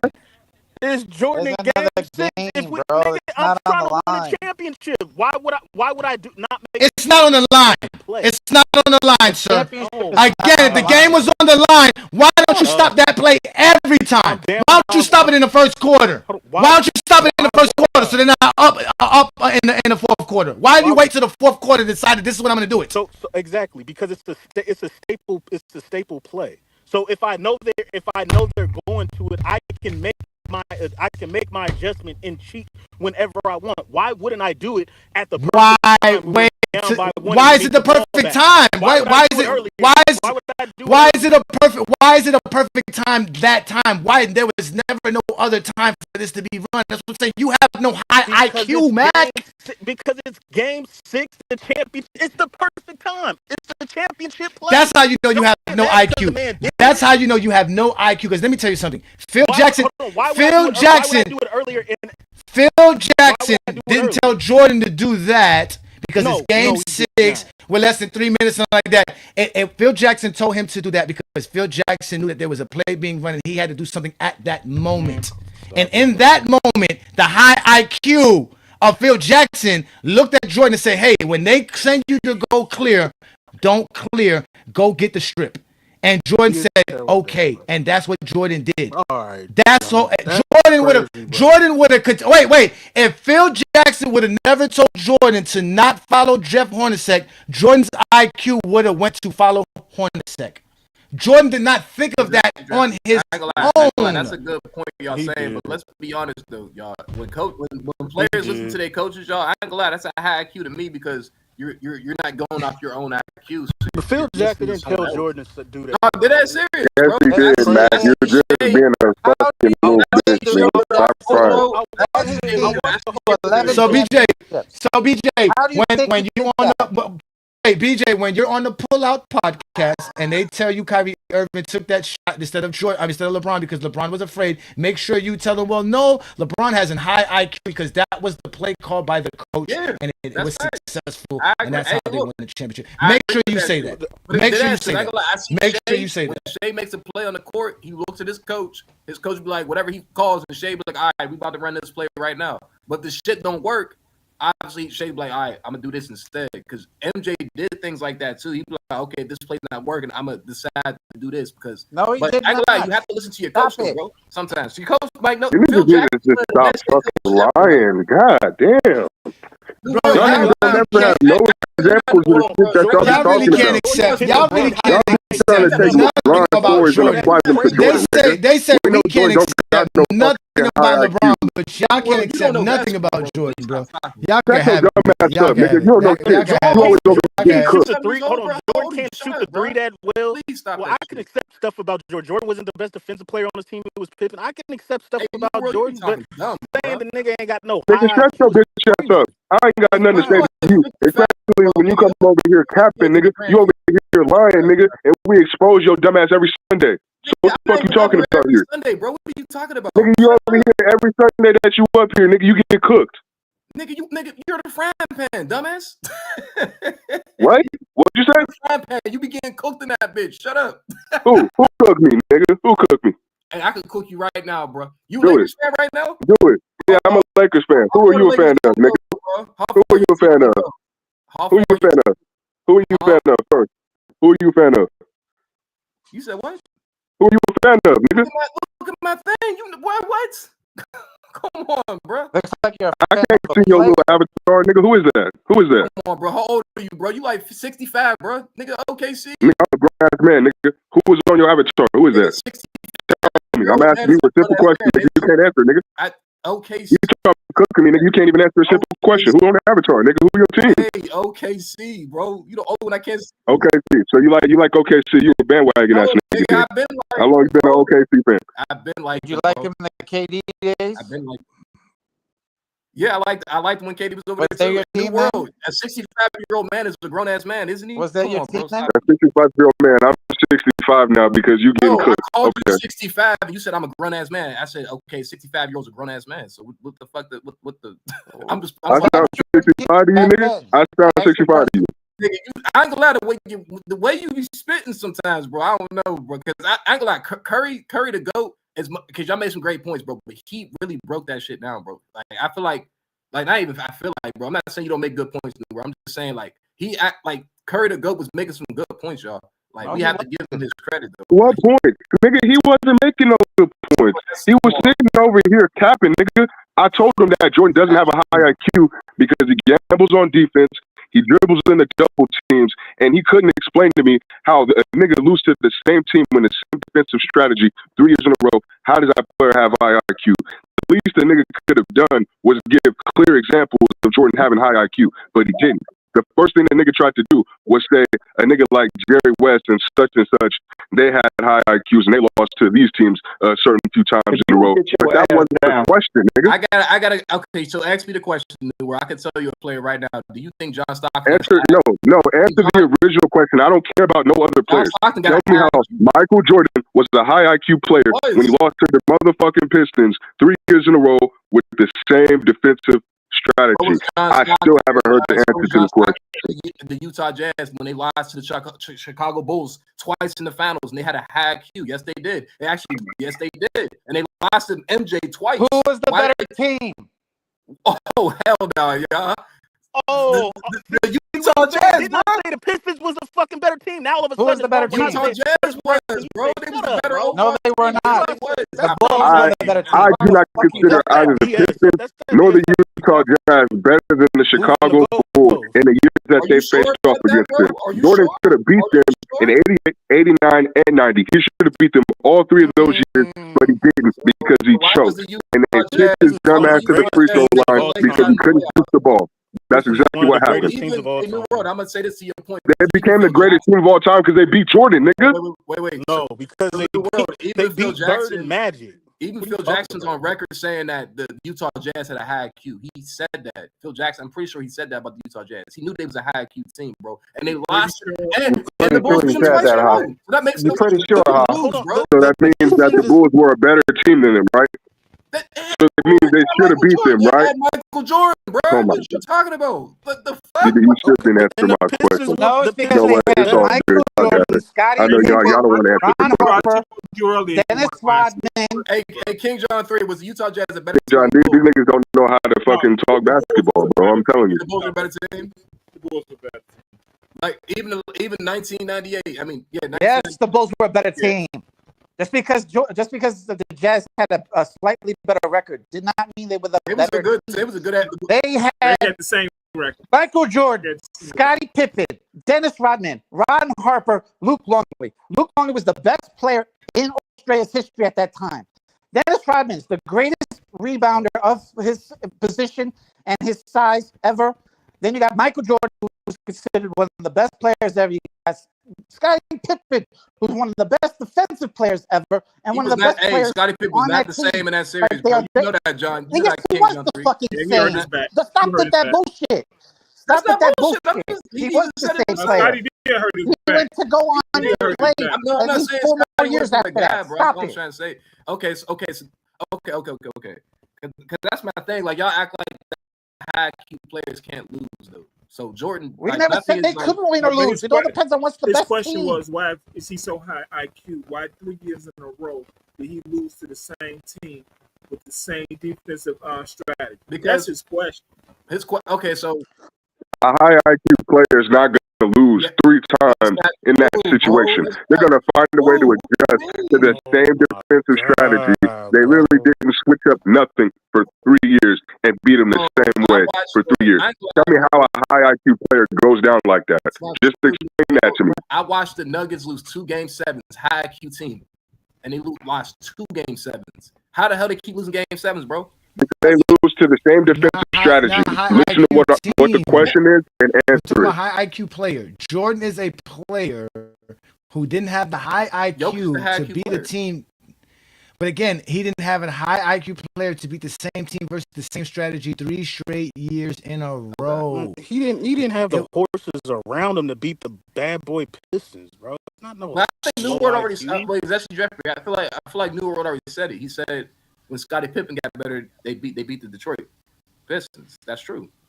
No, like we have to give. The 1989 Bulls were no different than the 90 Bulls. They had the same players. But Pippen was not the same player though. He was a better player that year in '91. No, what they had was a different offense. Yes, they had a different offense. They had to change up the offense, which take the ball out of Jordan's hands for them to win. I see what y'all. Okay. They had the high IQ guy. The high IQ guy was able to defeat the defense that they created to stop Jordan. It was because of Scotty's high IQ that they were able to finally defeat the Pistons game plan. No. First thing Phil did was took the ball out of it. Wait, but okay, so Phil Jackson won 11 championships. 11. So King John, you think 11 he did win 11 championships. championships? That shows you how great that man was. In And that's why they No, were able since to. y'all couldn't answer my earlier question. And Jordan choked. No, since y'all couldn't answer my And earlier because question. Jordan choked in the game 7. Because Jordan choked in the game 7. I've seen So Jordan. That's why. 32 points. So Jordan choked with 32 points in the game. Yes, because he took 27 Yes. shots to do it. Because he took 27 shots to do that. And- That's and- low and IQ, the guy- sir. and the guy- That's and low the guy- IQ. Low IQ. high Just like I said, you are low IQ. And the high IQ player in Scottie Pippen that defeated the Pistons. What did he do in that game 7? That's My point, nigga. He was hurt. He had a migraine. He had a bad game. Okay. That means the Bulls lose. Cool. Now, do you know what happened in Game 6 the year before? Do you know what happened in Game 6 the year before in '89? Yeah. Scottie Pippen got knocked Jordan out. choked. In Game Yeah, and 6. Jordan choked. The problem was not the problem was not Jordan's high IQ or choking. He didn't have the horse. As soon as Scotty get out, they lose. So once Scottie Pippen is home, my son. You know what he's saying, Johnny, bro? Sound like I'm Detroit. not But they want to discredit Scottie Pippen so much. What gets But me we so know mad we is can't win. Mac been on GOAT James Kingdom so long he knows we've heard all these bullshits forever. Go ahead. No, it's not, because it's the truth. It's the truth. Game six in Chicago, '89. Scottie Pippen gets knocked out the game. Jordan finishes with 30 over 30 points, but we lose. Okay, we mad at Scottie Pippen for getting knocked out. Hold on, we're mad at Scottie Pippen for getting knocked out the game in Game 6. Okay, come back the next year. The Pistons are better than us. They have a better record than us. We force the Game 7. Game 7 comes along, Pippen has a migraine. You got knocked out the year before. Now all of a sudden you have a migraine. Yeah, we pissed at you, my nigga. This is 2 years in a row in the Eastern Conference Finals versus the Pistons. You couldn't answer the You're mad bell. at the man for being But hurt. in 91, You're but mad in at the man for 91, being hurt. So now because Jordan has no IQ, because Jordan has a low IQ, you want to be mad at Scotty. No. Nobody was mad at What I'm saying, there's no drop off. What you saying is not what we talking about. We're talking about Jordan's low IQ, and you're proving Jordan's low IQ because without Scotty, the Bulls don't have a high IQ team. No. What I'm saying is he didn't have the horses until Scotty. I'm saying his What's the IQ, horses? What's the his horse? IQ. Hold on, let me finish. His IQ was the same from '88 to '91. What low IQ from Jordan did y'all see that was different from '88, '89, and '90 when he lost, and all of a sudden he had? Nigga, he never had a high IQ. What do you do? He never had a high IQ. He never had one. Never had Jordan it. never had an IQ. Yes. I just want to hear that. Never had a high IQ in basketball. No, sir. He still doesn't. Do you No, see sir. him? He was very skilled. Do you see him That's on it. NBC breaking down the game? Do you ever see him commentating Thank the you. game? Thank He you. doesn't do any of that Nothing. shit. Don't break nothing down. Because he That's why can't. y'all got to make up narratives because y'all can't break the game down. You can't tell us why they won in '91. You can't tell us what high IQ Jordan game Hold on, to they beat won. them They in won. '91. They won You because just saying they their won because horses of got def- better. They Their won horses got because of better. the Yeah. Scottie Pippen got better. They and won won Their because defense was the best defense in They won- basketball and they won in because of Jackson. So I'm 1988. telling you They why had they the won. best defense in basketball in 1988, and he lost. Okay, you're correct. Numbers wise, they had the best defense. Now, did he have the horses? Did Scottie Pippen? Yes, good? he had No, the he didn't. horses. Scottie He Pippen had was a the rookie. horses in 1988. It doesn't matter that Scottie was a Pippen. rookie. And then again, why you keep bringing up Scotty? We know Scotty has a high IQ. We know this. So who else was the second best player for the Bulls in '88? Charles Oakley. Charles Oakley. Was the second best player in 1988 on the Chicago Bulls. Now He was averaging a double-double, 14 and 12. Correct. 15 correct. and 12 is like if I'm correct. Now, if Charles Oakley is my second best player, and I'm going up against one of the greatest teams of all time in the Bad Boy Pistons, then They weren't the greatest team of all time in 1988. False. False. Okay. Stop, Mac. You gotta stop giving us your ranking. Talk about the 1988 Detroit Pistons. Again, now, you guys who was the second best player on the Oakley. 1988? Who was the best player on the 1988 Pistons? Isaiah Thomas. Who was the second best player? Adrian Dantley. Okay, Adrian Dantley. Who was the third best player? Joe Dumars. Who was the third best player on the Bulls? You tell me. Please. You're the Bulls fan. You got to tell me. Who? Exactly. Cartwright wasn't on the team. No, you tell me. You how? You wait. You can't tell me. You can't wait. So you telling me you can't tell me who Michael Jordan played with, nigga? Who was Michael Jordan? Okay, I gave you Oakley. I gave you one. Give me the third best player on the Bulls. Hold on, Dave. So you want me to name bums? You want me to name Dave Corzine? You want me to name Brad Sellers? You want me to name? You see this nigga Johnny? He could name all three of the Pistons players because he's trying to make the point that the Pistons are better. Nigga, you named a bum. You named a bum called Joe Dumars in 1988, nigga. No, Joe Dumars was nothing in 1988, nigga. He was a bum. Oh. Yes, you did. You just said they was the third best player on the team. Joe Dumars, nigga, a bum. A bum. A third-year player averaging 12, 13 points per game, sir. He was a bum in 1988. What was he in 1988? A bum. What was Joe Dumars in 1988? You guys are crazy. He was the third best player on the damn Pistons. What was Joe Dumars? He wasn't that good. Okay, what was he in though? He was a bum, nigga. And the third best player in the Bulls. Hold on. Who is Charles Oakley to motherfucking Adrian? If we're going by player for player, Adrian Dantley is better than everybody on the Bulls. They traded his ass away and started winning. Mm-hmm. So what are you talking about? But hold on. They traded. Hold on, wait. That's fine. But Michael Jordan in 1988 is better than anybody else on the Detroit Pistons. In 1988, Michael Jordan's better than anybody else on the Detroit Pistons. So he trumps. He's better than Isaiah Thomas and Dantley put together. So again, you got Jordan as the best player on the floor. He's not better than. He's the best player on the floor. Isaiah Thomas averaged less than 20 points per game, and Dantley averaged exactly 20 points per game.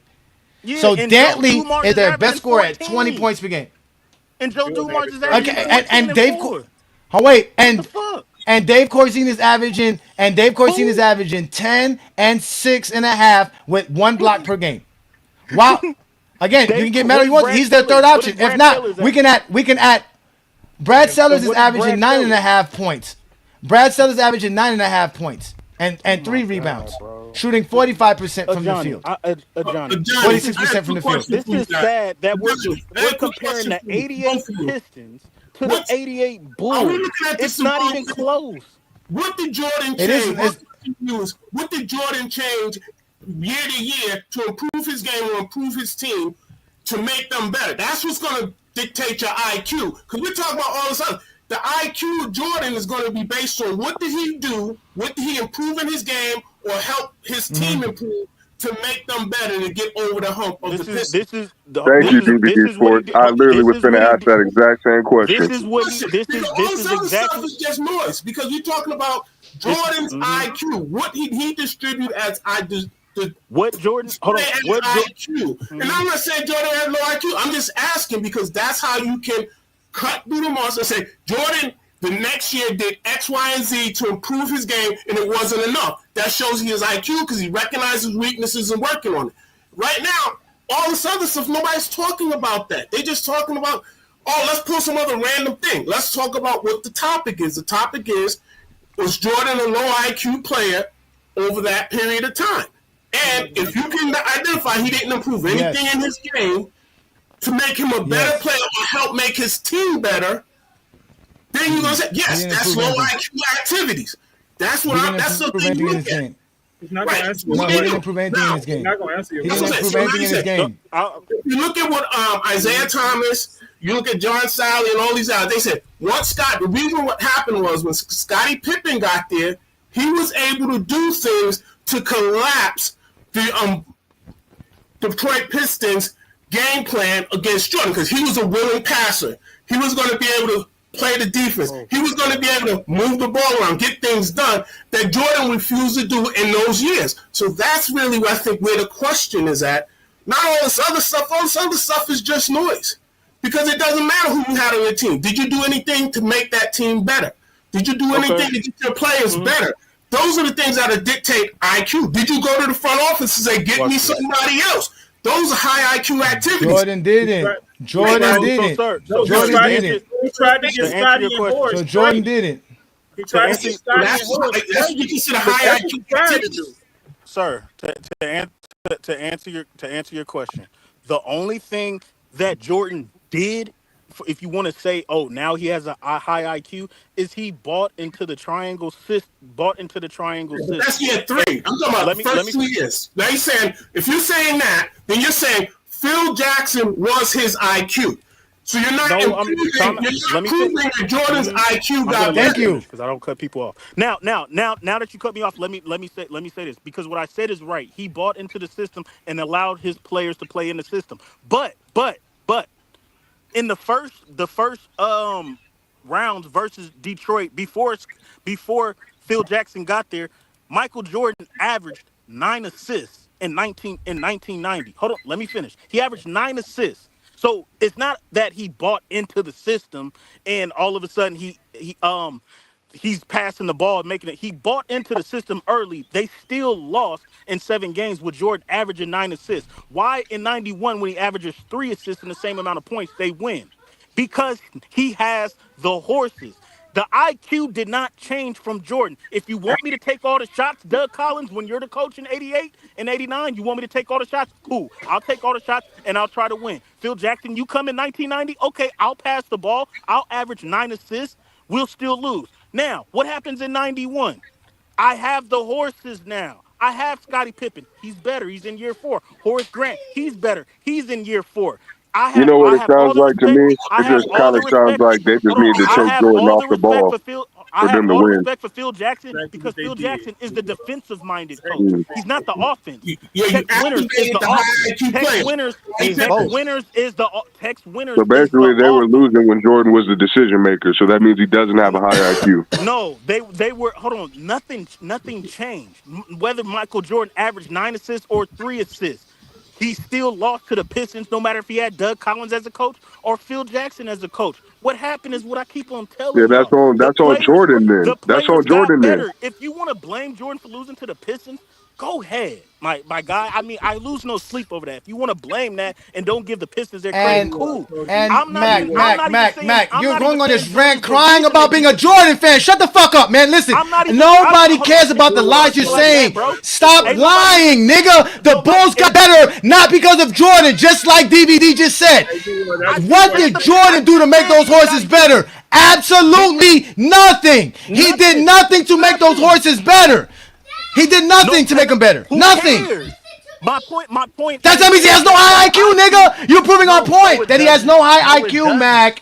That proves the point, Mac. That proves exactly what DVD just asked you, nigga. When did Jordan develop any player? He didn't. When did he develop a system that he agreed with? He didn't agree with the triangle offense. In 91, he was saying how the triangle offense hampered him. He didn't believe in the triangle offense in 91 when they won a title with it. He didn't believe in it then. DVD. If that's facts. Phil Jackson, they introverted the triangle in 1990, right? Michael Jordan's assists went up versus the Pistons, right? He bought into the system. They still lose in 7 games. He bought into the system. They still in 91, lose, right? They won the title, bro. What are you talking about? Okay, time out. Let me finish. But nothing changed from Michael Jordan from a play standpoint within the system from 90 to 91. He averaged more assists. The ball was out of his hands in 90. They still lost in 90 with Phil Jackson as the coach. Lies. In 1990 and lies. See, this is why, you know what, Mac? Get the fuck off my show with your fucking lies. This nigga said Jordan averaged 9 assists in 1990. He did it. Jordan averaged 6.3 assists in 1990 versus the Detroit Pistons. He averaged 7 versus them in 1991. I knew that sounded weird, Johnny. In Yes. 1989, 96 is crazy for in Jordan. 1989 versus them, he averaged 6.5. In 1988 versus them, he averages 4.6. Again, him buying into a system that Phil Jackson was telling him that he didn't buy into in reality, it's not Jordan's high IQ. Because Doug Collins wanted to run a different offense in 1988 as well. Jordan didn't want to run a different offense in 88 and 89. That's what got Doug Collins fired. Because Jordan would never stand suit with that. He had no choice but to stand suit with Phil Jackson because Phil Jackson was implementing this offense and they were going to run it no matter what. That's what you guys fail to realize. Like, you niggas just be coming up here lying on GOAT James Kingdom, bro. I'm tired of the lies, bro. I'm tired of y'all lying. I got actual footage, information. I got the book here for you. You could go read Sam Smith's book on the 1991 Bulls, and you can read throughout that book how they struggled with the triangle offense because Michael Jordan wouldn't want the offense. He didn't like it. He called it it was the de-Michaelization offense. That's what Mike called it. And he didn't want players. He didn't want Oakley gone. He didn't want Cartwright. He didn't want all those guys that helped him to win. He didn't want Scotty. He didn't want Horace Grant. He tried to get Scotty and Horace traded. He wanted all those guys gone, not realizing that those guys were going to make him better. Come on. I don't know who said it. It was true. We never heard Jordan break down the game of basketball. Never. That was me. Never heard Michael Jordan break down the game of basketball. Ever. He's not an analyst. You guys didn't He's not a prove play-by-play guy. Nothing. From the 80s Pistons until he won. The man bought into everything that the coach said. We told you Jordan had no high IQ. That's what he's supposed to do, nigga. He's a basketball player. He's a professional. He didn't That's buy his in. job, nigga. He went from taking 23 shots a game to taking 22 shots per game. That's not buying in. My whole point is that what he did in 88, 89, and 90 is the exact same thing he did in 91 when they won. The only thing that he did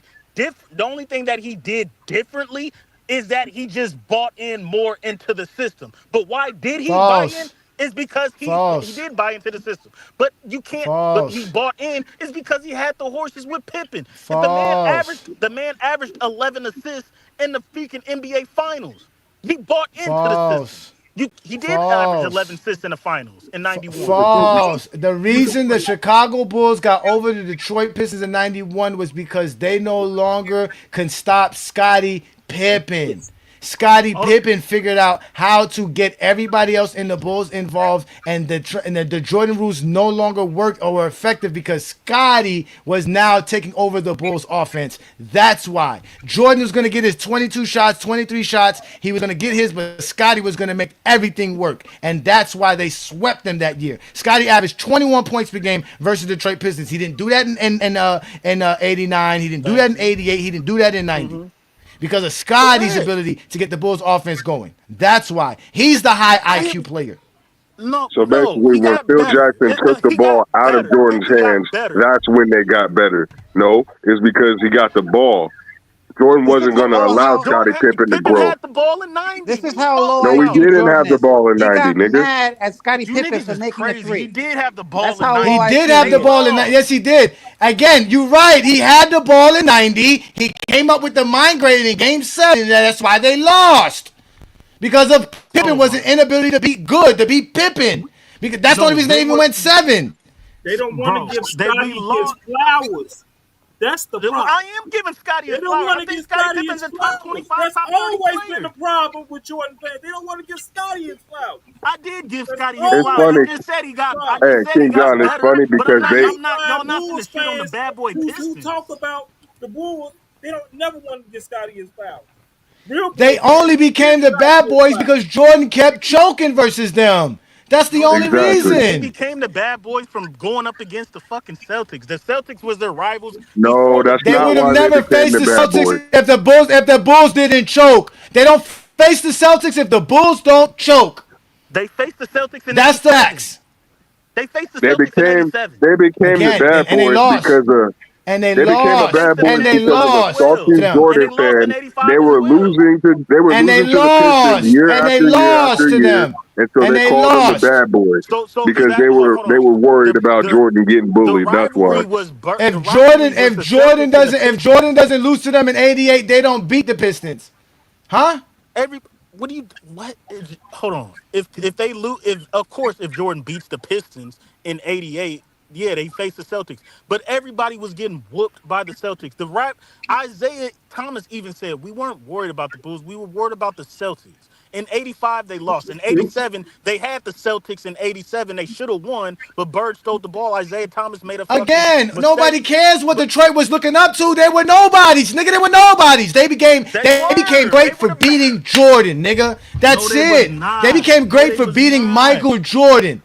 Yes. Yes. Because you don't never mention what they did versus nobody cares what they did against the Lakers. Nobody cares what they did against the Celtics. They only care about what they did against the Bulls. Y'all don't never mention them. They're the bad boy Pistons because of what they did to the Bulls and Michael Y'all Jordan. never mention the Celtics or the Lakers finals. Y'all only talk about Michael Jordan and the motherfucking Bulls when it comes to the Pistons. What's up, John?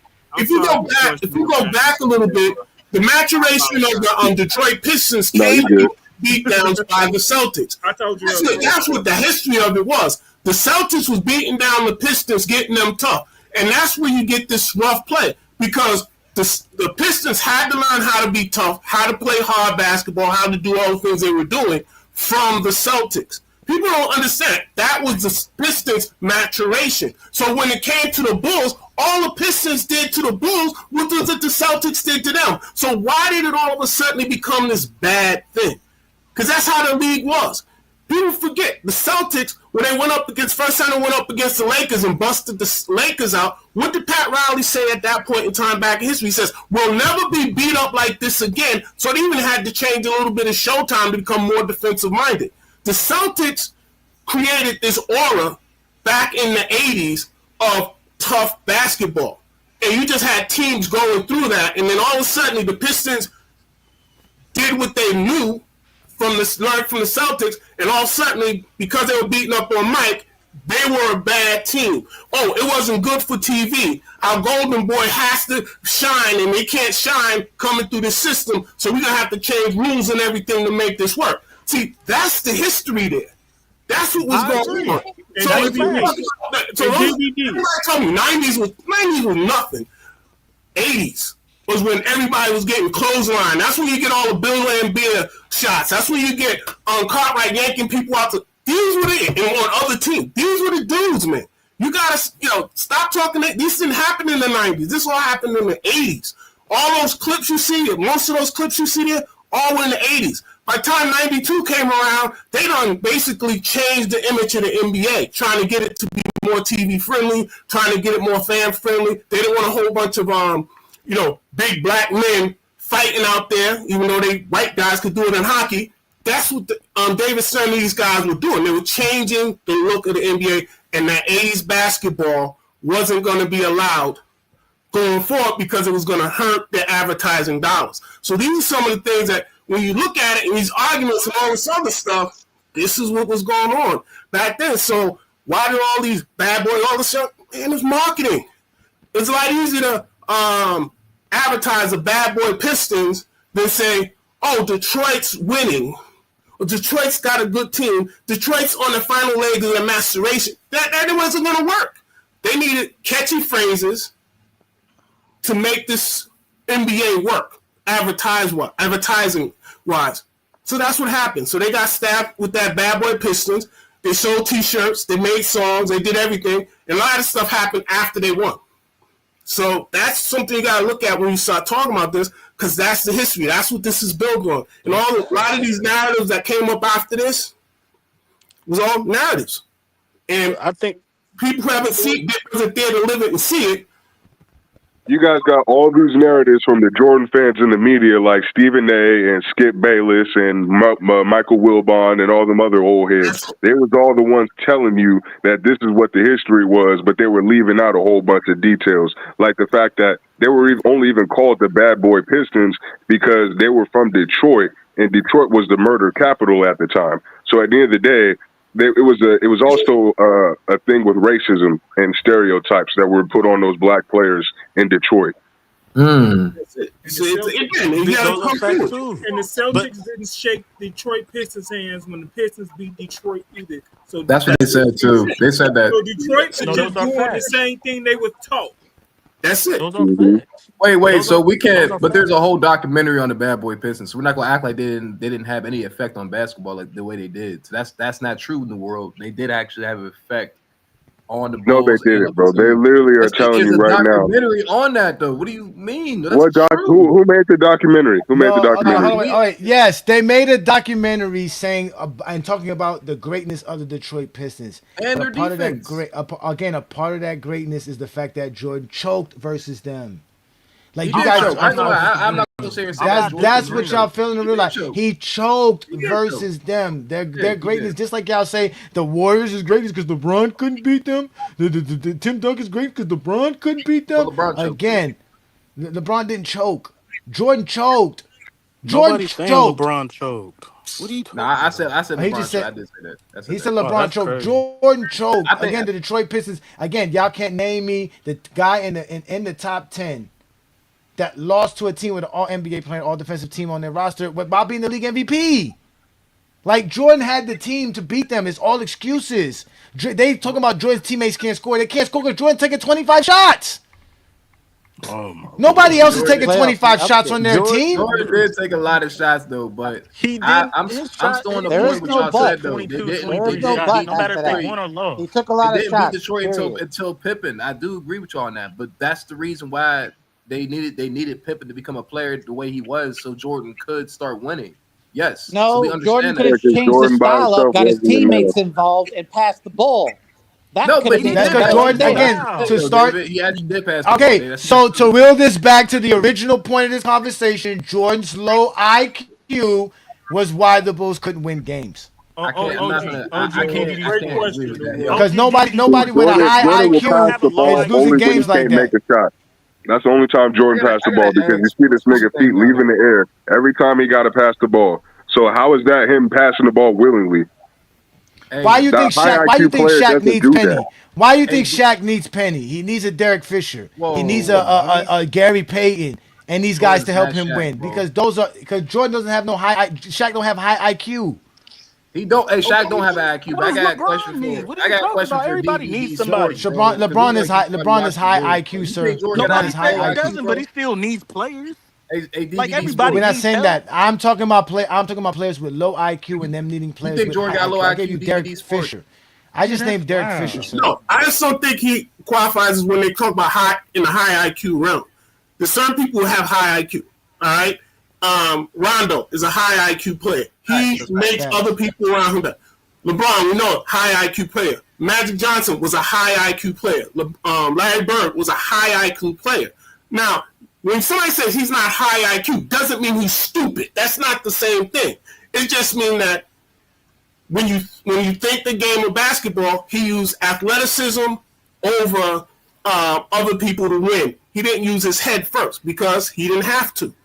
And if you look at somebody like Larry Bird, he had to use his head to win those games because he didn't have the massive, So that's what led to it. Look at Rondo. He didn't have great athleticism, so to win games and do things, but he could make his team better because he had a great, fine, functioning brain. All right, he thought basketball better than the next guy. That's what we consider high IQ. Just to throw high IQ on everybody out there because they can bounce a basketball is not real. It doesn't mean he's stupid. It just means he couldn't think, or he didn't demonstrate thinking the game for other players on the floor to make them better, getting other players in a position to become better. That's why when I say high IQ, that's what I'm saying. I did not say Jordan was dumb. Jordan was not dumb. That's not what we're talking about, and that's not what I take this conversation to be.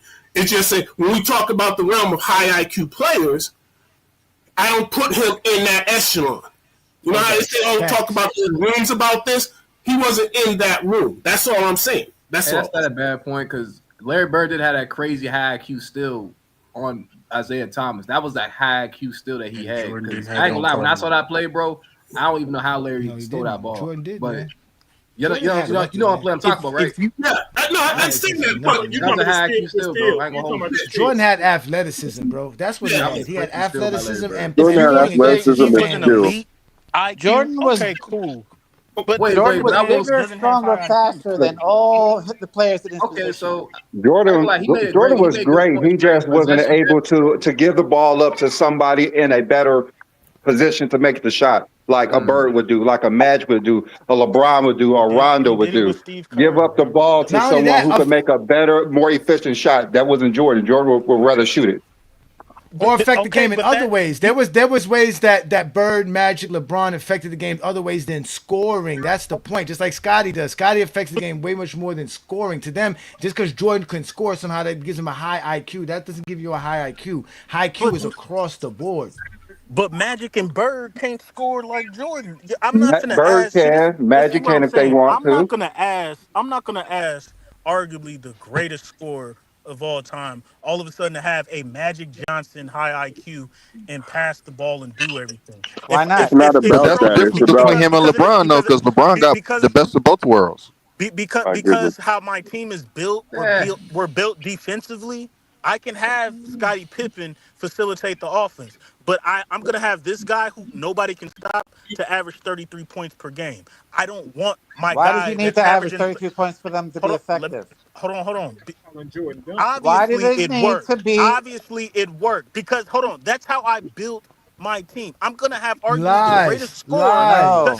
So time out. Wrong. Let me finish. Can I finish? Let me finish this. If you have LeBron James, right, and he's a high IQ player and he can score and he can do everything all around, why would I ask him only to do one thing? I'm gonna ask him to do everything, right? Because he can do everything. I'm gonna ask you to rebound. No, to play nigga, because defense. it's basketball. Because it's basketball. Nobody strategizes for a nigga to score 33 points per game. That is bad basketball. That is low IQ basketball. Jerry Krause did not build the Bulls so Jordan could score 33 points per game. That's a lie. That's not winning basketball. That's a lie. I mean, Shea scoring 33 points a game. Phil Jackson didn't ask Michael Jordan to do nothing different from any other coach. I don't know about that one. Yes, he did. He told Jordan to shoot less. He said, Jordan, I don't need you to score 30 points per game to win. He literally told Jordan this, word for word. I don't need you to score 30 points per game to win. You need to shoot the ball less. And Jordan said, I just need to average 32. It was an agreement that he and Phil had. That's crazy. He has an agreement with Phil that I need to get my. Come on, fam. Hey, did Jordan say that for real, bro? There is nothing different from Jordan from the 80s and the 90s. He's going to get his shots up no matter what. There's a lot different. Did he actually say that, bro? Did Jordan say that for real? No, he didn't say that, BS. That's crazy. Hey, Jeffrey, did he say that, bro? I need to get my 30. Jordan, no, he wanted to win. I need to get my 30. No, Jordan wanted to score 30 points and supposedly be the best player in the world. But I'm not gonna lie though, bro. We see a player today that's scoring 30 and winning games, and that's Shea, bro. So that's high IQ basketball still. So that's not a good point right there. And what is Shea, and what's the OKC defense? The best in the league. Right. Shay's actually playing the flow. Shay's actually playing the flow to OKC. They actually, if you watch them games, bro, they need him to score, bro, for sure. If he's not scoring like that, they probably not winning a couple games, bro. So he got to score that rock, and he don't play 4 quarters. So I mean, So Jalen Williams is big. I mean, Shea is not taking 25 shots per game, ladies and gentlemen. Shea is not taking the most shots per game per 100 possessions, ladies and gentlemen, like Jordan did. Y'all keep talking shit about GOAT James Kingdom. All we do is prove everything we say, and we don't fucking make shit up. Yes, Phil Jackson told Michael Jordan, I need you to shoot less. Michael Jordan told Phil, I need to average at least 32 points per game because that would be enough to win the scoring title every year. As long as you're comfortable with me doing that, we're good. Phil said, yeah, okay, you say we lying. No, I believe. We're We're gonna end the show with this. Shit when I hear it, I believe you, bro. No, fuck it. No, fuck it. Like I told people here, he did lead the league in statistics. I really won a championship last year. He really said that shit. Of course he did. Michael Jordan is an arrogant narcissistic piece of Yeah, shit he is. that I ain't only gonna lie. cared about his Whoa, numbers. Dave, goddamn. New York Knicks fans killed These Jordan. niggas are pushing back so much on this because they don't want to admit that Jordan was a stat pattern, nigga. I will say Jordan was a lunatic on the court, though, for sure. We all know that, though. He's a piece of shit on the court, Dave, too. chill out, bro. Damn. Damn, bro. Damn, David. Why I gotta chill out? This is my opinion. I don't like him. He's a piece of That's Hey, because shit. the this Knicks GOAT ain't James won yet game. know since them Johnny, this GOAT 72. James game. That's why Hold he's on, wait. I saying gotta that, because the find Knicks it. ain't won a Hey, championship since David, 72. Kobe was like that, too, so don't. Yeah, chill out. Kobe's a piece of shit, too, and I don't like his Oh my shit. God. Okay, give me the same shit. So This Fuck nigga both Dave. of them. so Fuck it. And but okay. when you kill the Knicks, that's how Knicks fans feel. Nah, Jordan wasn't the best teammate, bro. We all know. That's why he started crying. If you don't play like that, don't play like that. But then you got Can't have people no like union for their Saying. Bulls There's team. no there is an exact science on how to win. It's different players, different positions, Yes, there different is, sir. coaches. There is an There exact science is on an how to win, exact. sir. Yes, No, there is. It's everybody called wins team basketball, differently. sir. Everybody wins differently. It's called team I basketball, do agree cause with Yeah, they Curry win to go differently, because but Shea it's all Shea's about the not Michael team. Jordan, bro. He don't treat his teammates like that, and they win. And you know what I'm saying, like they have two different types of leadership. Shea and Michael Jordan are not the same player, bro. They're two different. Actually, they're like probably two opposite players, bro. Like it's weird, bro. It's different. That's why Coach, I Horace agree with you left. there. He couldn't Hey, Curry, stand Jordan's I ass do. anymore. Curry, He said, "Fuck this, At the I'm end out." of the game interview, I love what Shea did. no, Jordan. Horace left because Jordan wouldn't let him eat on the plane. that's what I'm saying, King John Green. Exactly. He couldn't Curry to stand go Jordan's right. There's ass. He different said, ways to "Fuck win, bro. him, You can win I'm different ways, out." bro. Jordan And he won went like and it he was a went to different era back Orlando then, bro. and made them a contender. That's how good he was. I know He went to basketball, way more Orlando basketball than and you, made Barry them a Brown. contender. Yeah, it's a different. I ain't gonna lie, but the '90s was a different era back then. It was more like aggressive. Today's more like free flow, and it's different. Like this is like you could tell. You know when a player's era, what era they played in. Jordan played in a whole different era than Shea, so obviously they're gonna win in different ways. Like that era was completely different from this era. So Jokic. I think the '80s was a great team basketball era too. Right, Dr. J, he was a different leader. Dr. J was easy going. I think. I don't think he was that crazy on the court. MJ was just a lunatic. Jordan wasn't even the leader of that team. Scottie Pippen was. Hey, chill out, bro. Stop. See, that's I can't do that, bro. We can't do that. No one say he's wrong, bro. He's not. That's not Scottie true. Pippen was the most likable teammate. I don't know about all that. Scottie Pippen was the leader of that team. Yeah, all right. I gotta see this. All right, I need everybody to shut the fuck up. The initial conversation I had with MJ was, you've been averaging 37, 38 points a game. You've been winning MVP awards, but you're not getting there. And I don't think anybody that won a scoring championship has also won an NBA championship. And that's the most important thing, right? Right. So we established that. And then I said, so I want you to realize you're not going to be getting as many touches or taking as many shots. Said 32 points a game, I can do that and still win the scoring title. So I want you to realize you're not going to be getting as many touches or taking as many shots. Said 32 points a game, I can do that and still win the scoring title. I can do that and still win the scoring title. I can do that and still win the scoring title. I can do that and still win the scoring title. That would be no problem for me. I'd take 5 points off my average or whatever, you know. I said, well, that's only 3 or 4 shots, isn't it? Well, he said maybe it's 5 or 6, but.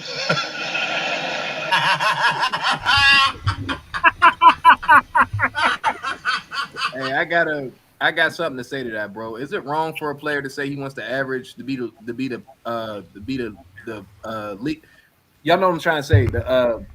Yeah, when your whole fan base is a bunch of zesty Jeffrey. Wait, when your fan base is a bunch of zesty Jeffries praising Coon and Stephen A. Smith ass, who's running around here saying all LeBron's trying to do is stat pad his way to the fucking GOAT status, and this motherfucker been stat padding for scoring titles his entire fucking career. Don't come to GOAT James Kingdom with zesty Jeffrey fucking lies. You get exposed for fucking lying and not knowing the truth. Jordan cared more about scoring titles than NBA fucking the same shit. 25 shots per fucking game. The same shit. Unnecessary. Nobody thinks that you need to do that to win, including Jerry Krause and Phil fucking Jackson. So only low IQ fans like fucking Mac Def here and the rest of the Zesty Jeffrey coalition think that you need to score 30 points per game to win an NBA championship. That's a fucking lie. That's a fucking lie. So Jordan game plan was not to build a team around Jordan to score 33 points per game. It was built around a team to defend and be efficient at scoring. And that's what the Bulls was. I said that. That's what the Bulls was. I said that. That's not Jordan's high IQ. That's not Jordan high IQ. Okay, but hold on. You never said that. Hold on. I mean, look, that's I ain't gonna lie. That sound like stat pad. I ain't gonna lie. That do sound like stat pad. It is stat pad. He said in specific. He said specifically, I need to average 32 points per game to legitimately win scoring titles. What is Jordan's career average as a Chicago Bull, ladies and gentlemen? 31.5. 31.5. Round that up, it's 32 points per game. Jordan stat padded to average 32 points per game. That's why he has the most shots per 100 possessions, because he wanted to shoot, not win. Okay. Now, when he retired the first time, he averaged 32 points per game, his first retirement. All we're saying is the Bulls were built defensively. If you want to say Jordan stat padded just to get his numbers and win the scoring title, cool. But if he drawed back in the playoffs, then you have a conversation. If he drawed back in some seasons, then you have a conversation. He didn't draw back in the playoffs neither. He upped it to 34. Meaning, it didn't matter if I averaged 32 or 34. I'm still going to be the first player to win a scoring title and a championship, no matter what type of system we run in field. That's exactly what he did. Kareem did it. Kareem did that before Jordan. Mad that he won a scoring title. He upped it in the playoffs. Oh, wow. Sir, we're not mad he won a scoring title. You're mad that you didn't know he was stat padding to do that. Anybody who takes the most shots can average the most points. There is no high IQ or high basketball skill in doing that. It is true, sir. It is true, sir. You can't show me anybody who's averaging 23, 24 shots per game that's not averaging 30 points per game, sir. That's just going to be a given. Iverson took the most shots and Kobe won the scoring title. So that's not again. true. You're not going to again. Both of those guys take a lot of shots, sir. Just because you have multiple guys doing it in a season, it doesn't mean I'm wrong. It just means that we have more guys with low IQs like a Kobe Bryant and a goddamn Allen Iverson. Nobody said Jordan didn't take a lot of shots. We're telling you Jordan had a low IQ, nigga. You have a low IQ. That's why you take a lot of shots. Only a motherfucker with a low IQ takes a lot of shots. I can't say that, bro. He shot. I can't shoot. He didn't shoot over. I ain't gonna lie. I don't know nobody who's a high volume shooter and is considered a high IQ player, sir. We gotta add this stat in here too, y'all. Curry does not take 21 shots per game for his NBA career. I said he has. He has. And when those seasons they've lost, right? Those are the seasons they've been losing, right? Those seasons y'all don't get the playoffs, right? Because it's not winning basketball. The years that he's had his most success, he takes least shots, nigga. Jordan, his most winning seasons, least points per game, least shots per game. Because it's called basketball, sir. 5 men on the court. The ball must move. It must bounce to get from one spot to the next. That's real basketball. Wait a minute, y'all. We gotta look up Jordan's field goal percentage before he went to the Wizards too. If we gonna talk about his points, because he was an efficient scorer. It's not he just shot Jack though either. He was hitting his shots. I will definitely say that to Jordan. But before he went to the Wizards, he was hitting shots, y'all. He shot over 50. He shot over 50% from the field. Bro. It's not. Look. I can. This is what I'm saying. I can agree with you that Kobe, Jordan, they're shot chuckers. Okay, if they won, they're winning. They won championships, dynasties. You guys are saying that they have low IQ because they done that and they could have played differently. What I'm saying is I don't think Michael Jordan can play like a LeBron James and because he's low IQ. Of course he can't be LeBron James, nigga. He's not that good. He's not that great at basketball. Can I finish? Now, LeBron James has never averaged 30 or won a scoring title and play like Jordan and win. They're two different players that play two different positions. I'm not gonna knock LeBron and say you're not better than Say Jordan what's too because you good for can't play y'all, like bro. Jordan. I don't do that. Like I'm looking LeBron at is Jordan's great shot attempts because right he now, does though. what he does. I'm not Hold gonna on. knock LeBron because he can't play What are like you Jordan looking and at, win. Kurt? What That's are you looking stupid. at? What are you seeing? What I'm does your looking eye at his test shot. see? I'm looking at Yes. his shot attempts go down not every year, but like I ain't gonna lie, like, his shot attempts went down in 90, 96, 97. As he got older, he Um, couldn't pass people I anymore, like so I he had to said, do the that. Bulls won more when Jordan shot less and scored less. oh, you did say that. You It's did not say that. Okay, true, you bro. did say that. You did The say that. nigga averaged 41 points per game in the 93 finals. We're What talking are you about talking about? the whole The man averaged season. 35 You throughout a talking about the whole whole entire season, though, bro? playoff I ain't gonna lie. Season. The season. And Not just the fucking Mac is playoffs. that's why I left Mac up here, because everything Mac says proves me right.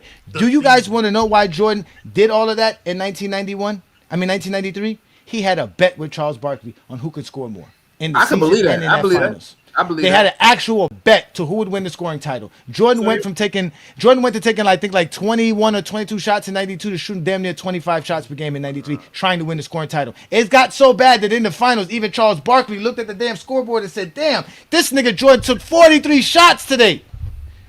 God Yeah. damn. Okay, so that's what I wanted to say to you, Zesty. That's what I wanted to say to you, bro. So when Jordan said that he wanted to average 33, obviously, like he's saying he's stat padding the stats, right? Jordan was a competitive dude, bro. I can imagine him saying that. I don't think there's anything wrong with what Jordan said, because that fits his personality. He's trying to stat pad because he knows that he can score, but he wants It's to be able to.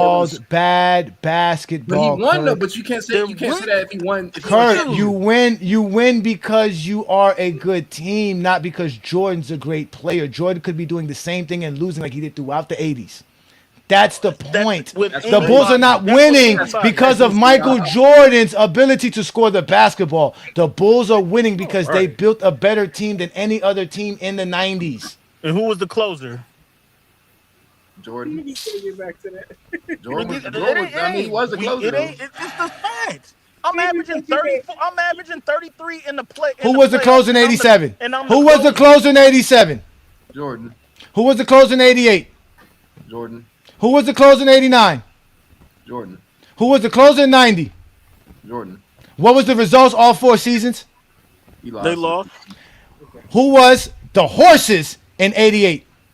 None. Who were the horses in 89? None. Who were the horses in 80 and 90? None. Who were the horses in 91? The guys that won a championship. Who were the horses in 92? The guys who won a championship. Who were the horses in 93? The guys who won a championship. So again, it's not Michael Jordan's scoring prowess that makes the Bulls a championship team. It's the horses that he has on the side with the IQ of Phil Jackson and Scottie Pippen. That's how they won 6 championships, sir. That's why when Jordan left in 94, the Bulls defense not only got better, they were still able to win. Johnny, nobody is saying that. Everybody knows Jordan needed help. I'm saying he didn't change anything from when he was losing until when he was winning. The Low thing that IQ. changed is he. Low The thing. Okay. IQ. You're proving our argument. He didn't change anything. Hold on. Time out. Low IQ. Just to go with this. Hey, DVD, he ain't gonna come off his point. He ain't gonna come off. Just to agree with this narrative. Jordan has a low IQ. It's not a narrative, bro. It's crazy. The difference is you keep saying things like he didn't change. Like that's a good thing. That's not a good thing. If you're trying to go from losing to winning, if you can't come off your need to score 32 points to put a trophy in the case, then if the Bulls decide, like, you know what, score your 32 points, we're going to win besides that. We're going to win. We're going to let you do your thing, and we're just going to build a team to win the championship, allowing you to play in your playground, allowing you to play in that sandbox. That's all it is. Crazy. They built the sandbox Exactly. around Jordan. They won in spite of Jordan instead of because of Jordan. Exactly. Listen, I can't say that. That's exactly what you're saying when you're saying he did not change. He did not change. That's exactly what you're telling us. Exactly. That's what happened. So your argument is his argument is making us correct. He said he knows Jordan low wasn't IQ. spreading Jordan. So Get the fuck. he said, I know Jordan got a Michael low Jordan IQ. got So mad at It's not even Scottie about Pippen his when IQ. Scottie If Pippen hit a Jordan has a three low IQ, then to make them go ahead. That's fine. But the issue Hey is Johnny, that the can you players pull up the around clip him, of Michael got Jordan better. getting Those mad are at just the Scottie facts Pippen of when why he hit they a won. three to put them ahead in the fourth quarter? Man, I miss my Giants. Which game was that? What game was that? I forget what game it was exactly, but there was a game where Scottie Pippen had a Pippen game-winning shot hit a in three, '97 playoffs. hit a three, and Michael It Jordan was was against mad the because he didn't get Jazz. to It take was the shot. Jordan was mad because Jordan had money that he was supposed to score a certain amount. Scotty was making sure that didn't happen. Oh wow! Don't say that too loud. That's just the facts. Let's let Tyson in right quick. I gotta let Sturdy in a little bit too as well. We got Posh King back. I want to hear what Posh King has to say. But go ahead, Tyson. Oh, thank you for joining us, GJK member. What's good, Tyson? What's up, brother? How you doing, man? A lot better than Zesty Jeffries. You know that. What's good? Well, Jordan's a great player. I don't consider myself a Zesty Jeffrey. I try to look at everything logically, whatever. LeBron. People say LeBron James or heliocentric basketball is low IQ. Players like Russell Westbrook, players like James Harden, Allen Iverson, whatever, those type of players that dominate the ball, Luka Doncic won't win. I think LeBron is better than all those players at being heliocentric, and that's why he's won championships with the right teammates around him. I don't think that makes you necessarily a low IQ player. Jordan knew what he was. Jordan was a scorer, and he had very high IQ at his objective, which was to score the ball. So, and he did that a myriad of ways. He broke down, if you look at the Jamal Mashburn interview when he talked about how Jordan says, well, it's not just about scoring, it's how you score. You got to show people you can go right or go left or do these different things to just show it to them and all this stuff. And then he broke down all the all-star players and all their weaknesses and strengths to Jamal Mashburn. Jamal Mashburn says he, credited Jordan for his breakdown and, talking about him on different ways of scoring and how you score, and credit that to making him a better scorer. Now, if you want to say Jordan had low IQ because he didn't want to acquiesce to a certain style of basketball, that could be a fair argument. But I don't think that makes him a low IQ player per se. It's just Jordan wanted to score the way he wanted to score. Which makes you a low IQ player. He had high IQ at it. And people say LeBron James heliocentric style. They make the same argument that that's not a style for winning. Just because LeBron James was so good at it, that's why he won. So people make the same argument as far as LeBron James' style of play, that it's low IQ basketball, because not many players have won in that style of play. No one says LeBron has a low IQ. No one says this. But Jordan, I didn't say. I said that style of play. I haven't heard many people say Jordan had a low IQ, to be honest. But you guys are making that argument today. It's not low IQ. It's not high IQ. I think you missed the point.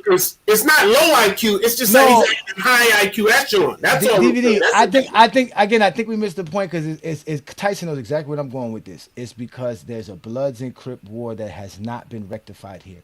There is a way Jordan fans view how basketball is supposed to be played, and there's ways that regular fans see how basketball is supposed to be played. Basketball is a game of possessions.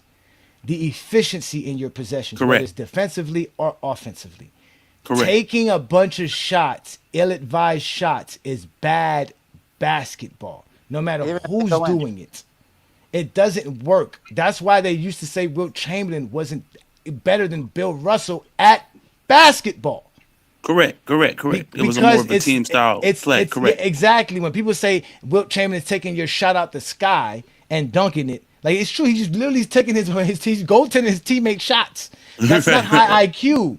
That's not high IQ, but he can do it. Like Lamont was talking about the other day about how a player's greatness is beyond his fundamentals because he has the ability to do things that's unorthodox, right? So nobody's telling. Perfect example. No one told Bill Russell to jump and block a shot. It was considered bad basketball to do such. But I agree with you, Johnny. But that's what I'm saying. But that's what I'm saying. But the whole point is that what we're saying, Jordan has low IQ. Jordan doesn't know how to play team basketball. That's why he has a low IQ. Fair, but then again, when we talk about the heliocentric, the triple double style quotation marks, where you're doing everything for your team, leading in rebounding, leading in assists, leading in scoring, your team. People argue that style of basketball is not winning basketball But that's not a style of basketball. That's a production of a player. Yeah, but then again, it's more heliocentric. They say if you let other guys be the point guard, if you let other guys get the assists, same people. Yeah, but the same people who say that are the same people who think taking a bunch of shots means good basketball. They don't know basketball. There's no basketball coach. There's no basketball coach that's going to look at a player who can rebound, pass, and assist and say, "Yo, don't rebound, don't pass." Like unless you got somebody better at it, right? Just like Bill Russell, I got guys who are better at scoring than me. So I'm going to understand your point, Johnny. Okay. Yeah. Okay. Yeah, but I understand that point, but at the same time, how many players have won doing those types of things? That's why they say just like you're making a valid point, and I'm not saying your point is not valid. Plenty have. Plenty have. Leading their team in points, rebounds, and assists. And averaging triple no, doubles. Meaning no. That's it. You're talking about the production. Again, you're talking about the production. Again, LeBron James should not be leading his team in rebounds if he has a good rebounder on his team. He never led his team in rebounding when Anthony Davis is there, because Anthony Davis is a better rebounder than him. He's not going to be able to out rebound Anthony Davis. He's not going to get to the boards better than Anthony Davis. Again, Bill Russell did everything on the basketball court. Right, everything. And that's the point. And that's Kareem the point. Did everything. Magic did everything. Bird did everything. And people will push back. People will push back and say that nobody's gonna score at an efficient clip. If you're passing the ball to Horace Grant and all these players, they're not gonna shoot 50% from the field or whatever. Your team is not gonna shoot 50% at that clip. Jordan led efficient offenses in that scoring style. No, he didn't. No, he did not. That's the problem. He did it? No. They weren't top 10 in offense? Horace Grant shot over 50%. Cartwright shot over 50%. No. Wait. You said they weren't efficient offense. Were they top 10 in offense? About an efficiency or points per game? We can go look that up right now if you would like to do that. I would love to go. Yeah. I don't know the years that the Bulls were top 10 in offense. Oh, wait. Let's go. Top 10 in offense quite often. Right, and that's what Jordan taking those medicines. So to say that wasn't an efficient offense, I think that's being disingenuous. 1987, Jordan's greatest scoring season, the Bulls were 20th in offense. Right. Yeah, that's not championship years. No, okay, let's go to championship years when they had inches and guys. No, let's go to championship years. Let's go to championship years. Let's go to 1990. 1990, they were 7th in points per game. Mm-hmm. Which is good.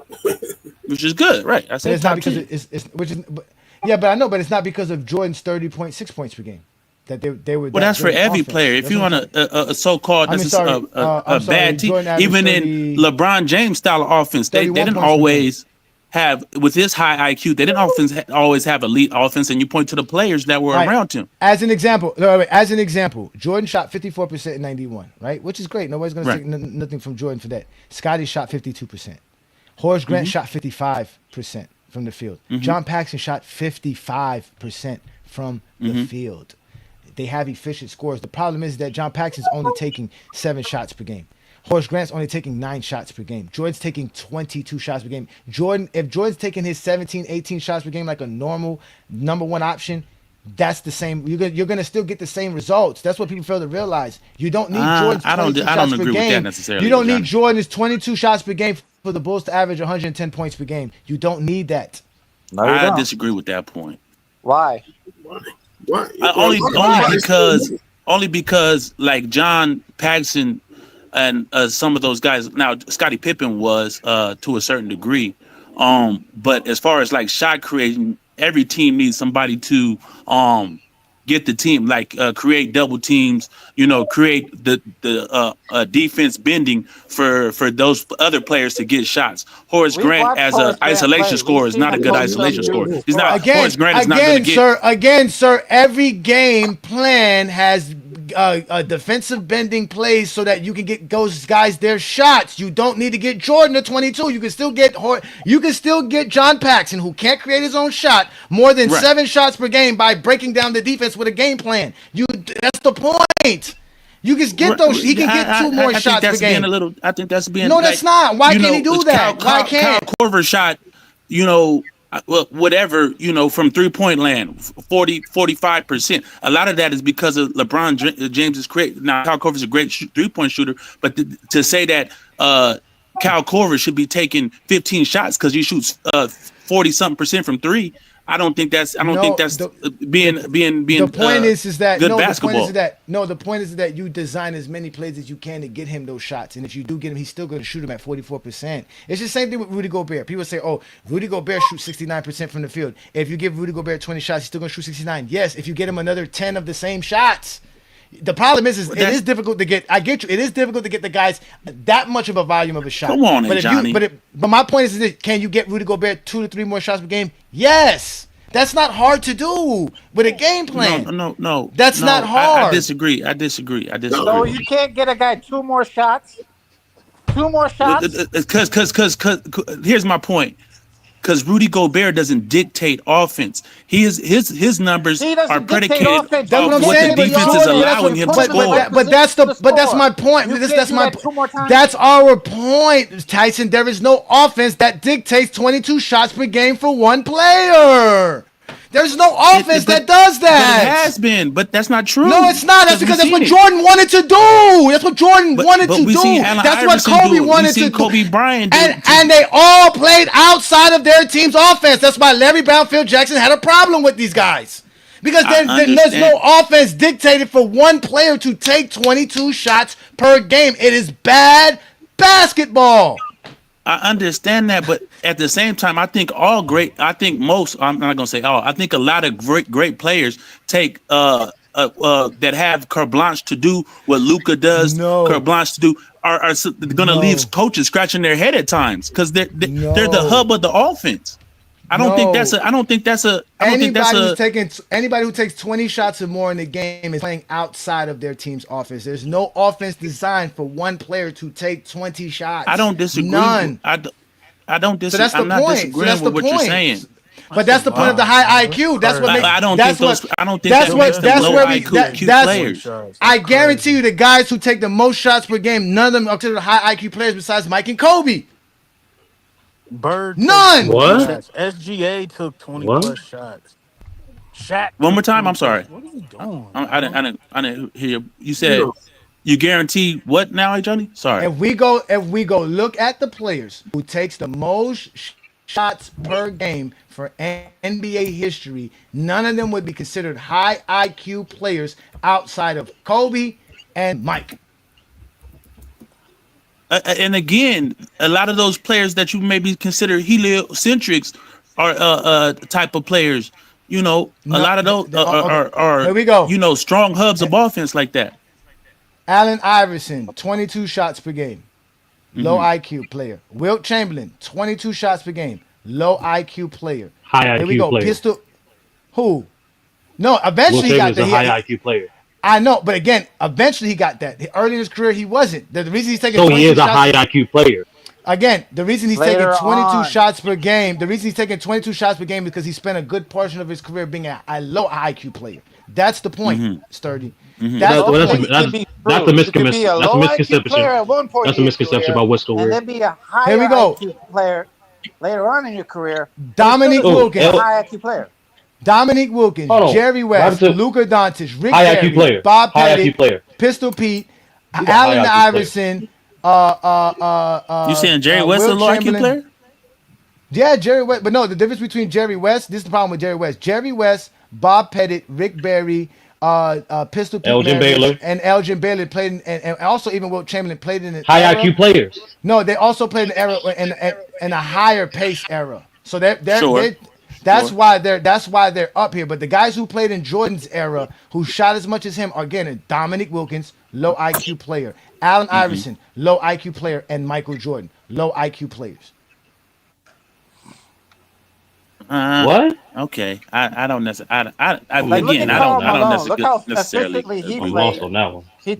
He took way less shots than Jordan, and he's number 3 all-time scoring. I think we talk, and again, if you want to blame the era, we're talking about an era where we lost a lot of the dynamic so-called wings. You know what I'm saying? The Dr. J's were gone, the Julius Irvins were gone, you know what I'm saying? Those type of Hey, players were be gone. quiet in there. So, huh? No, you're talking to somebody else. Oh, okay. And those type of players are gone. So now we get players, the Mitch Richmonds of the world. You know what I'm saying? The Chris Mullins, those type of players who aren't really those type of high volume scores and didn't win either.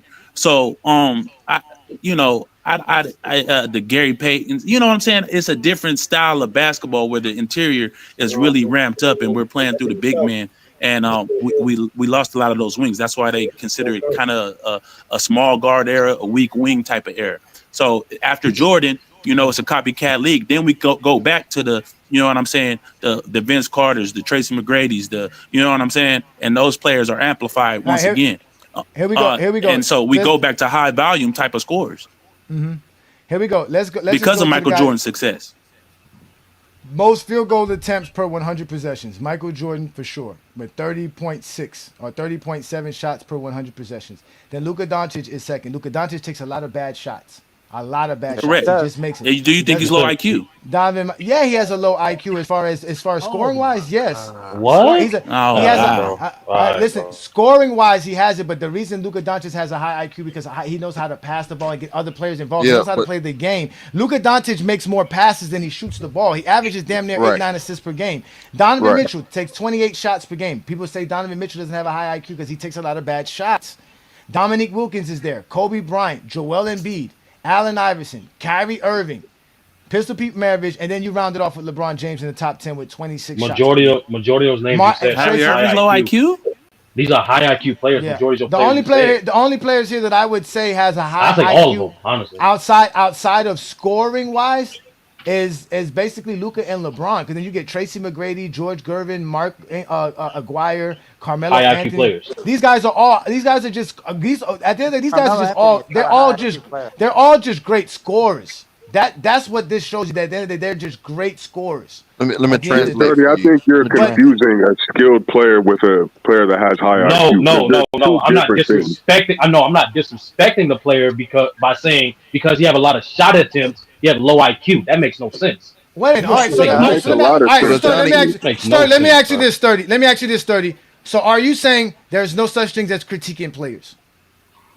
I didn't say that at all. Okay, then. So, why saying Jordan has a low IQ is hating or disrespecting? No, I said specifically saying a player has a low IQ because they have a lot of shot attempts. That is disingenuous, because a player's shot attempts is not just predicated off his skill set, off his play style, but also predicated off the circumstance and teammates that he's playing with. So it's not just, you got a lot of shot attempts, you must not be cared by teammates. No, that black and white statement is disingenuous. So the thing that Tyson was saying, providing those type of context, yeah, that's how you describe it. You can't just he took a lot of shots, low IQ. That makes no sense. Yeah, but no, again, there's no strategy drawn up for a player to shoot a high volume of shots for their team. There's no game plan to do that. There's no game plan we disagree. To do that, sir. We disagree. What game plan is there to do that, sir? Can you start by explaining that real quick?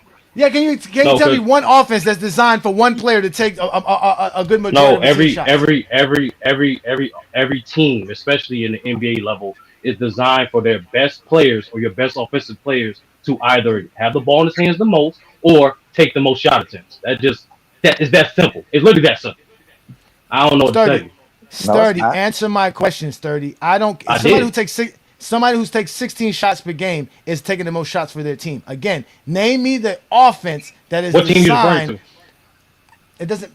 Well, let's go look at a team who has a player that takes 16 shots per game. Let's just go look at that, because that's the most for his team. Yeah, we can go look at yeah. So you're saying everybody who's taking the most shots in their team takes 20 shots per game or plus?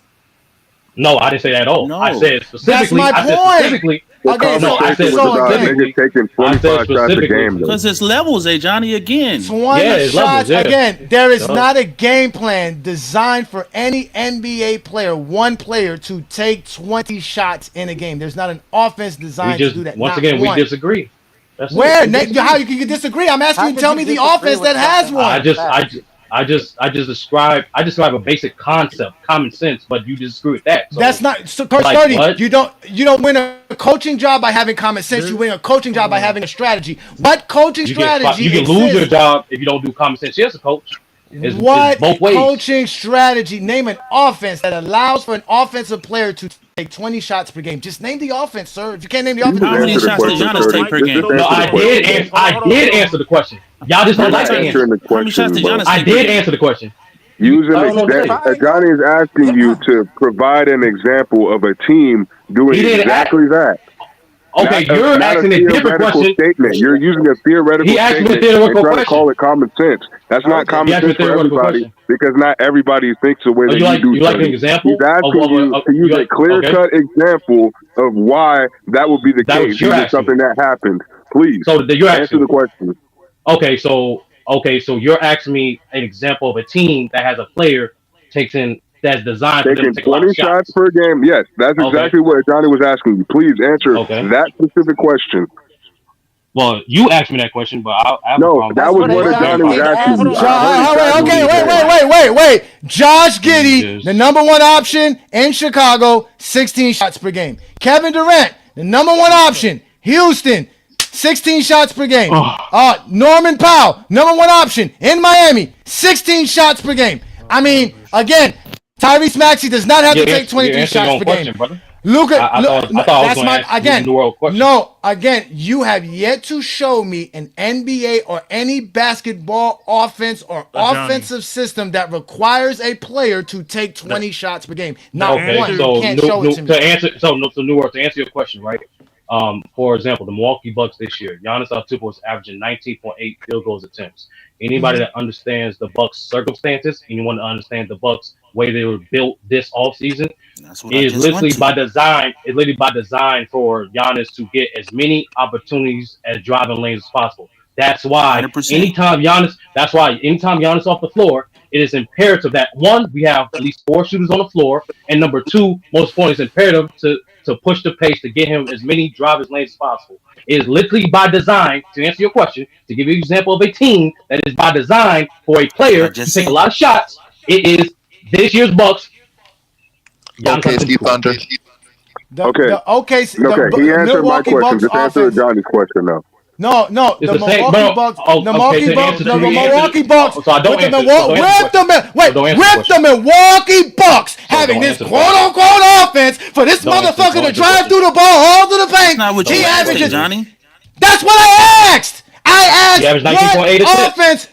That's under What's 20 the shots name per of the game, offense? sir. Johnny. That's under I'm 20. sorry. Hold on. Hey, Oh, He wow. averages 21. Jesus Christ.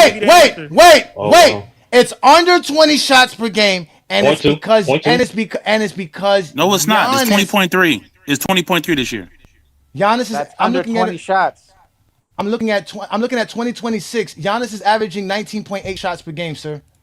That's What On about just basketball Shea? reference, it says Yeah. 20 point, Yeah. 20, What about 20.3. Shea? So I'm you're on yelling on basketball top of your reference. lungs. You're yelling on top of Because your I lungs. have to because y'all not 0.2%. listening. Y'all not. No, again, the 0.2% again. It shows you Wow. how their offense is not predicated on him for taking more than 20 shots. So can I? Because So he's can I doing answer I'm your more. question? I'm He's looking doing. at Wait. basketball reference right now. It says Why? 20.3 field goal attempts a game It's Not for updating. the That's why. season, sir. For this season, go to the teams for for the season. 2026, 11 games. Go to the Milwaukee Bucks. So yes, go to the Milwaukee You Bucks. got. He's averaging. He played 12 games. It's Oh, 12 games. 19.8. Okay. He played 12 nine. games. He's Yeah. averaging You got to update. 19.8. Johnny. Mind you, that's with him playing outside of himself. He's having a phenomenal season. It is not drawn That's not up outside for of him himself. to take 20 shots per game. He's Johnny. get. This Bro, is common he's production shooting for Giannis. 63% from the season, bro. Yeah, for the last That's 3 common seasons. for him. That's his third year doing it. That's common. What are you talking about? And also answer your question, offense that was designed for their star player to take 20 plus shots was Mike D'Antoni in Houston with James Harden. They designed that whole entire offense around him and he had the green light to take whatever shot he wanted or play make. Well, That that's was the their 7 whole or seconds or offense. less False. offense. No, that's the Houston Rockets. False. Bro, was like their you don't offense. know. It's like you came and answer basketball questions, bro. Like that's the I'm point. not Like saying. Hold if on. you don't I'm not agree with me, saying you're this is a wrong. championship. That's You just BS. asked me a The question. fuck? That was their offense. Was put the ball in You James guys are Harden's hands. playing off of the results of them having. Again, he's had that same. Like Lamont's told you guys this 100 We times, answered your especially question. 30. Everybody has a philosophy, no matter whoever's your team or not, who's on your team or not. You still have a philosophy. Larry Brown didn't change his philosophy because he had Allen.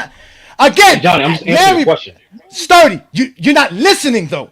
You just want to make a point, and I'm proving your point wrong because Larry Brown's not changing his philosophy as a coach because he has Allen Iverson as a player. He's going to tell Allen Iverson, you have to shoot less.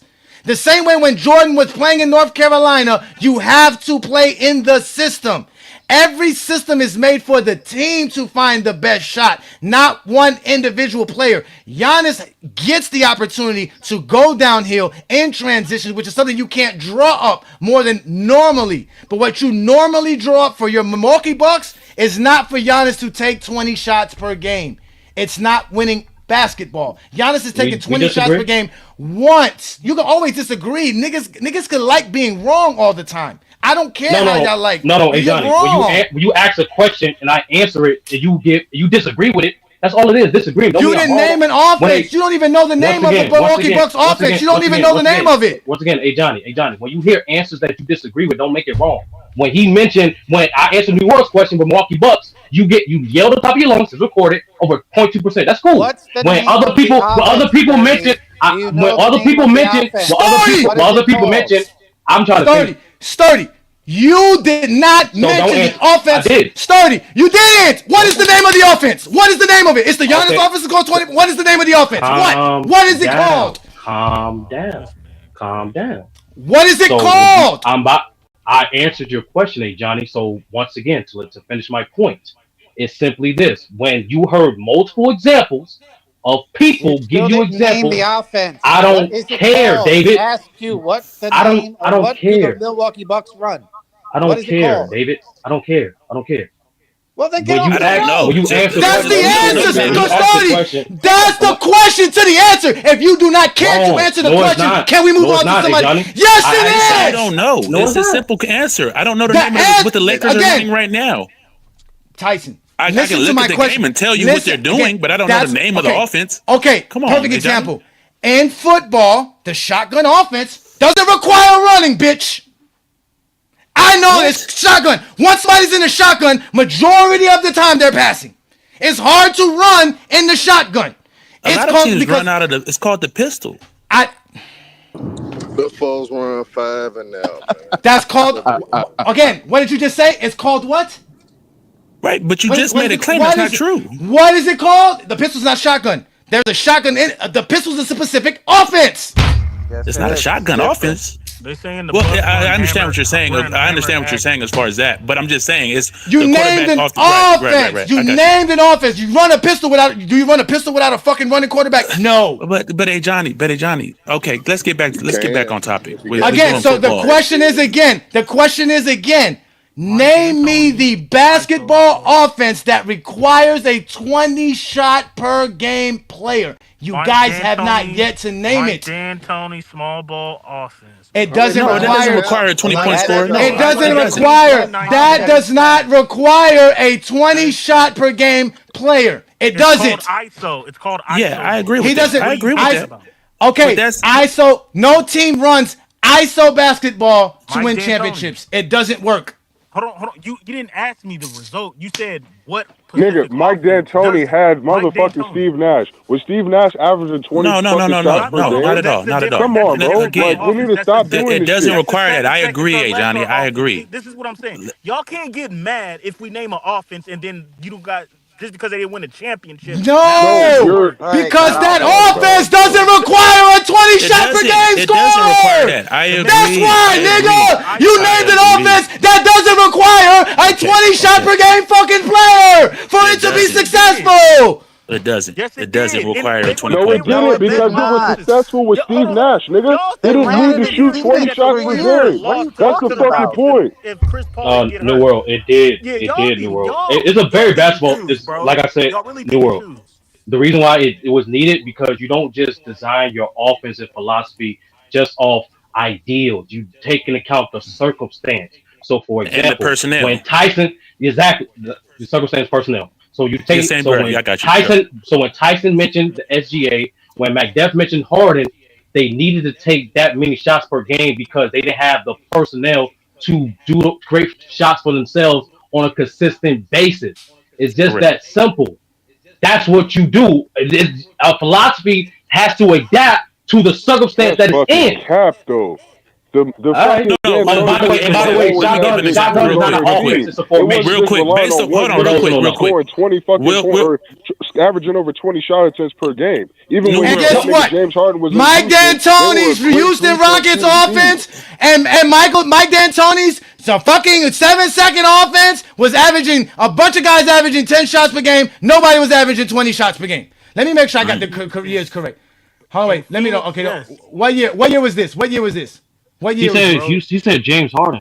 I said Let me James say Harden and James. What Houston. year? Let me What see year? that. What James? What year? Drawing a lot of fouls, What right? years? What year is this? 18, 19, and 20, man. Okay, and 18 and Yeah, just use 2017, all 3 James years Harden and you're took gonna see. 19 shots per game. Here we go, 19. No different than the year before that.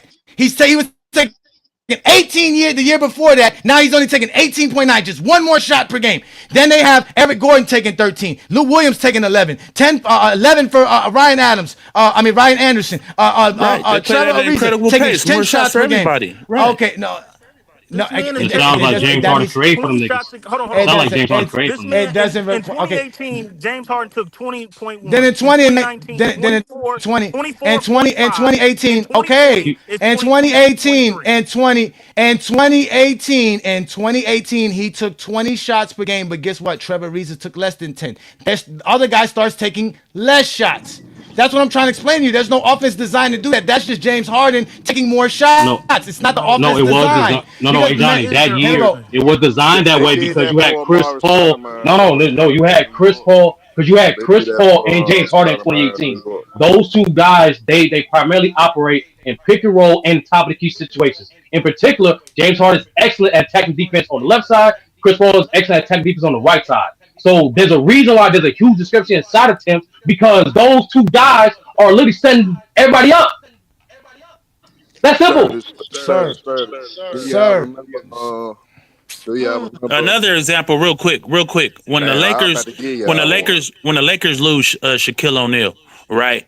Kobe Bryant in that same, there was different with the coaching, but Kobe's going to take a lot of shots. When you get a player like Paul Gasol, Kobe's shot attempts are going to go down, right? Because their personnel is better. And now we're running plays for Paul Gasol in the post, right? That's just part of basketball. It's based off personnel and who's going to allow you to get what's going to, and the defense dictates that as well. The defense dictates that as well. If they, players' shot attempts are going to vary from game to game based off how the defensive plays them. If they're, I'm a Phoenix Suns fan. If they, double teaming Devin Booker all the time, his shot attempts are going to be less. If he's coming off that pick and roll, they're hard hedging and doing all those things, then he's going to have to get off the ball and swing the ball. So it's predicated on a lot of things, not just people's IQ. But if you try to play Giannis, one-on-one, all y'all are still yet to show me the offense that requires a 20 shot per game scorer. Because outside of the guys who just like to take shots outside of the offense, like a Harden, and like when Westbrook was added to the team in 2021, now he's taking 20 shots per game. That's not called for in the offense. That's not the offense. We disagree. That's it. That's simple. We disagree. We disagree. When your Heat going up against the Bucks and they playing Jimmy Butler 1-on-1 and he shoots a whole bunch of shots and he's destroying them because they're not respecting him and his offensive game. That's not him having low IQ. That's him taking advantage of a defense that's playing him 1-on-1 with an inferior defender. Or not an inferior defender as far as his clout, but inferior to what Jimmy Butler was doing offensively. So when he takes all those dropping 50 balls and all that type of stuff, that's because it's what the defense predicated him to do. Yo, let He's not Herm doing give his that take. for an entire Let Herm give his take. season and being a competitive team because their I got an offense isn't example. designed for that. You're I talking Herm, let me about go. I a know Herm's player gonna give me a taking perfect. initiative Herm, when the give me the defense gives him an offense. opportunity. Give me an offense, not a I'm gonna player give you. taking advantage of a defense. I want to know an offense from any level I'm of gonna give any you. I'm fucking gonna give you basketball a that year. requires 20 shots per game from one player. I'm gonna give you the exact year though, because it was requirement when Amar Stoudemire was first traded to the Knicks in 2011, and Mike D'Antoni was the coach. He was running his same system, but Mike D'Antoni primarily ran it through Stoudemire, and he primarily wanted Stoudemire to get the bulk of the shots. So it was predicated on Amari Stoudemire being aggressive and taking advantage of all the movement, all the actions and stuff that he got, and he averaged over 20 attempts. And Mike D'Antoni made sure that Amari Stoudemire was getting that many attempts because they had to with the personnel that they had. He had to orchestrate his offense around Stoudemire to the point that Stoudemire had to be the aggressor, which is not commonly happens in a Mike D'Antoni system because Stoudemire is a big man, but he finessed it and fixed it to where Amari Stoudemire was getting the most shot attempts that he averaged in his whole career when he first was traded to the Knicks. So Mike D'Antoni's system have done that with several players, like he did do it with Harden, whether we want to believe it or not. He designed it to make sure that Harden had the ball damn near 90% of the goddamn time, and it's hard to decide whether he wanted to pass or shoot. So yes, D'Antoni has done that with Pacific players. Did he do that at Phoenix? Hell no, because he had a lot of talent in Phoenix that he didn't have to do that. But when he had ISO Central, when he had teams like Harden had in Houston, he had to have Harden be aggressive. He had to have Amari Stoudemire be aggressive. Then, I forget, when Melo first came to the Knicks, he had to do the same thing because Stoudemire was hurt. And now the only guy you got that can generate offense like that was Melo with the Knicks as well. So those are three examples that Yeah, we D'Antoni mentioned Allen did. Iverson already. No, No. I didn't want to mention That's it. not what. Hey, No, I'm Johnny's talking to the asking. person in the They don't chat. they Hey, don't they Johnny don't is care. Hey Johnny, asking I mean Herm, what basketball reasons don't basketball care, bro. You gotta offense agree with these niggas. is No, supposed to I go mean, people for gonna one have their player to own take views of 20 the game, shots. though. So, He's not I mean, asking what people they gonna have their own views. modified. I He's don't not asking trip what they on it. changed. He's asking what offense is The specifically 7 seconds of less designed offense that did they that made for those in the examples. league The that 7 seconds of less requires one offense was person the to take example. 20 shots or more.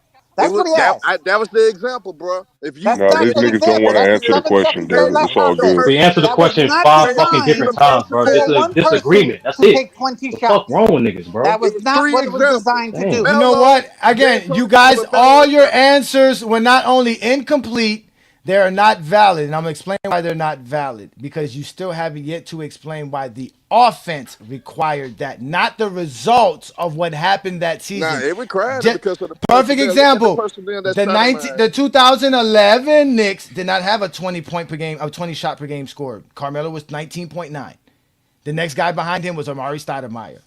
That When again, Stoudemire first that's got there because with people like Melo, Carmelo Anthony plays outside of the system because they're great scorers. Scorers score outside of the system. The system is not made for one player to take a quarter of your team's shots. Stoudemire was hurt most of that time when Melo was with the Knicks, right?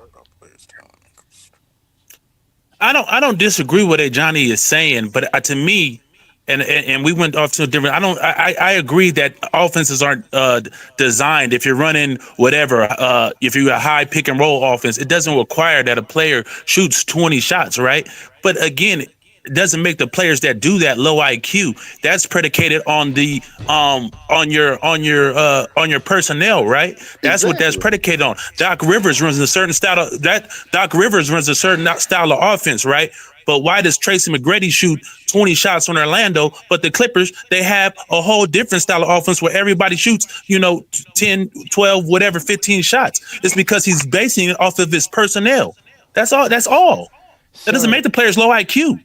first, I want to answer Sturdy question. Sturdy, I didn't kick you off because I would disagree. I just want to make sure I got my take in because you guys were not listening. And I brought you back up because you guys are able to get your take in. And I don't care that we disagree. It's your logic that I have a problem with. Your logic is not predicated on actual basketball The reality of it is that when you have an offense, you have an offense. When you have a Tracy McGrady, you can have a better offense because Tracy McGrady can score outside of the normal offense that you're running. But let's just say you have the split action offense that the Spurs like to run. You just need a bunch of good 3-point shooters. You don't need Steph. You just need a bunch of 3-point shooters. Can Steph benefit from this offense because it works so well with his skill sets? Yes, I get that. You're going to put an offense that best fits your skill sets. But there is no offense built to make one player take 20 shots. That doesn't exist. He's been asking you guys this whole time. It doesn't exist. Basketball is predicated on moving the ball and finding the best shot.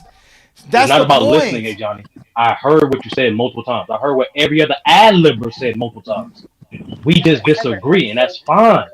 That's fine. When we mention the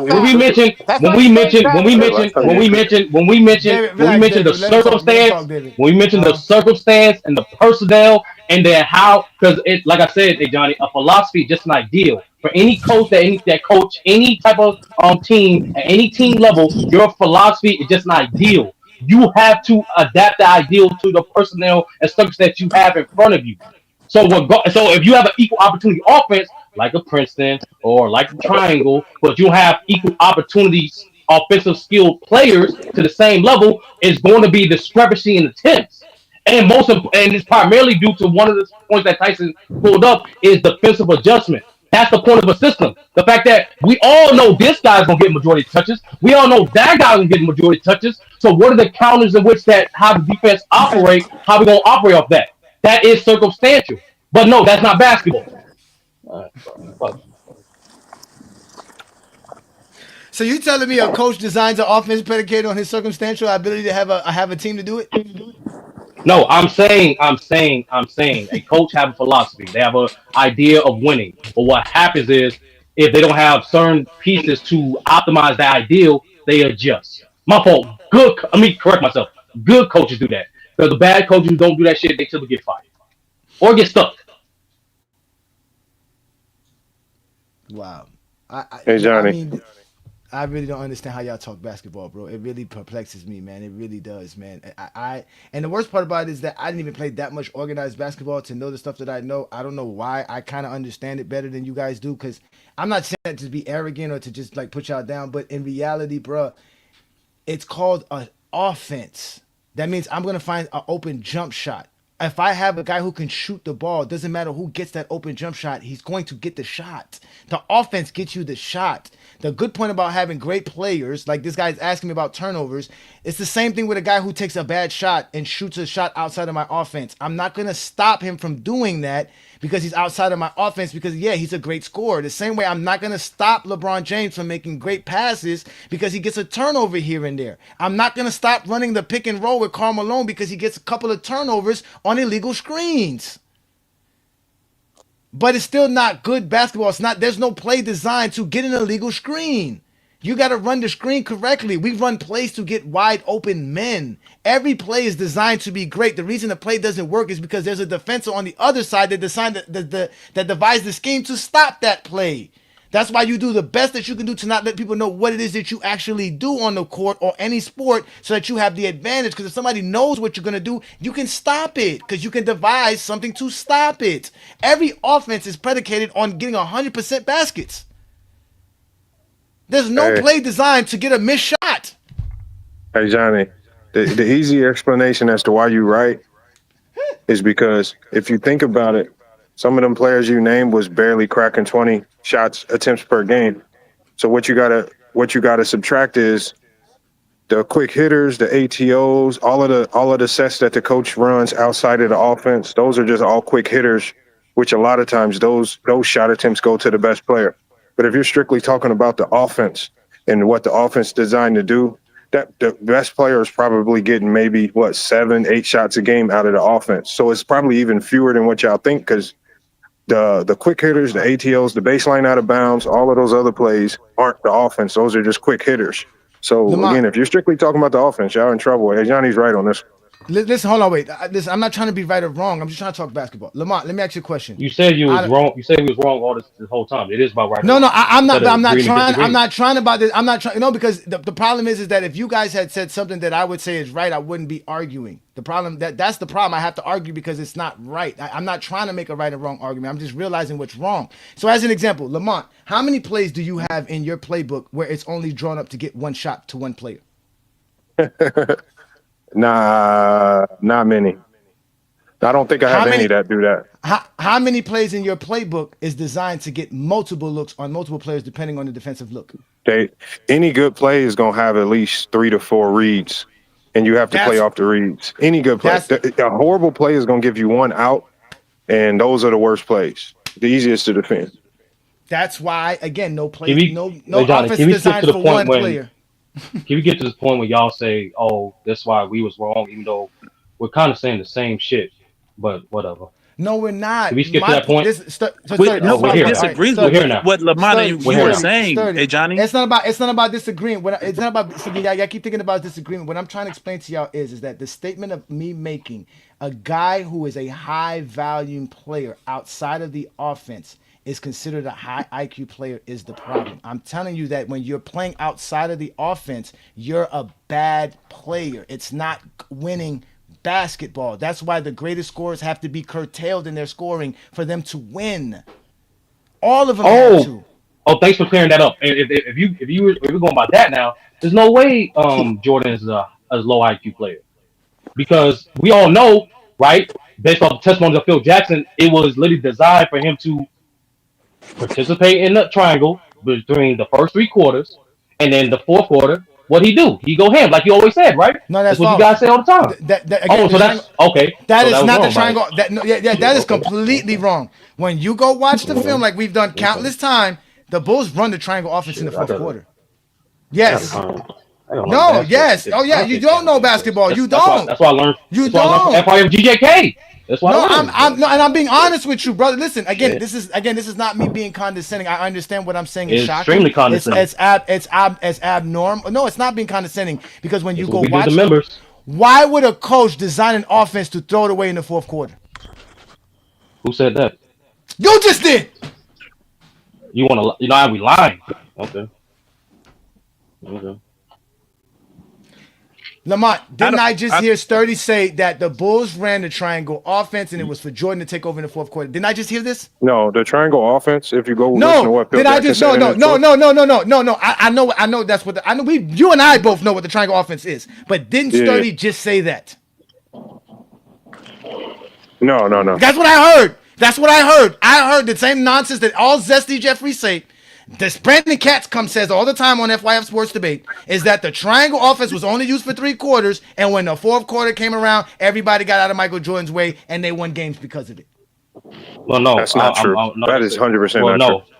Well, no, that's what Brandon said. I'm just quoting what y'all said, but we've always told you. We told you that the Bulls won in spite of Jordan playing outside of the triangle offense in the fourth quarter.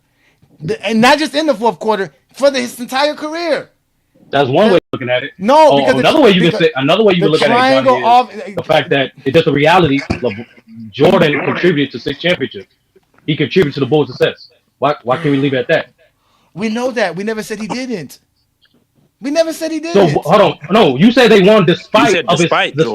Yes, what you mean? I said they won in spite of Jordan's inability to play within the offense. Oh, so we're saying the same thing then.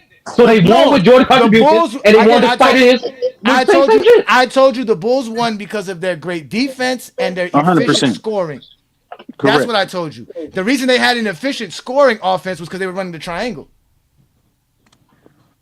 Agreed, but what Michael Jordan was doing in that triangle, and when he contributed to it, helped them to success. I agree. No, what he contributed. What Michael Jordan was doing within that triangle. What he contributed on the offensive side led to scoring titles. What led to the Bulls winning a championship? That didn't lead to their efficient offense. That's contributing to their team. They're efficient. Every basket score is to contribute to my team's point. So you're saying the leading scorer shooting 50% doesn't lead to their efficient offense? I just showed you Horace Grant shooting 50%. I just showed you I said, John but the Paxson leading shooting scorer. 50%. You didn't hear my qualification. I said the leading scorer. The leading scorer is not why the offense was an efficient offense. Stop giving Jordan credit for shit he never did. He didn't shoot the ball. He's not the reason why John Paxson shot 50%. He's not the reason why Horace Grant shot 50%. He's not the reason why Scotty could shoot 50%. The triangle offense is. I agree. Yeah, but and Jordan within contributed that to that. offense, he's shot He contributed 50% to it. as the leading scorer and the leading shot No. taker. We're saying What the same are we shit. talking about? He contributes to it. Like, that's all we say. Again, you take Michael Jordan out of the triangle offense, it's still efficient. They plugged it in. Again, it is a 70-year-old basketball offense, ladies and gentlemen. The triangle offense existed before Jordan was born. Correct. So there was nobody sitting there saying we want a 22 shot per game guy for this offense to work. Nobody. The offense was designed to work with a 15 shot per game guy. Because it's an offense that requires 5 people to make it work. And in this state, nobody disagrees with that. Okay, but they're all disagreeing. The main argument is there's not a basketball offense that is designed to have a 20 shot per game player. I agree with you. So why have we been arguing for half an hour? No, I said this several times that I agree with you. Any offense can be ran and it doesn't have a Michael Jordan on it. The triangle is gonna be the triangle regardless. Nah, but Tyson, is it gonna be as effective? Are they gonna win 6 championships that way? We don't know. Nah, Tyson, yes. I think a lot of people. I think a lot of people have revisionist history. Because when Michael Jordan left, they didn't win a championship. The Bulls are winning championships with Jordan averaging 27 points per game or Jordan averaging 35 points per game because the Bulls were just the better I'll put team. it in 2K. I don't know. I'll put it in 2K. Put it in 2K. Put it into 2K. But that's not what happened. That's a hypothetical. It's not about hypothetical. It's the fact that they had enough guys to quit this is what we know. 5 points per game. This is what we know, Johnny. That they won with him doing that. Jordan averaged 27 versus the Sonics in the finals. So whatever he said, I'm saying whatever he done, that's how they won, Brandon. They won in That's right. They won in spite of him doing that. They won in spite of him doing that. No, that's a hypothetical. And that's the difference, Johnny. See, I give credit to great players and their contributions. Yeah, you try to throw these caveats and shit. The fuck? That's hypothetical. That's a clear hypothetical. What makes Jordan great is scoring 30 points per game. So wait a minute. So you telling me if Jordan was averaging 25 points per game and winning 6 championships, it would be less impressive than averaging 32 points per game and winning 6 championships? Is that what you're saying? Yeah, it would be less impressive. It's less productive. I'm saying no. What? See what I'm saying? Yeah. See what I'm saying? Wait. That's a fact. What the hell? What are we doing? Right. You the guy that says the stats. He just told you. Tyson, Tyson. Hold on. You the guy that said the stats are what they are. Tyson. Exactly. Take your feelings out of it. The stats are the production. Is the production. Nigga, like, he just said it's the same shit, but he go from 25 points to 30 points, which is more impressive. Of course, if it's the same shit, it's going to be 30 points. It's more production. Right. That's common sense. 30 points is still better than 30 points is still better than 25 points per game with 6 championships or not. That's no point. So is LeBron the GOAT if he doesn't? If he's not the wait. So is LeBron the GOAT if he doesn't have the scoring record and is just averaging 25 and with the same championships? Is he still the GOAT? The 42,000. No, of course not. Come on, you cooking yourself, bro. The 42,000 is still great without 4 championships. LeBron James' 42,000 does not get any validation. No, I didn't say that, Johnny. You didn't hear what I said.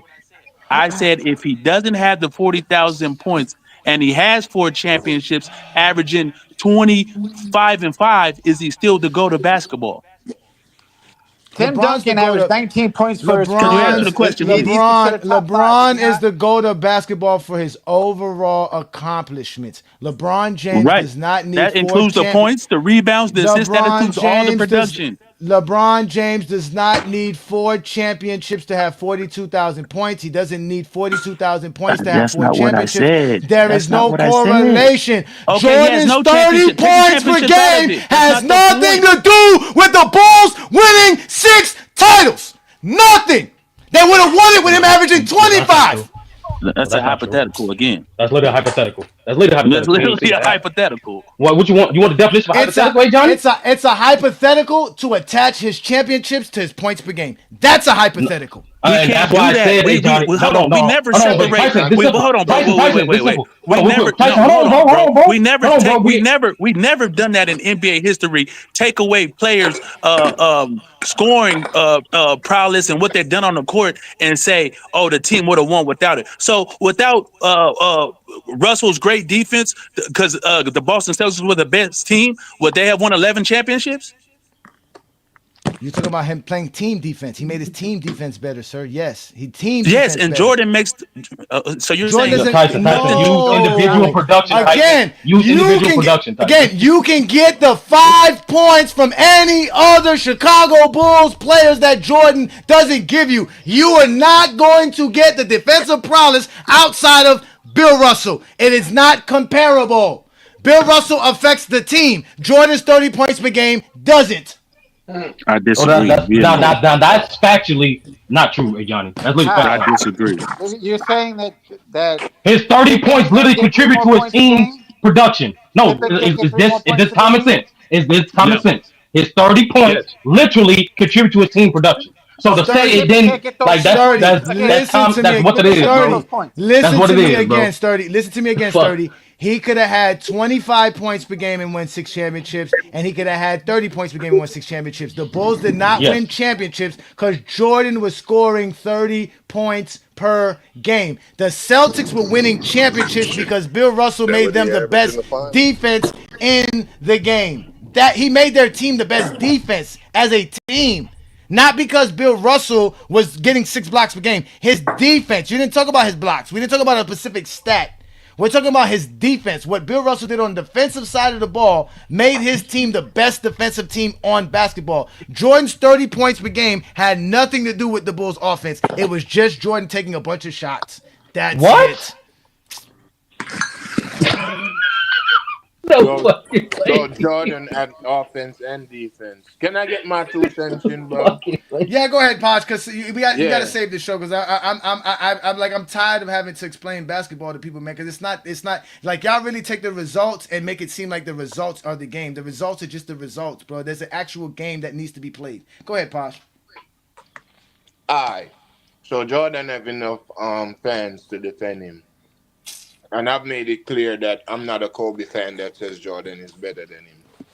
The reason why I even came on, because I was listening to y'all and saying, all right, let me see, because I even heard somebody say, you ever seen Jordan break down a game? And I've never seen it. So when I'm listening to something, I listen, you feel me? Not to say he can't do it. We have never seen him on film doing it. But when I decided to hop on, Bro, Johnny, or my man, whatever your name is, you said Kobe has a low IQ, bro. The guy that literally made detail. The guy that literally went to the Olympics and said, look, I'm going to run through Paul Gasol chest. I'm going to play defense on the best perimeter player. This team has enough offense. Hey, D. Wade said Kobe told him, I'm going to turn this player, turn him, and then you with your speed, boom. Come in. So, bro, when y'all talking, Kobe literally made detail. And you're going to sit up there, a man that speaks over 5 languages, a man that will learn a language in a couple of days just to troll a player. Such an intelligent person, a worldly type of person. And all right, man, get to it, bro. We're not trying to hear this Kobe glaze. Come on, man. From Kareem, from Hakeem, to Jordan, to Gary Payton, all these takes on Kobe, you're saying that person doesn't have a high basketball IQ. Yes. Yes. Cool. Yes. Hey, Johnny, I got one quick question. Got one. So LeBron that even lose his assignment on defense a lot. LeBron that has a poor muscle memory, free throws, that's muscle memory. Oh Coach my will tell you God. do That has Come on, nothing bro. to do Come with on, bro. IQ. We're not doing this. Gee, Come on, man. You need to stop this. What are we talking I just got one question for you, Johnny, real quick. Why did podcast. the Bulls go from That's second and first ranked offense in '93 to '94 a 14th ranked Nah, offense? Tyson, you are talking Why? forever, Why? bro. I just They want to know got a why. drenched If Jordan didn't machine. contribute to the The